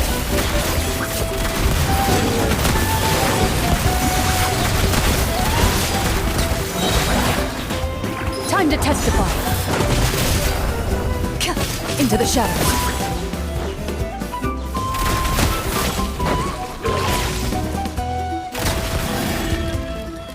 Thanks to you, we managed to clear out the threats in the surrounding area. Let's head back.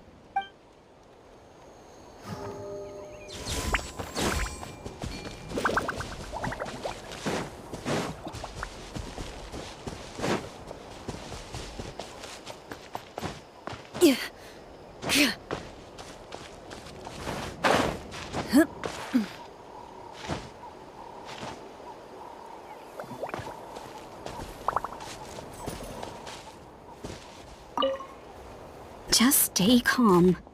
Time to be brave. You're a warrior. It's your job to protect people.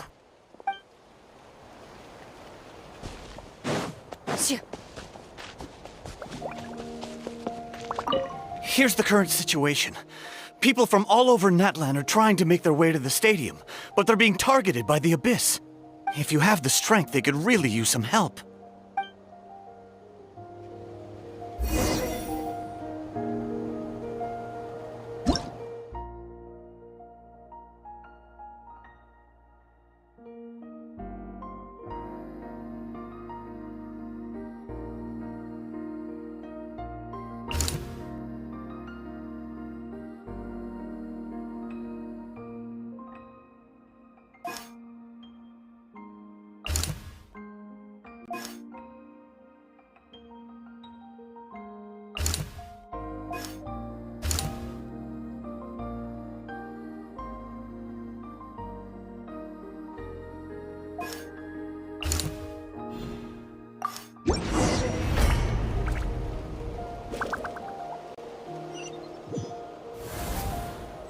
There are so many people here? Looks like it really is getting too dangerous for people to stay out in the wild. Guess that means the situation isn't getting any better. Well, we'll just have to keep fighting.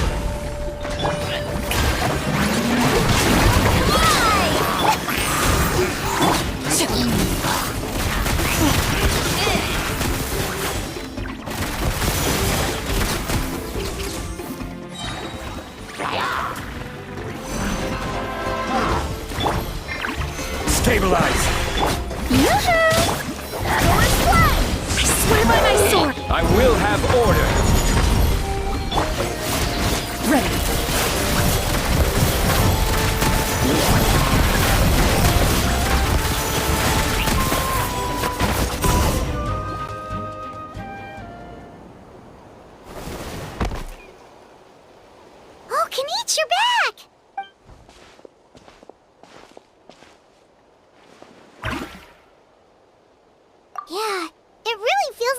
running short on people everywhere. It's so dangerous out there. Just when we think everything's under control, another thing goes off the deep end. Not that Paimon's complaining, it's just... What if things get even worse? Okay, that's enough out of you!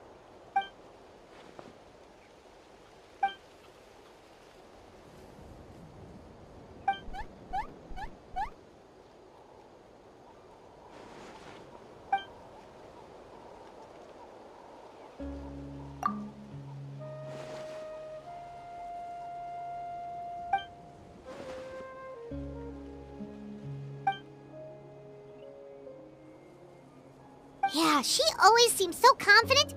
Plus, she told us you can only become the Archon by proving your strength.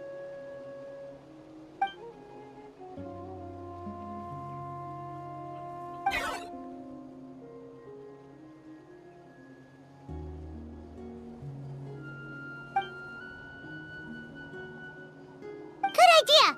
Maybe we can see if the people around here need anything in the meantime. Looks like we're on the same page. There are a lot of people in here. Could they all be refugees?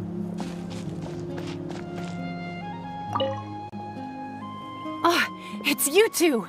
Oh, I'm so glad you're all right. Hey, you made it back! Sure did. Dargo made sure we got back safely before rushing out again. Plus, we managed to deliver the medical supplies to the stadium. I really can't thank you enough for your help.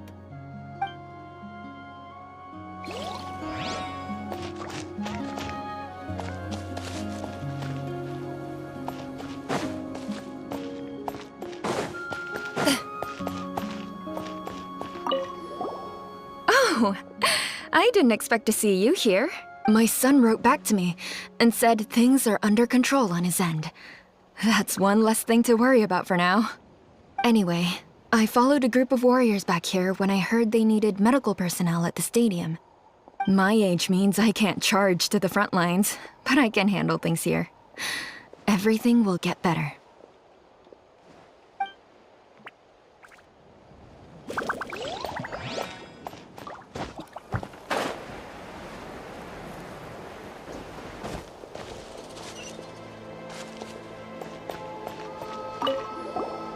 Want to get some rest, Traveler? We have to head out again in a bit.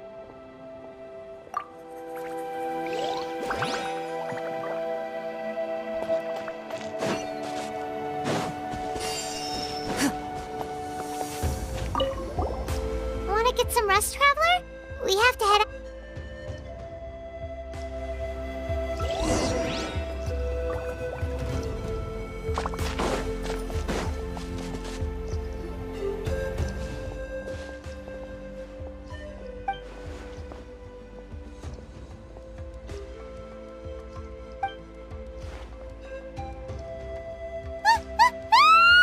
What's going on?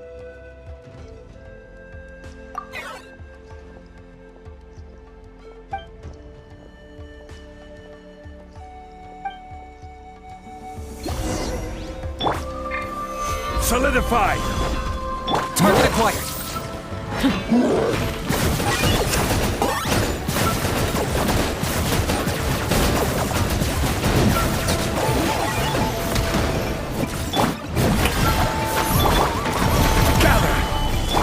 Time to shine! Locked up.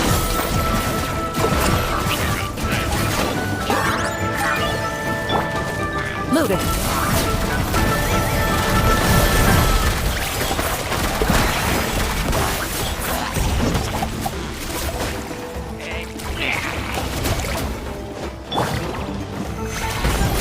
This is order.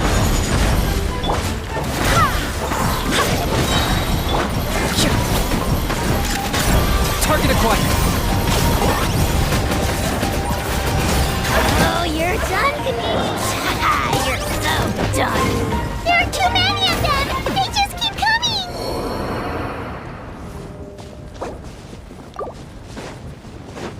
Okay.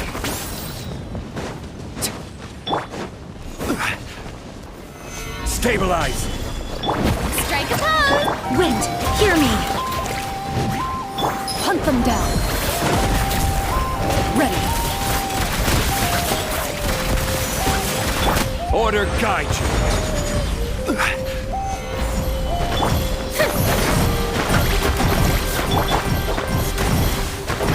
Careful. Shift into the shadows.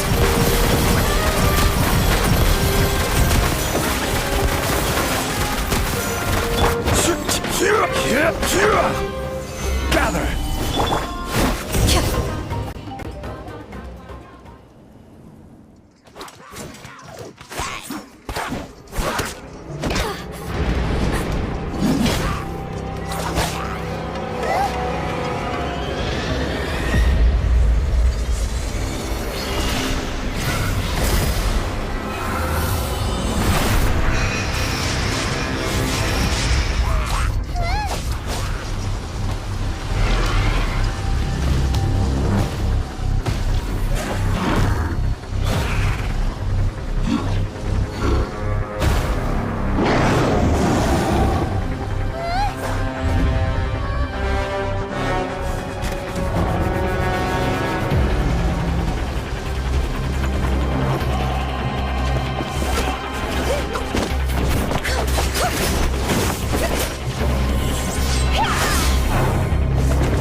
Thanks. The situation is grave. Hold this position. Keep the people safe.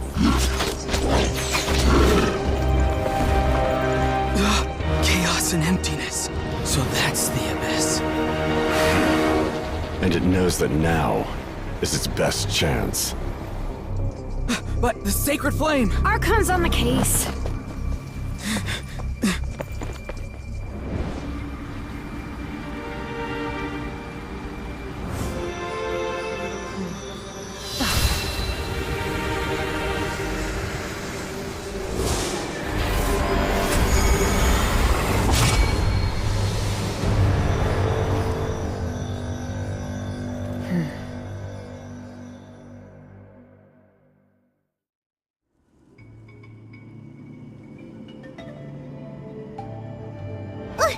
What was that?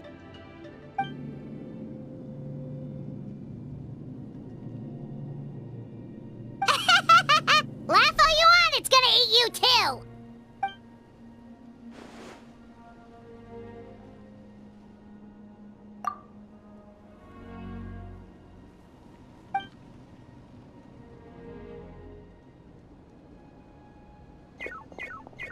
The fact that Deadpan Kanich is this nervous just goes to show how serious this really is. Oh, let's go. The disaster's really happening.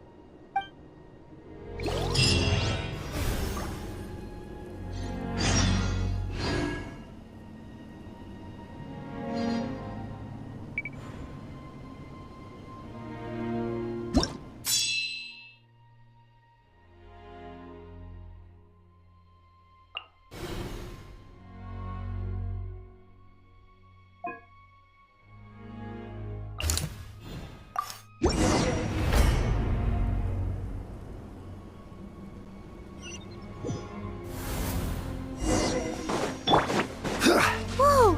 Those Saurians are fighting each other! No, wait, something's wrong. They're abyss monsters!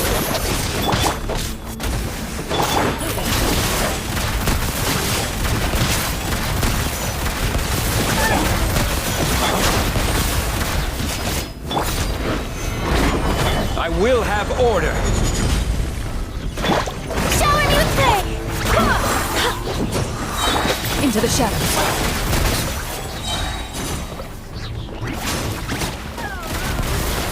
Time to testify. Stabilize. Let my name echo in song! I swear by my sword! This is order. Gather! Loaded.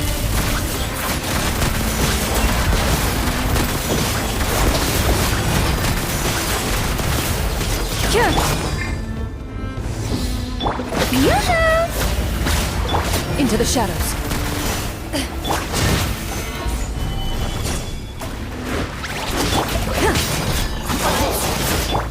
More blood! Over here! Come on, quick!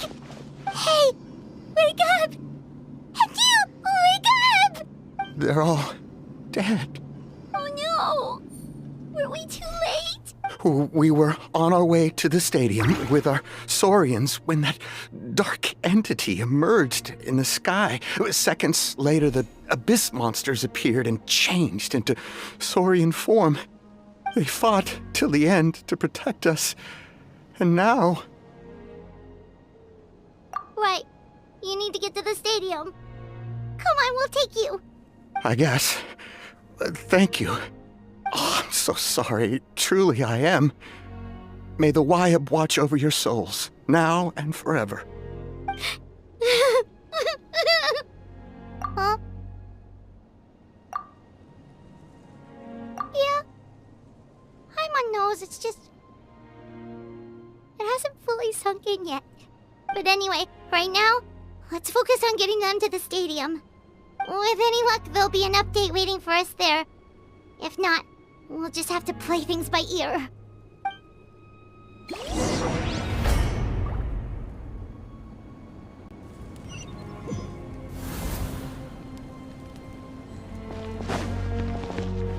Need the latest battle report? We don't have too much information since so few messengers are making it back here. But as I understand, the folks at the Scions of the Canopy outpost suffered a large-scale abyss attack as they were trying to evacuate civilians to the stadium. If you're free, please head there immediately.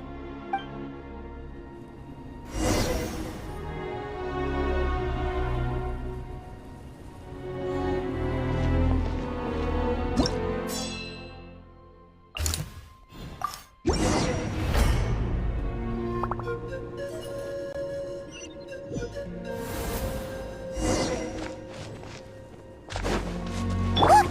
Someone's still fighting! Stabilize! Ready. Where evil lurks, shoot on sight. Gather! Strike a pop! Into the shadows.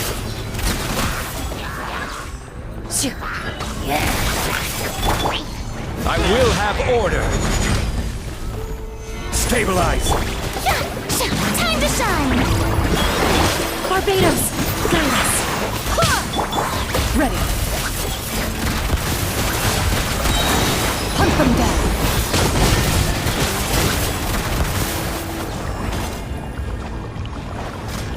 This is order! Shower me with prey! Loaded.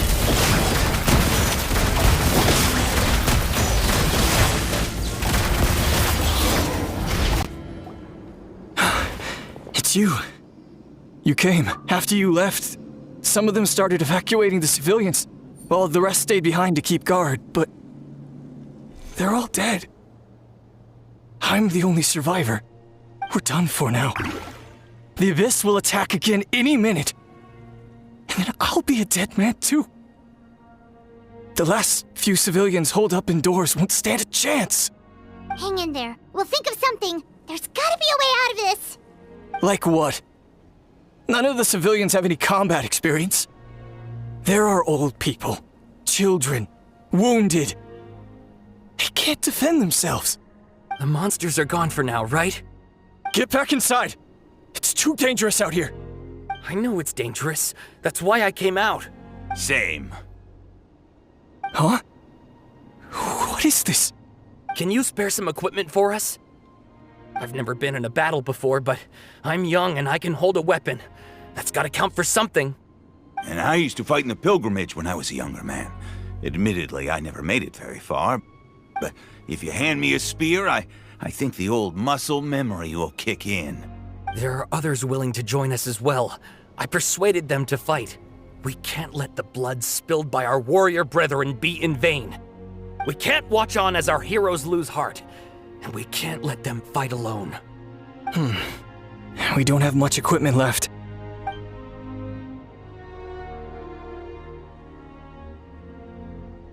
Okay, take these. With a few extra fighters, we should just about be able to hold our own.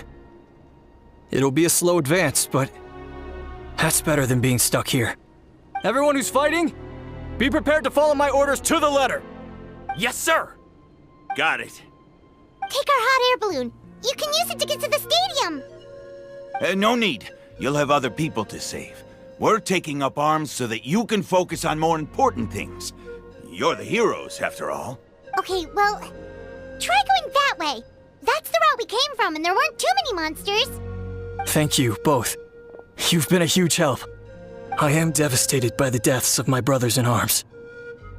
But if their sacrifice means anything, I have to live on. We're not going down without a fight. Thanks. We will. Now, go. There are other people to save out there.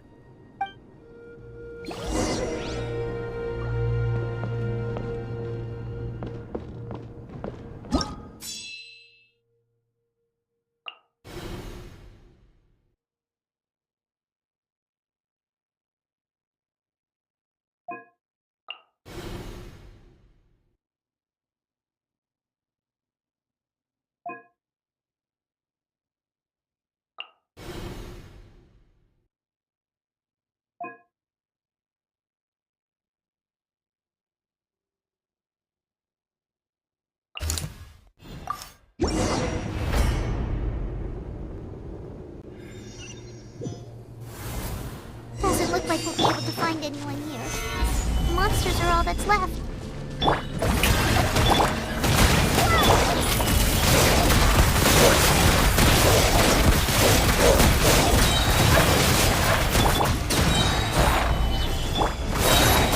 Let my name echo in song!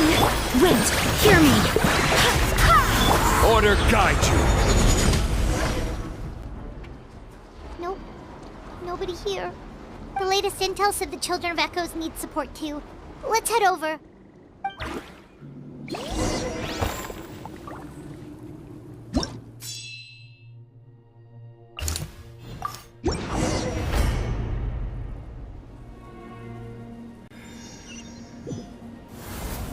These warriors are struggling! Quick, let's help them! Gather! Strike a pose!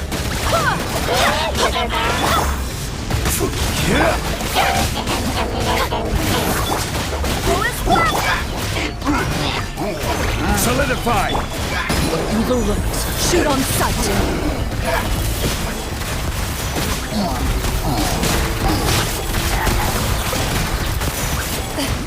I will have order! Gather! Into the shadows.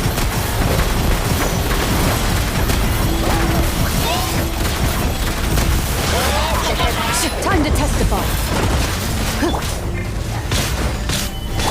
Yoo-hoo! Time to shine! Barbados, guide us. Ready.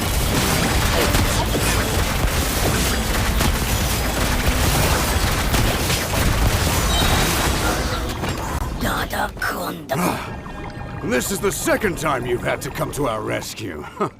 I'm a little ashamed. Thanks to your efforts last time, we managed to fend off the abyss here, even after whatever that was appeared in the sky. But at this point, I think we're gonna have to cut our losses. This base is as good as gone. Yeah, everyone needs to stick together. Best to regroup somewhere else. All right, time to evacuate. There's a volunteer unit here too, so first I need to ask them what they want to do next. For anyone who still wants to fight on the front lines, The Children of Echo's front is the closest to here. Anyone who wants to leave will likely also see action as they evacuate, but will be afforded safety at the stadium. Those are the options. We're abandoning this base, and you're free to stay with the group or leave. As of this moment, the Children of Echoes are reasonably well defended, so please, weigh the risks and consider your family's safety before you make a decision. Now then, anyone who wishes to keep fighting, show me how serious you are.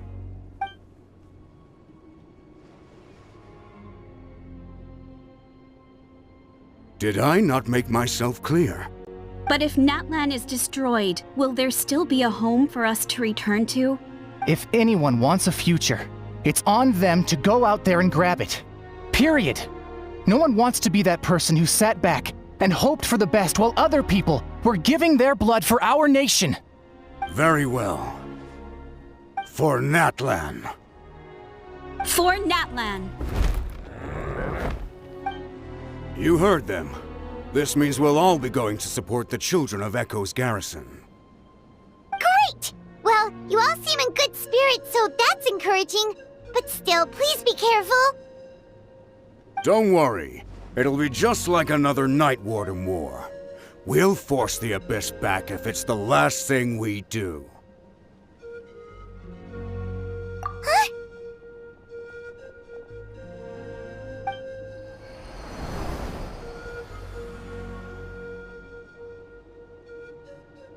Shoot!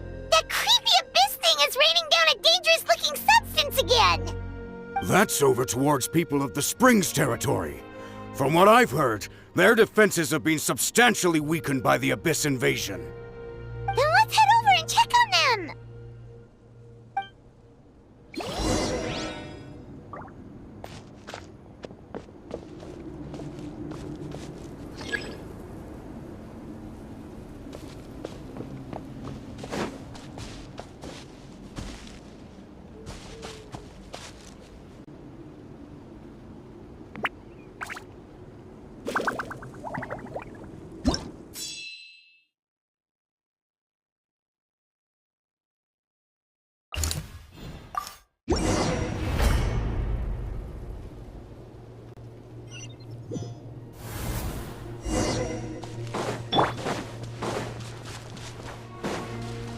What the? Paimon can't believe it! Hunt them down. It's too darn strong, our attacks are useless! Oh, why isn't anything working? At this rate, the Abyss is just gonna keep sending more and more monsters! The next wave will be here soon! We need to get out of here! Let's check the area for survivors and hurry!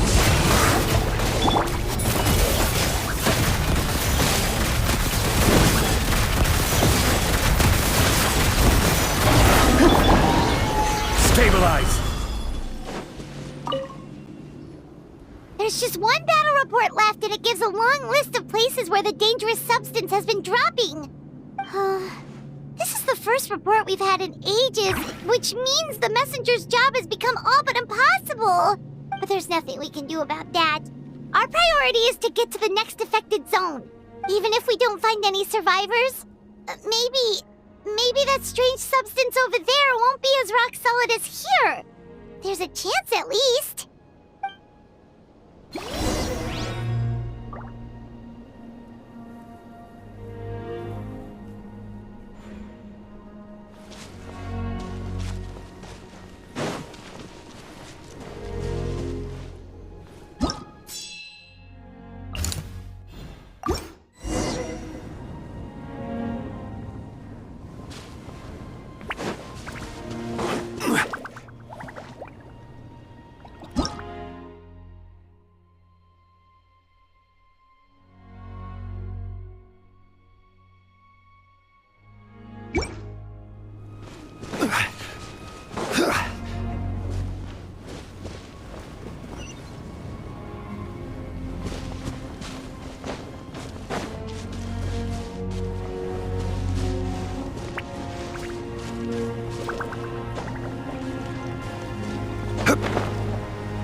getting too much for Paimon to take.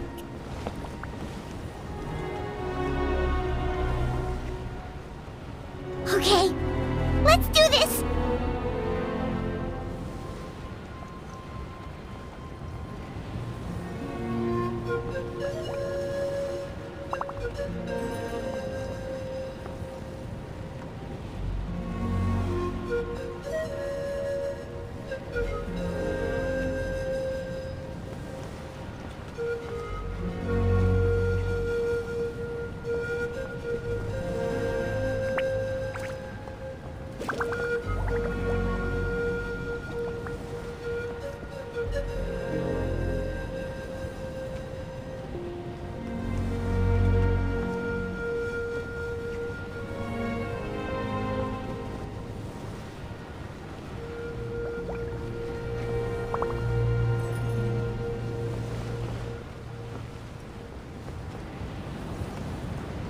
Oh, thank goodness, those people are still standing!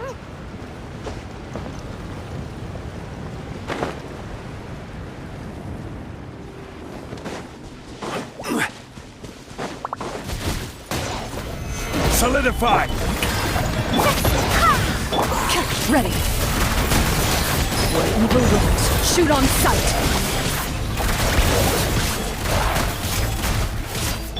I will have order. Gather! Let the world collide! Into the shadows.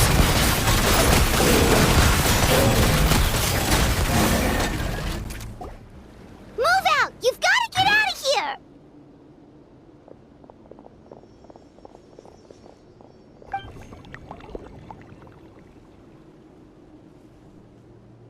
Still no luck, huh? What on earth are these things? How are they invulnerable to attack? Yeah, at least with regular abyssal pylons, anyone with a vision can destroy them. But this thing, no one's seen anything like it before. It's like a part of that sky demon's body or something. Whatever it is, it seems like it can spawn abyssal pylons, and with them, a never-ending stream of abyss monsters. We're just no match for it. At this point, retreat looks like our best option. We're fighting a losing battle here. The stadium is our only hope. That's where the sacred flame is, which seems to be the one thing that well of abyssal energy is afraid of. The Pyro Archon is guarding the flame. As long as that continues, we still have hope. What's this? Water, and some snacks. You look like you need it. I'm guessing you've been supporting the fight all over the map? Sounds like you need a breather. We got enough people to hold our own here, and it's high time you took a break. Why don't you sit down and gather your strength for a minute? It's true. We've been fighting pretty much non-stop. Traveler, you must be exhausted. What do you think? What is it?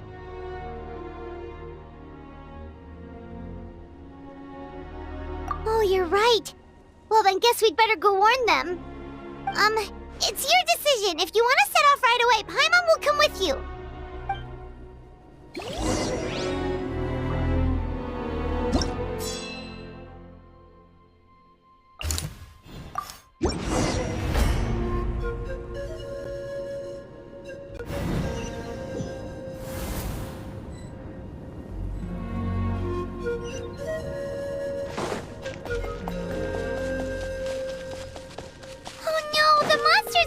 Stormed in!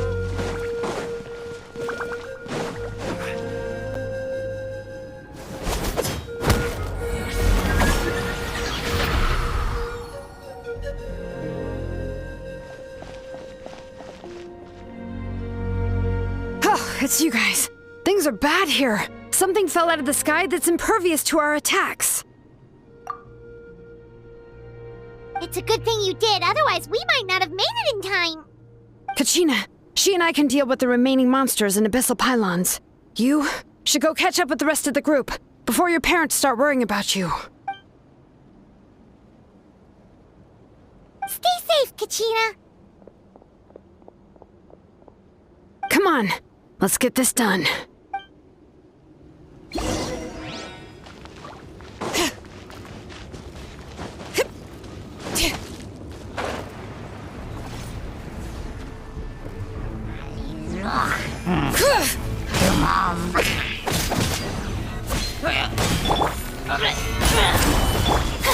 Shower me with pain!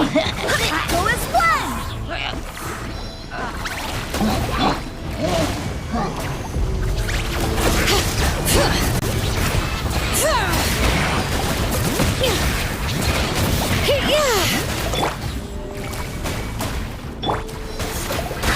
I swear by my sword! Stabilize! This is order! Hunt them down. Ready.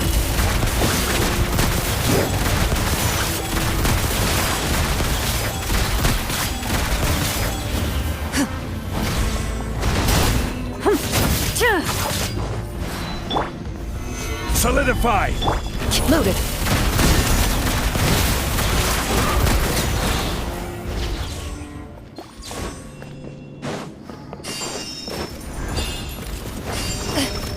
All right.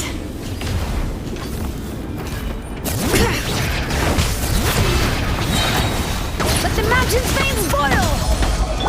Yoo-hoo! Let my name echo in song! Into the shadows. Time to testify.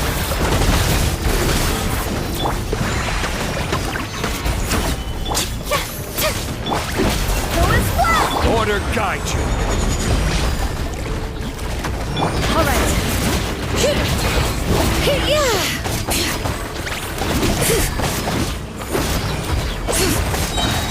Hear the echoes of the valley. I will have order!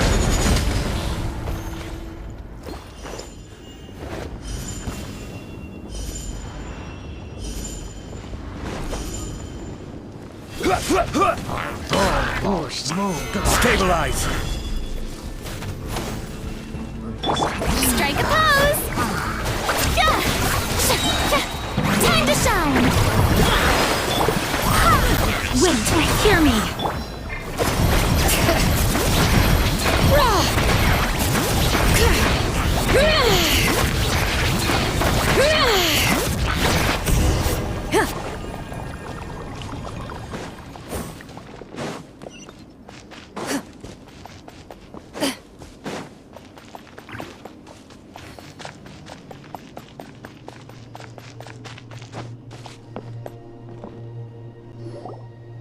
Yep, that's everyone. And no more casualties by the look of things. Yeah, this is, good. We can evacuate shortly. I appreciate your help. How are things out there? Pretty dire, I bet.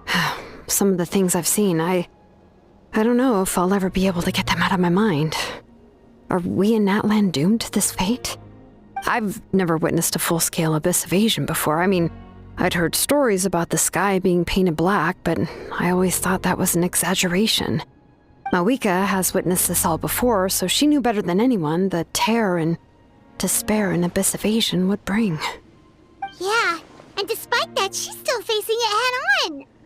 We've had to abandon our homes and chase the dying light of day. And maybe the only time we'll see the dawn again is in our dreams. But as long as there's even a sliver of hope, I am not gonna give up. We should catch up with the group. Let's go!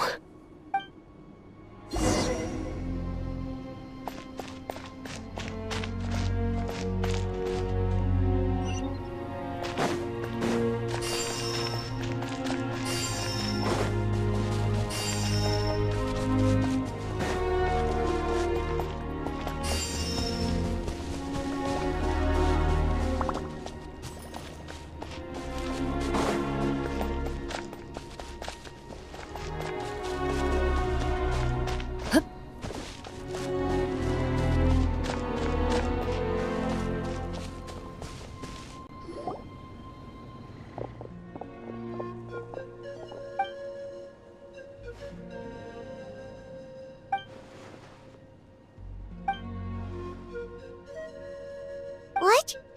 Isn't that Chaska's tribe? She said she was gonna take Koichi home to rest for a while.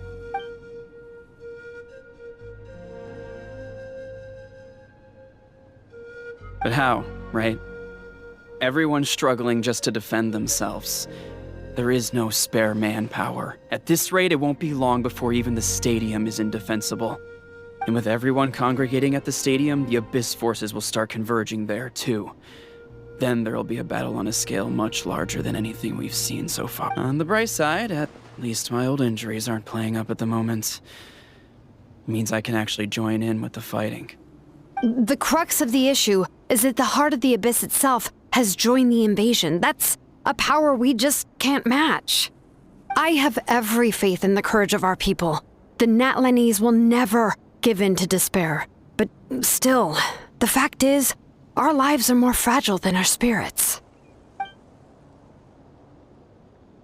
Traveler Paimon knows what you're about to say. Yeah, Paimon's sure is getting tired from all this flying, but it doesn't matter. Wherever you go, Paimon's going too. Yep, we'll leave the Children of Echoes to you guys. Flower Feather Clan, hang in there. We're coming. If there was ever a time to push ourselves to the limit, that time is now!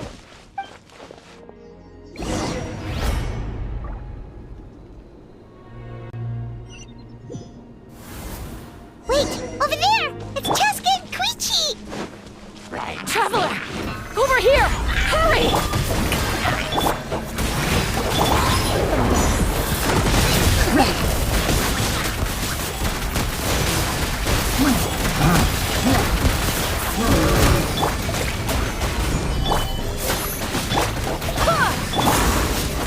Into the shadows. Order guide you.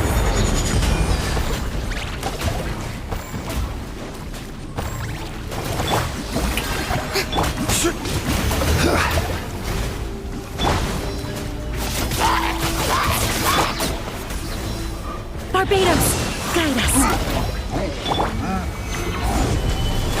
Ready.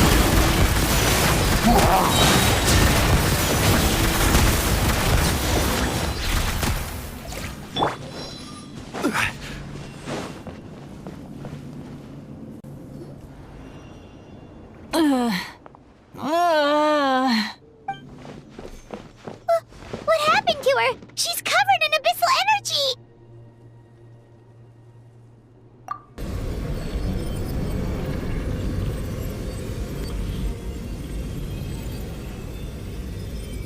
Please, save her.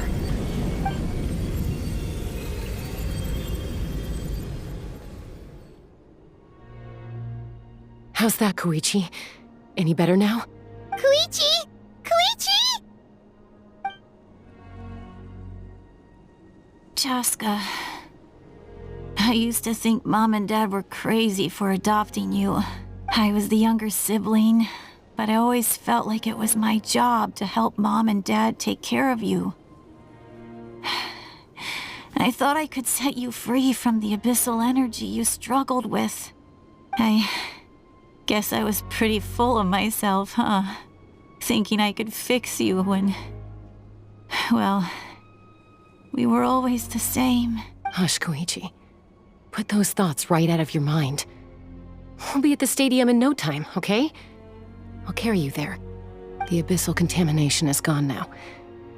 Just rest, and you'll get better. I was always nagging you to slow down. Stop rushing headlong into things. I just didn't want anything to happen to you, or to anyone else because of you. I worried about you so much. But now, I realize I never really understood what it's like for you. The fact that you survived an abyssal contamination was a miracle. But it also left you in a constant state of agitation. The fact that we became family was another miracle. But with me worrying about you all the time, it feels like I just agitated you even further. No, absolutely not. Nothing could be further from the truth. Do you hear me? All you ever did was love me. Same goes for Mom and Dad. I've always known that. And I feel terrible because I really did want to get along as a family. It might take me some time, but I'll find a way to make it work. I'm so sorry, Koichi. I never meant to make you feel this way. It's okay, Chaska. No need to apologize. You didn't do anything wrong. No one did. It's nobody's fault that things didn't turn out great.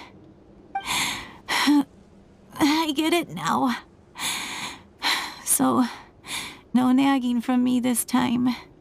You keep forging ahead, sis. Never slow down, and never hold back. Spread your wings and fly free, like the fiercest kukusaur in the sky. Show the world who the bravest flower feather warrior is. Because that's who you are. And that's the sister I'm proud of.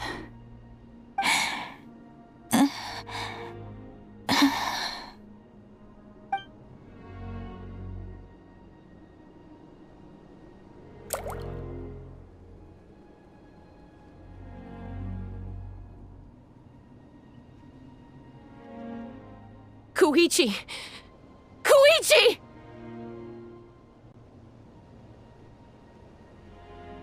Koichi?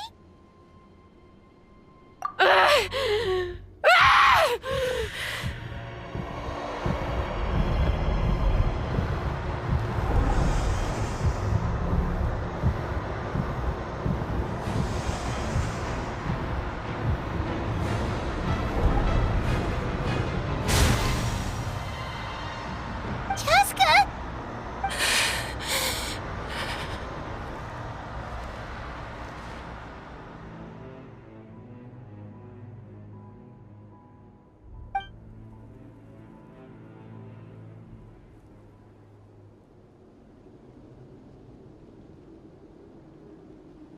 What happened?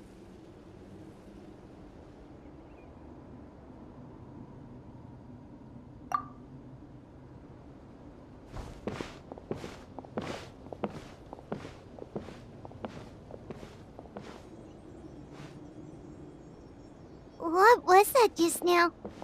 It looked like abyssal energy was flowing out of her, but then a split second later, it disappeared. Koichi did say that Chaska needs to let off steam now and then, or she'll end up losing herself. But this time she wrestled back control. If only we were faster! Dealing with abyssal contamination is a piece of cake for you! We could have gotten to her earlier, then you could have treated her before it was too... Wait, what's happening to Chaska? How unfair life can be. She's had the odds stacked against her from the very beginning, and each step forward has been an agonizing one. Maybe she would have been better off embracing her pain. But her journey goes on, and one question looms large in her mind. If she could rise above the layers of pain and ascend over the dark clouds of her mind, what then would she find?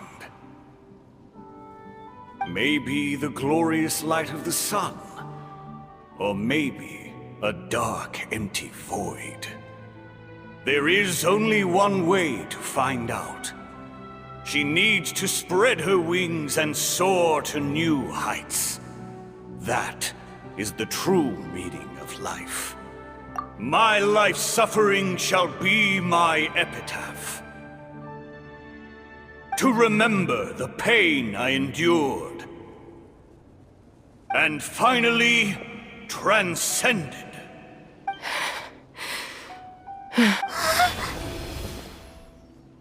Let's take Koichi somewhere safer.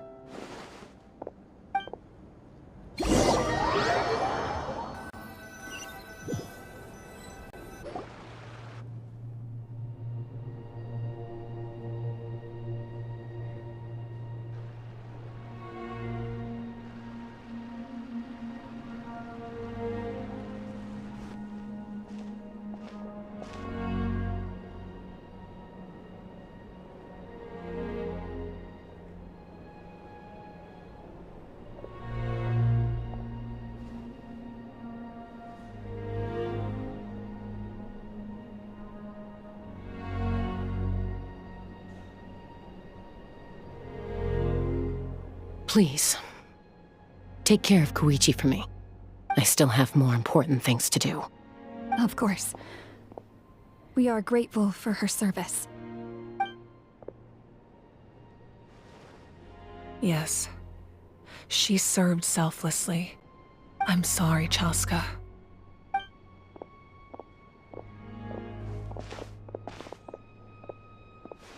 It's all right. I'm far from the only one going through this right now. Koichi wanted to be a hero. And in my heart, she always will be. If we want to honor what she stood for, not to mention her sacrifice. Archon, we need to hurry. Time for this war to end.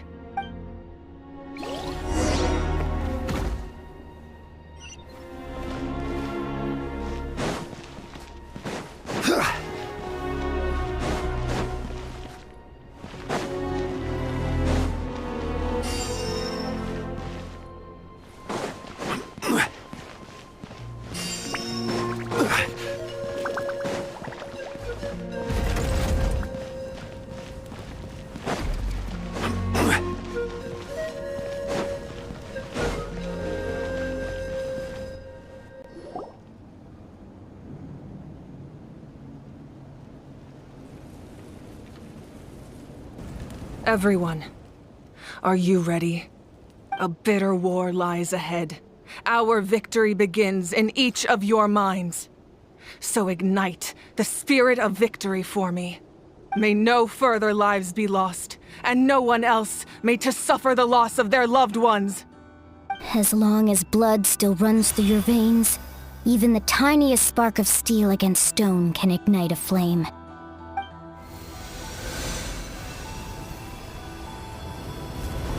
Its blaze will become one with the gaze of all Natlan. Even amid everlasting darkness, our bonds remain eternal.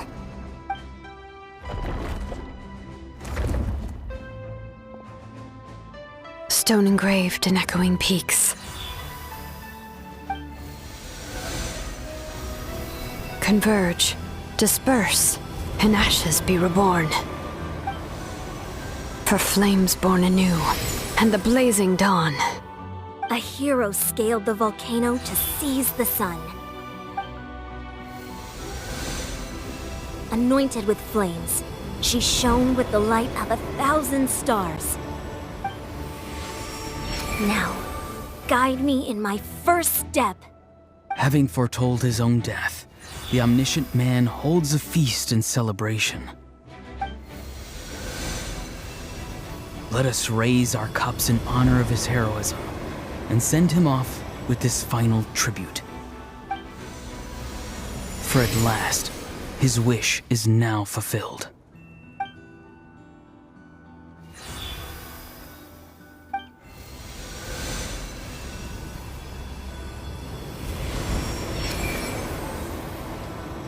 My life's suffering shall be my epitaph. To remember the pain I endured, and finally, transcend it. Heroes of the ages! Our moment has finally come!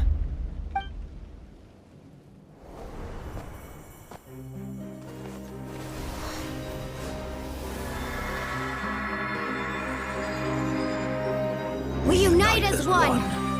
Baptized by the Turnfire. Bearing an ancient blessing. Knowing true power. And accepting a fate of devotion. We embrace the transcendent flame. For Natlan! For Natlan!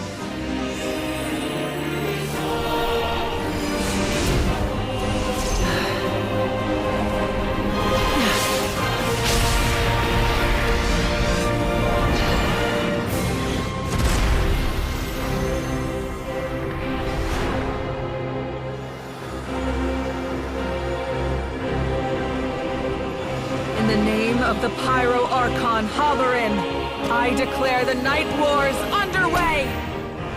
The Ode of Resurrection will guard all life till the war is over!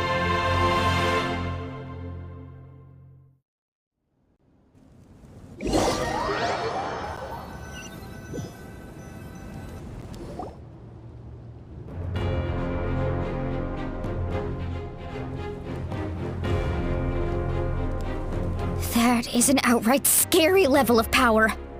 So, from now on, all warriors will be able to resurrect themselves using the sacred flame. That's right. No more casualties. It's time to wipe the enemy off the face of the earth. And to reclaim our lost territory.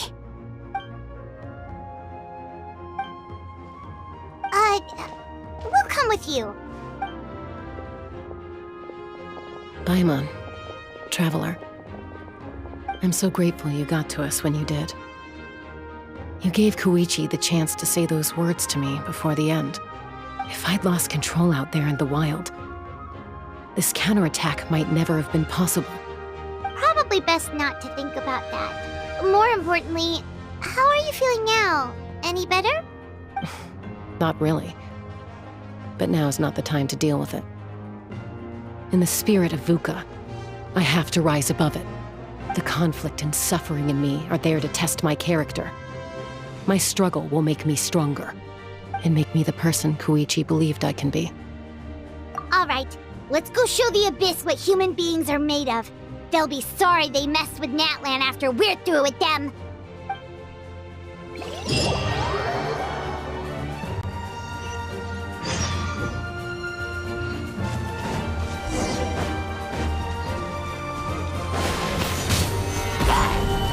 This is order.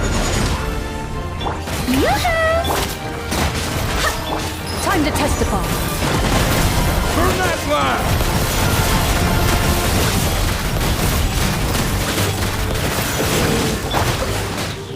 Order guide you.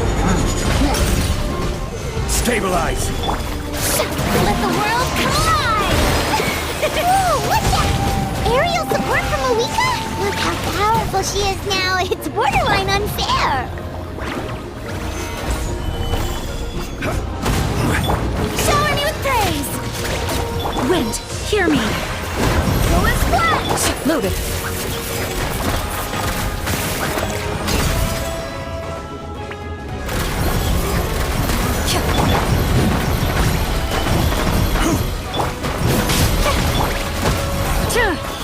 I will have order.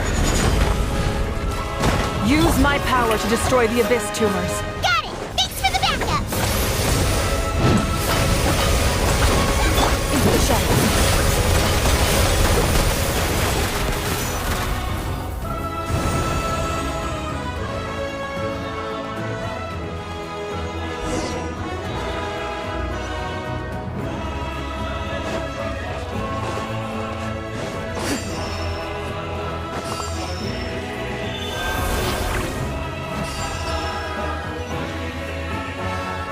Did you guys see that huge fireball? It exploded right above my head! Sorry, Mulani. I'll adjust my aim. No, you're good, Archon. It didn't hurt at all. Plus, it was freaking cool! Not great for your eyesight, though. Oh yeah, fair point.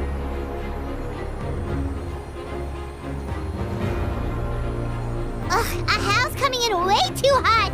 Is it possible to mute him? Done. Thank you, Malika.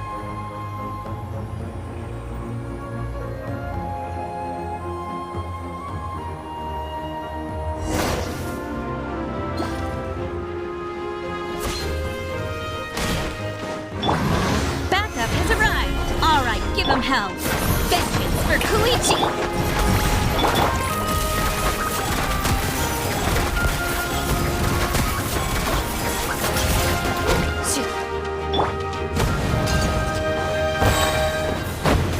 Solidify. This is order. Let my name echo in song!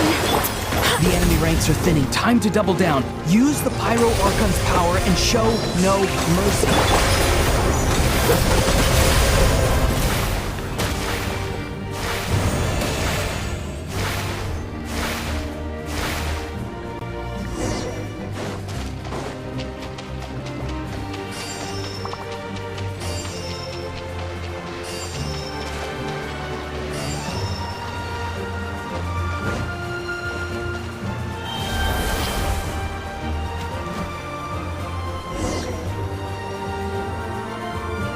Kachina, over here! I'll send you up, it'll be quicker!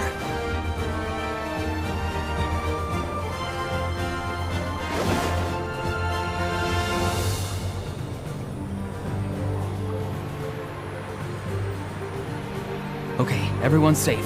Granny, please go on ahead with the others. I just need some more time, I promise. I won't hold things up.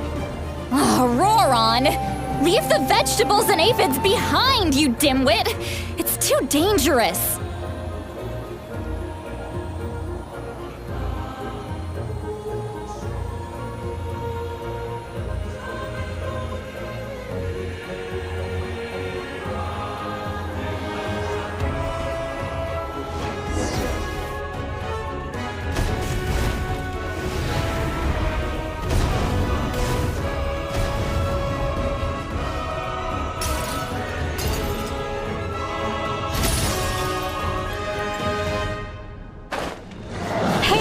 You're back! That sacred flame has got me pretty fired up! I'm ready to put the whole army of monsters! Everyone! Shut this now off the table! So charge! Let's give them everything we've got!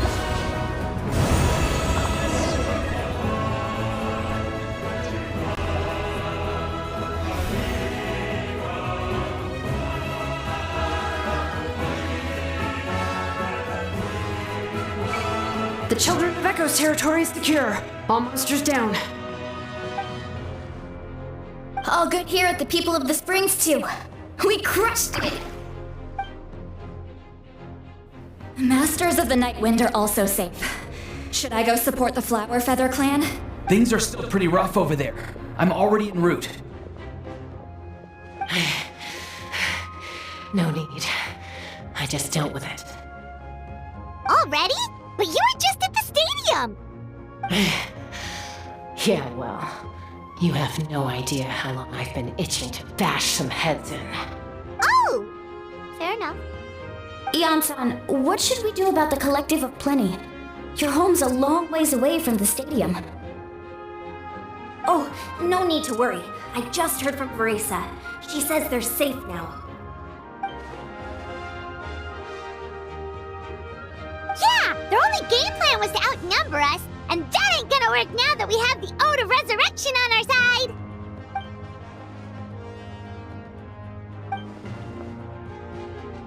We ain't gonna let them get away with that! Friends, let's gather at the stadium! More abyss tumors have descended, all near the stadium. Let's split up and take them out! We need someone to guard the main entrance. Alright, this is the final battle!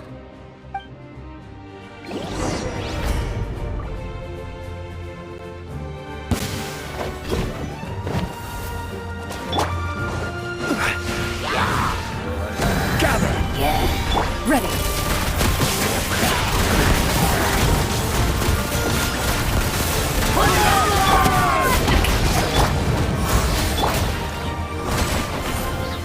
Solidify! Here, loaded.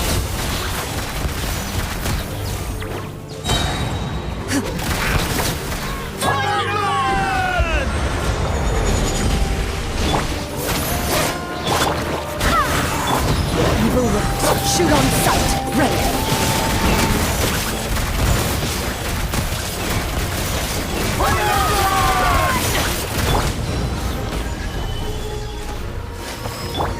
Shower me with praise! Let the world come on! Wind, hear me! Time to testify.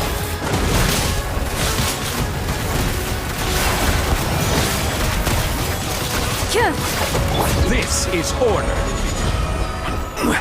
Gather!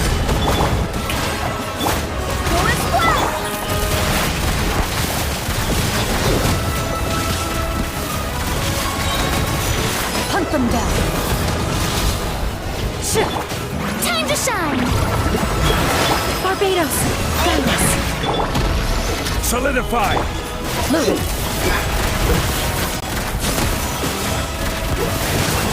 I will have order. Yoo-hoo! Get ready.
Everyone, we are gathered here to celebrate a glorious victory. It is a victory forged by each and every one of us, and we should all be proud of what we have accomplished. We emerge victorious from another crisis to declare, our beloved Natlan is saved! Woo! All right! I must caution that this war is not yet over. We have not destroyed our enemy, merely driven them further into the depths of the Night Kingdom. But the Abyss underestimated Natlan's forces, and they have suffered a devastating defeat. It will be a long time before they are able to pose a threat to us again. After making some preparations, I will launch my final counterattack. I shall strike them in their lair and wipe them out for good. Oh, man. Wait, Archon, are you saying you're going alone? Yes. The abyssal energy there is too strong. Contact with it would be instantly lethal to anyone else. I'm sure you're all still fired up, and you must be eager to take the fight home to the enemy. But I must ask you to temper your ambitions. I will return victorious, for all of us. It's kind of a shame that we can't join him with a final showdown. Please, look at the bigger picture. Thanks to every one of you, we have already secured an enormous victory. Tonight, we should celebrate to our heart's content. I guess if our lives are no longer at risk, things can basically go back to normal, right? That's good enough for me. Beats having monsters everywhere. When the time comes, I will gather everyone here again. Now, let us also remember those who gave their lives fighting for our nation. Once the last dregs of the Abyss are wiped out, I intend to give them the grand funeral they deserve. An ancient name could never record the many who we lost. But no hero of Natlan should be forgotten. If I may, let's have a moment of silence for the fallen.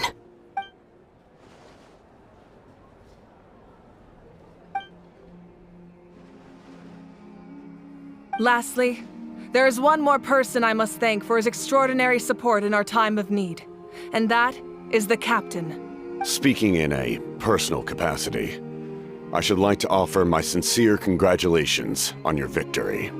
Well, everyone, please enjoy the victory feast. I hope it's a chance to relax your minds and rekindle your spirits, so that we may face what lies ahead with renewed vigor.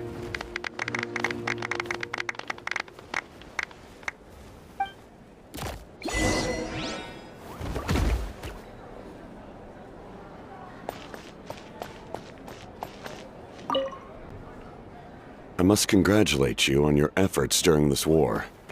I'm told you have proven yourself to be an outstanding adventurer and warrior. You remind me of the Prince. The similarities in your approach are striking, especially when you told me you wanted to win. I hope you will see him soon. Hey, Auroran! How are the Masters of the Nightwind doing? Granny Sea Lolly's been there the whole time, and she's a tough one. I think we should be fine. I'm sure there'll be some patching up to do, though. That's a job for the young folks. I should probably head back so I can pitch in. Do you need support from the Fatui? Probably not. There are a lot of older folks in our tribe, and I suspect they would find your comrade's presence a little distressing. Right, 'cause often they look like a bunch of intimidating thugs. Well, also in my tribe, excessive use of elemental energy is bad for your eyesight. Oh, right. Okay.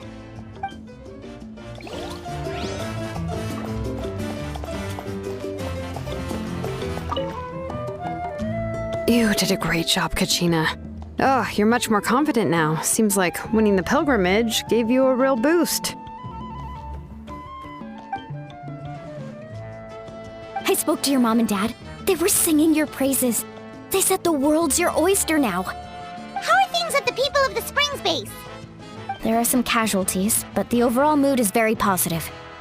I reckon they'll start rebuilding pretty soon. Same situation for the Children of Echoes.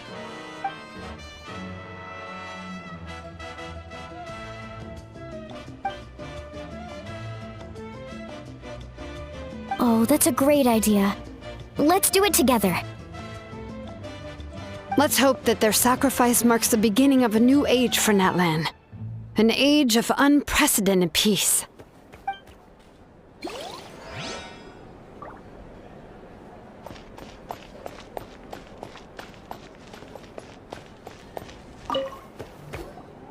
Ah, welcome. You seem a little out of sorts. Are you just tired, or...? I guess I am.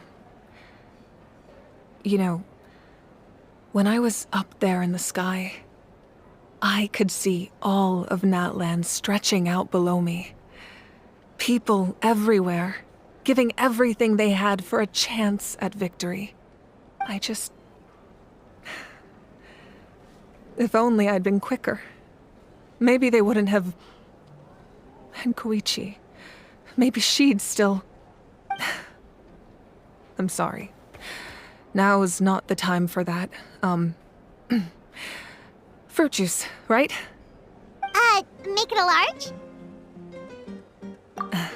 True. My 500-year plan has almost come to fruition. Just one last step to go. Namely, my final battle against the Abyss. But battle is second nature to me, so I'm not feeling a huge amount of pressure. It was so awesome. The way you exploded that thing in the sky with one almighty punch! Are you always gonna have that kind of power from now on? Oh, that was the Divine Throne unleashing my full potential. And it was only temporary. I can't wield that power for any length of time. My body wouldn't be able to handle it. Likewise, the amplified power of the Ode of Resurrection was also temporary. From now on, it's back to ancient name-bearers only. Correct. We dealt the Abyss a critical blow. So for the time being, it's too weak to sustain regular invasions. I hope the people will be able to enjoy this period of peace. Or rather, assuming all goes to plan, eternal peace. We've had centuries of war with the Abyss, and it's high time we brought that chapter to a close. Anyway, there's something I've been wondering about. I know you've been at the center of some major events in other nations too, and fought many powerful foes. In this war, you were in the thick of it once again, dashing around tirelessly, supporting the fighting on all fronts. So tell me, what drives you to do this as a mere traveler passing through? Why risk life and limb for a cause that's not your own?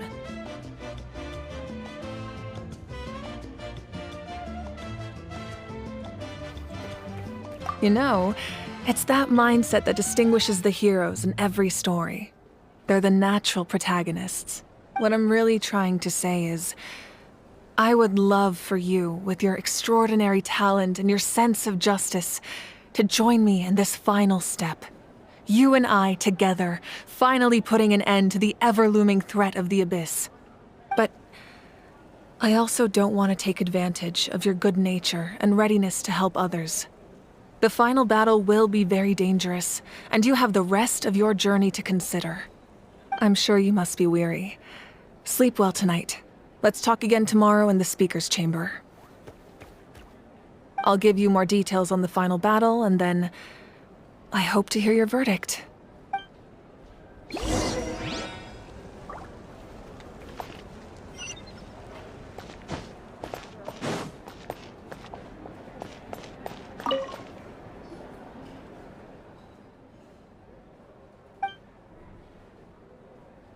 Unless you want to get punched in the face. What is it with you, Ahau? Why are you so incapable of being nice?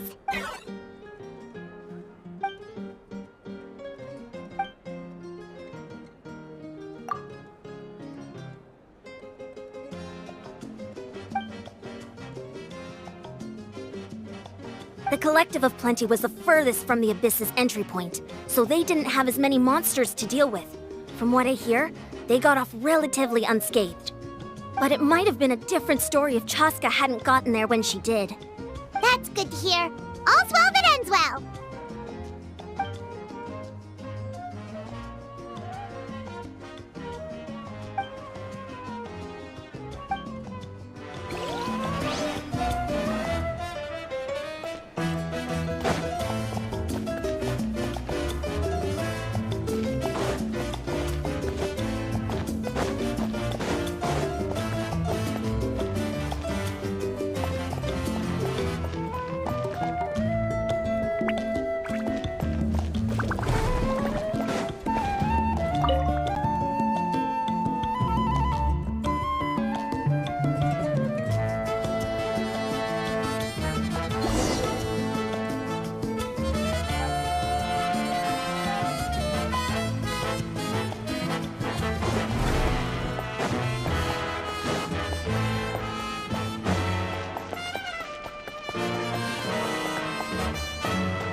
Hey, Traveler, Paimon! There you are. I've been looking all over for you. Oh, hey, Sweetlowy! What's up? Listen up. I have something really important to tell you. What? Are you serious? Natlan must pay the price for Mawika's use of the Ruler of Death's power. That price is death. And only Mawika's death can clear the debt. I had thought that the Ruler of Death might have a change of heart after seeing the people of Natlan come together and fight so bravely, but... Even now that the war's over and the threat to Natlan is gone, it looks like that death is still set in stone. I had to know your thoughts. I want to save her, but I can't do it alone. Okay, good. That makes me feel a little better. Thank you for standing up for us. There's clearly something special about you, so if anyone has a chance of defying the rules, that would be you. Oh, and please don't breathe a word of this to Mawika. I'm sure she's well aware of the cost of using the Divine Throne's power, but if she finds out that anyone else knows, it could ruin our chances to help. Got it. Mum's the word. Alright, that was the last major item on my to-do list. Now, since I've come all this way, I think it's finally time for a well-earned drink. Go easy, though, yeah? Don't worry, I said a drink. That means just one.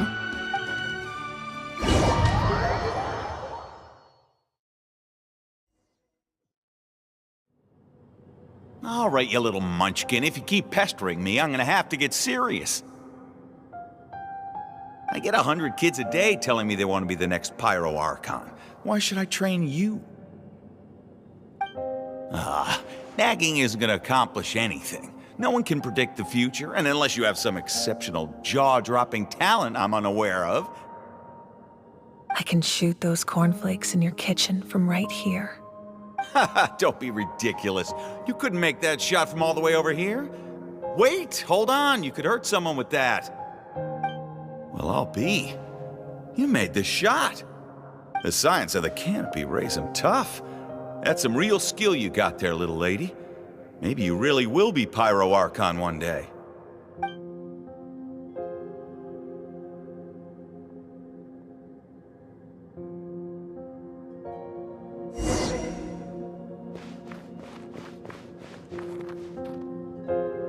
See this? I'm the first one of us to get an ancient name. And it's not just any ancient name, but Mollypo. If you ask me nicely, there's still time to join my team for the pilgrimage, you know. No need to scowl. You lost and I won, it's no big deal. You want me to be happy for you when your turn comes, right? So cheer up. I'll get my own ancient name soon enough. And it'll be an even better one than yours. Oh, really? Well, good luck with that. What ancient name could beat Mollypo in our tribe? Unless... surely you don't mean Kiangozi?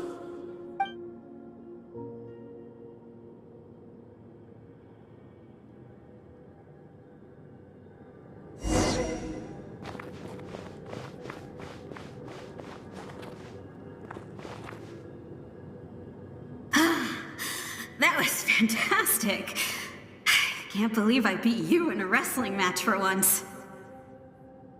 Can't be more than a few days now until you're officially made the Pyro Archon. Imagine me trying to schedule a wrestling session with you after that. Excuse me, Pyro Archon, but would you be able to take a day off from running the nation to wrestle with me? I heard that the Pyro Archon inherits the knowledge stored in the sacred flame. And apparently it can change your personality. I can't help but feel a little worried. Worried that you won't be able to beat me in a wrestling match anymore? Why would I be worried about that? Never mind. Clearly I'm just overthinking things. Why would you forget about me just because of some new job? Even if that job happens to be Archon. Come on, one more round.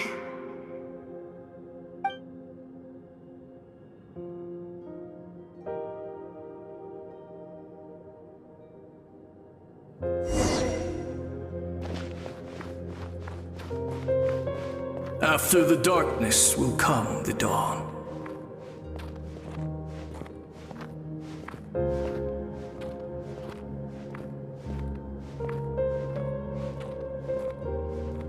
No one fights alone.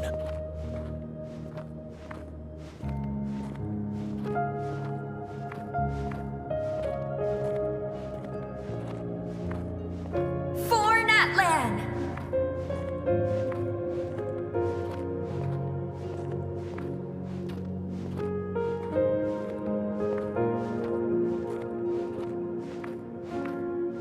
Look at the sky! It's getting brighter at last!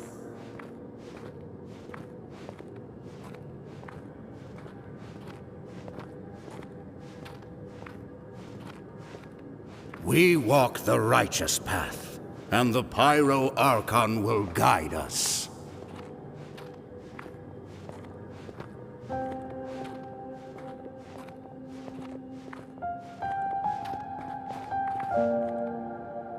The victors shall burn bright, while the losers must turn to ash. I have done what is required of me. The rules are now written into the Night Kingdom, and this will help you to stand against the Abyss. It is still not enough.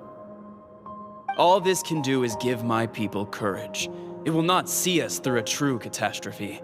If you are to make the Natlanese alone bear the consequences of a broken world, you will have to bring more to the bargaining table. You are the greediest human I have ever met, and the fiercest negotiator. No other would seriously ask to borrow my power. My domain is death, and its power comes at a great price. The question is, are you prepared to pay? I need that power. Only a hero can truly wield it, and heroes are not afraid of dying. No. A fear of death is ingrained in all living things. If the wielder of this power cannot conquer their fear, countless innocent lives will be claimed in their stead. For only then can the price be paid. Those are the rules. Mine is a nation that will not yield to the Abyss, and it will certainly not yield to your rules. As their culture and civilization is transmitted through the generations and their faith grows, the people will go from strength to strength and reach heights that even I cannot dream of. Very well. I shall agree to help you. But I am merely a shade, and I do not have as much freedom to do as I please as you might think. Then what do you propose? Keep this a secret. If I am questioned about it, I will deny all involvement and claim that treacherous Xbalanque stole my power. That will not be a problem. Thank you. I am glad we could reach an agreement.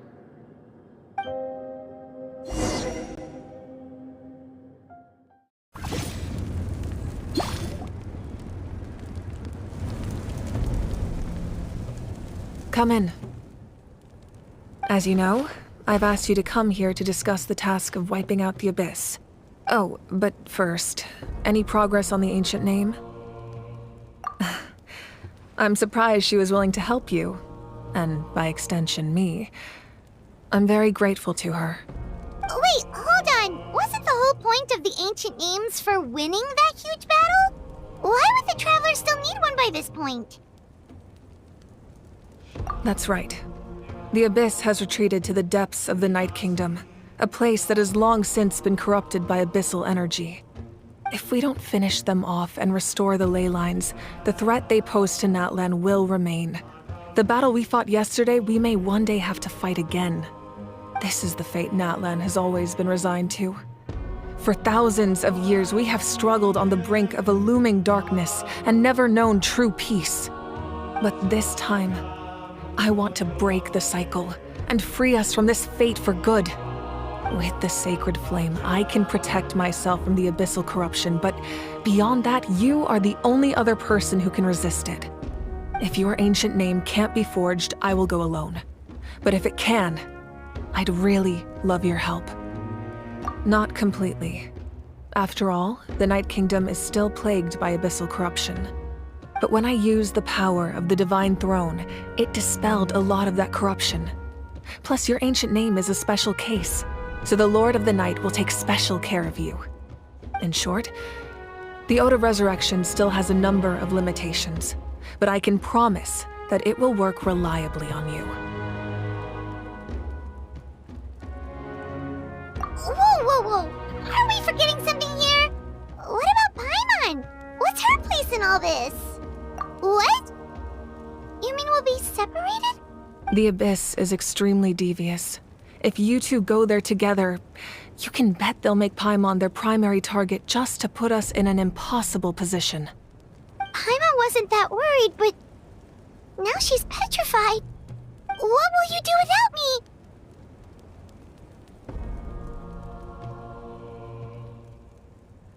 Okay, well, Paimon needs to think about this because you're really asking a lot of her, but we'll give Paimon some time and she'll do her best to rise to the challenge. I greatly appreciate it. Everyone in Natlan knows how important this final battle is.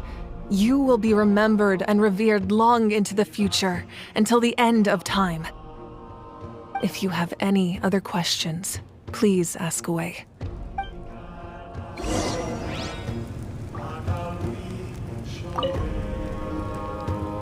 As I've said, if you have any other questions, please ask away. The work of rebuilding is underway, and people are flocking to join the effort.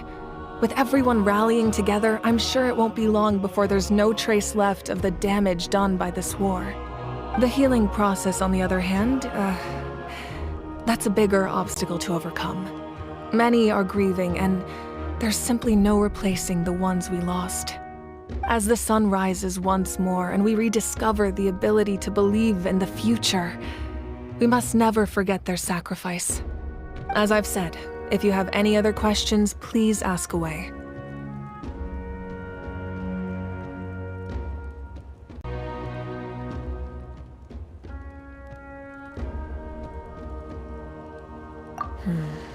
False sky.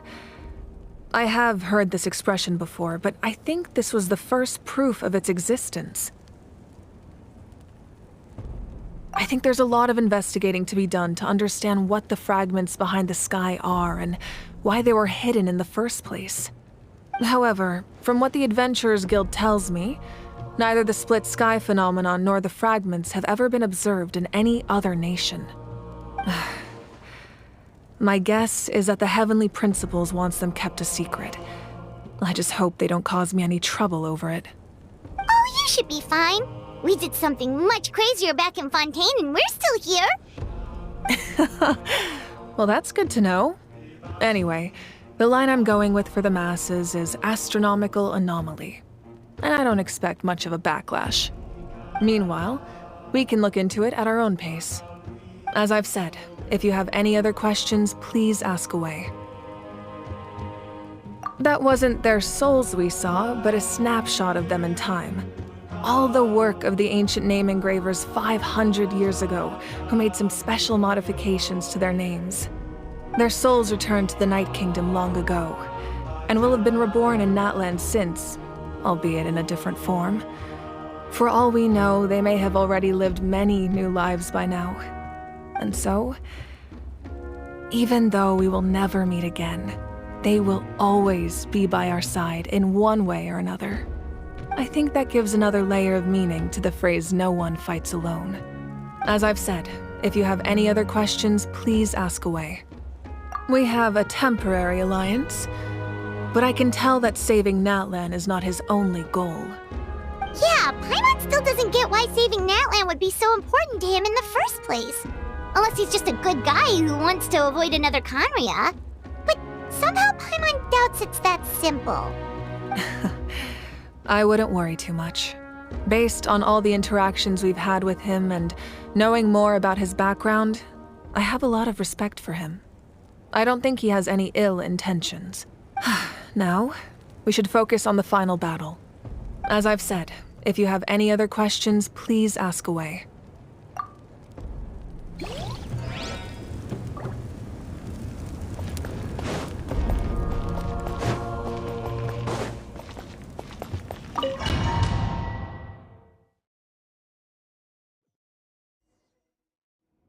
The Outlander with deep ties to this land returns. And this time, he is alone. The power that the Pyro Archon used to strike back at the Abyss came from the Ruler of Death. From what I know of her rules, she will demand death in return. How do you know of this? I see. So, the Ruler of Death sent you on your long journey. Natlan still has a final battle to fight, and I too have a final foe to face. For the sake of those countless lost souls, and a hope for Natlan's future, I need your help.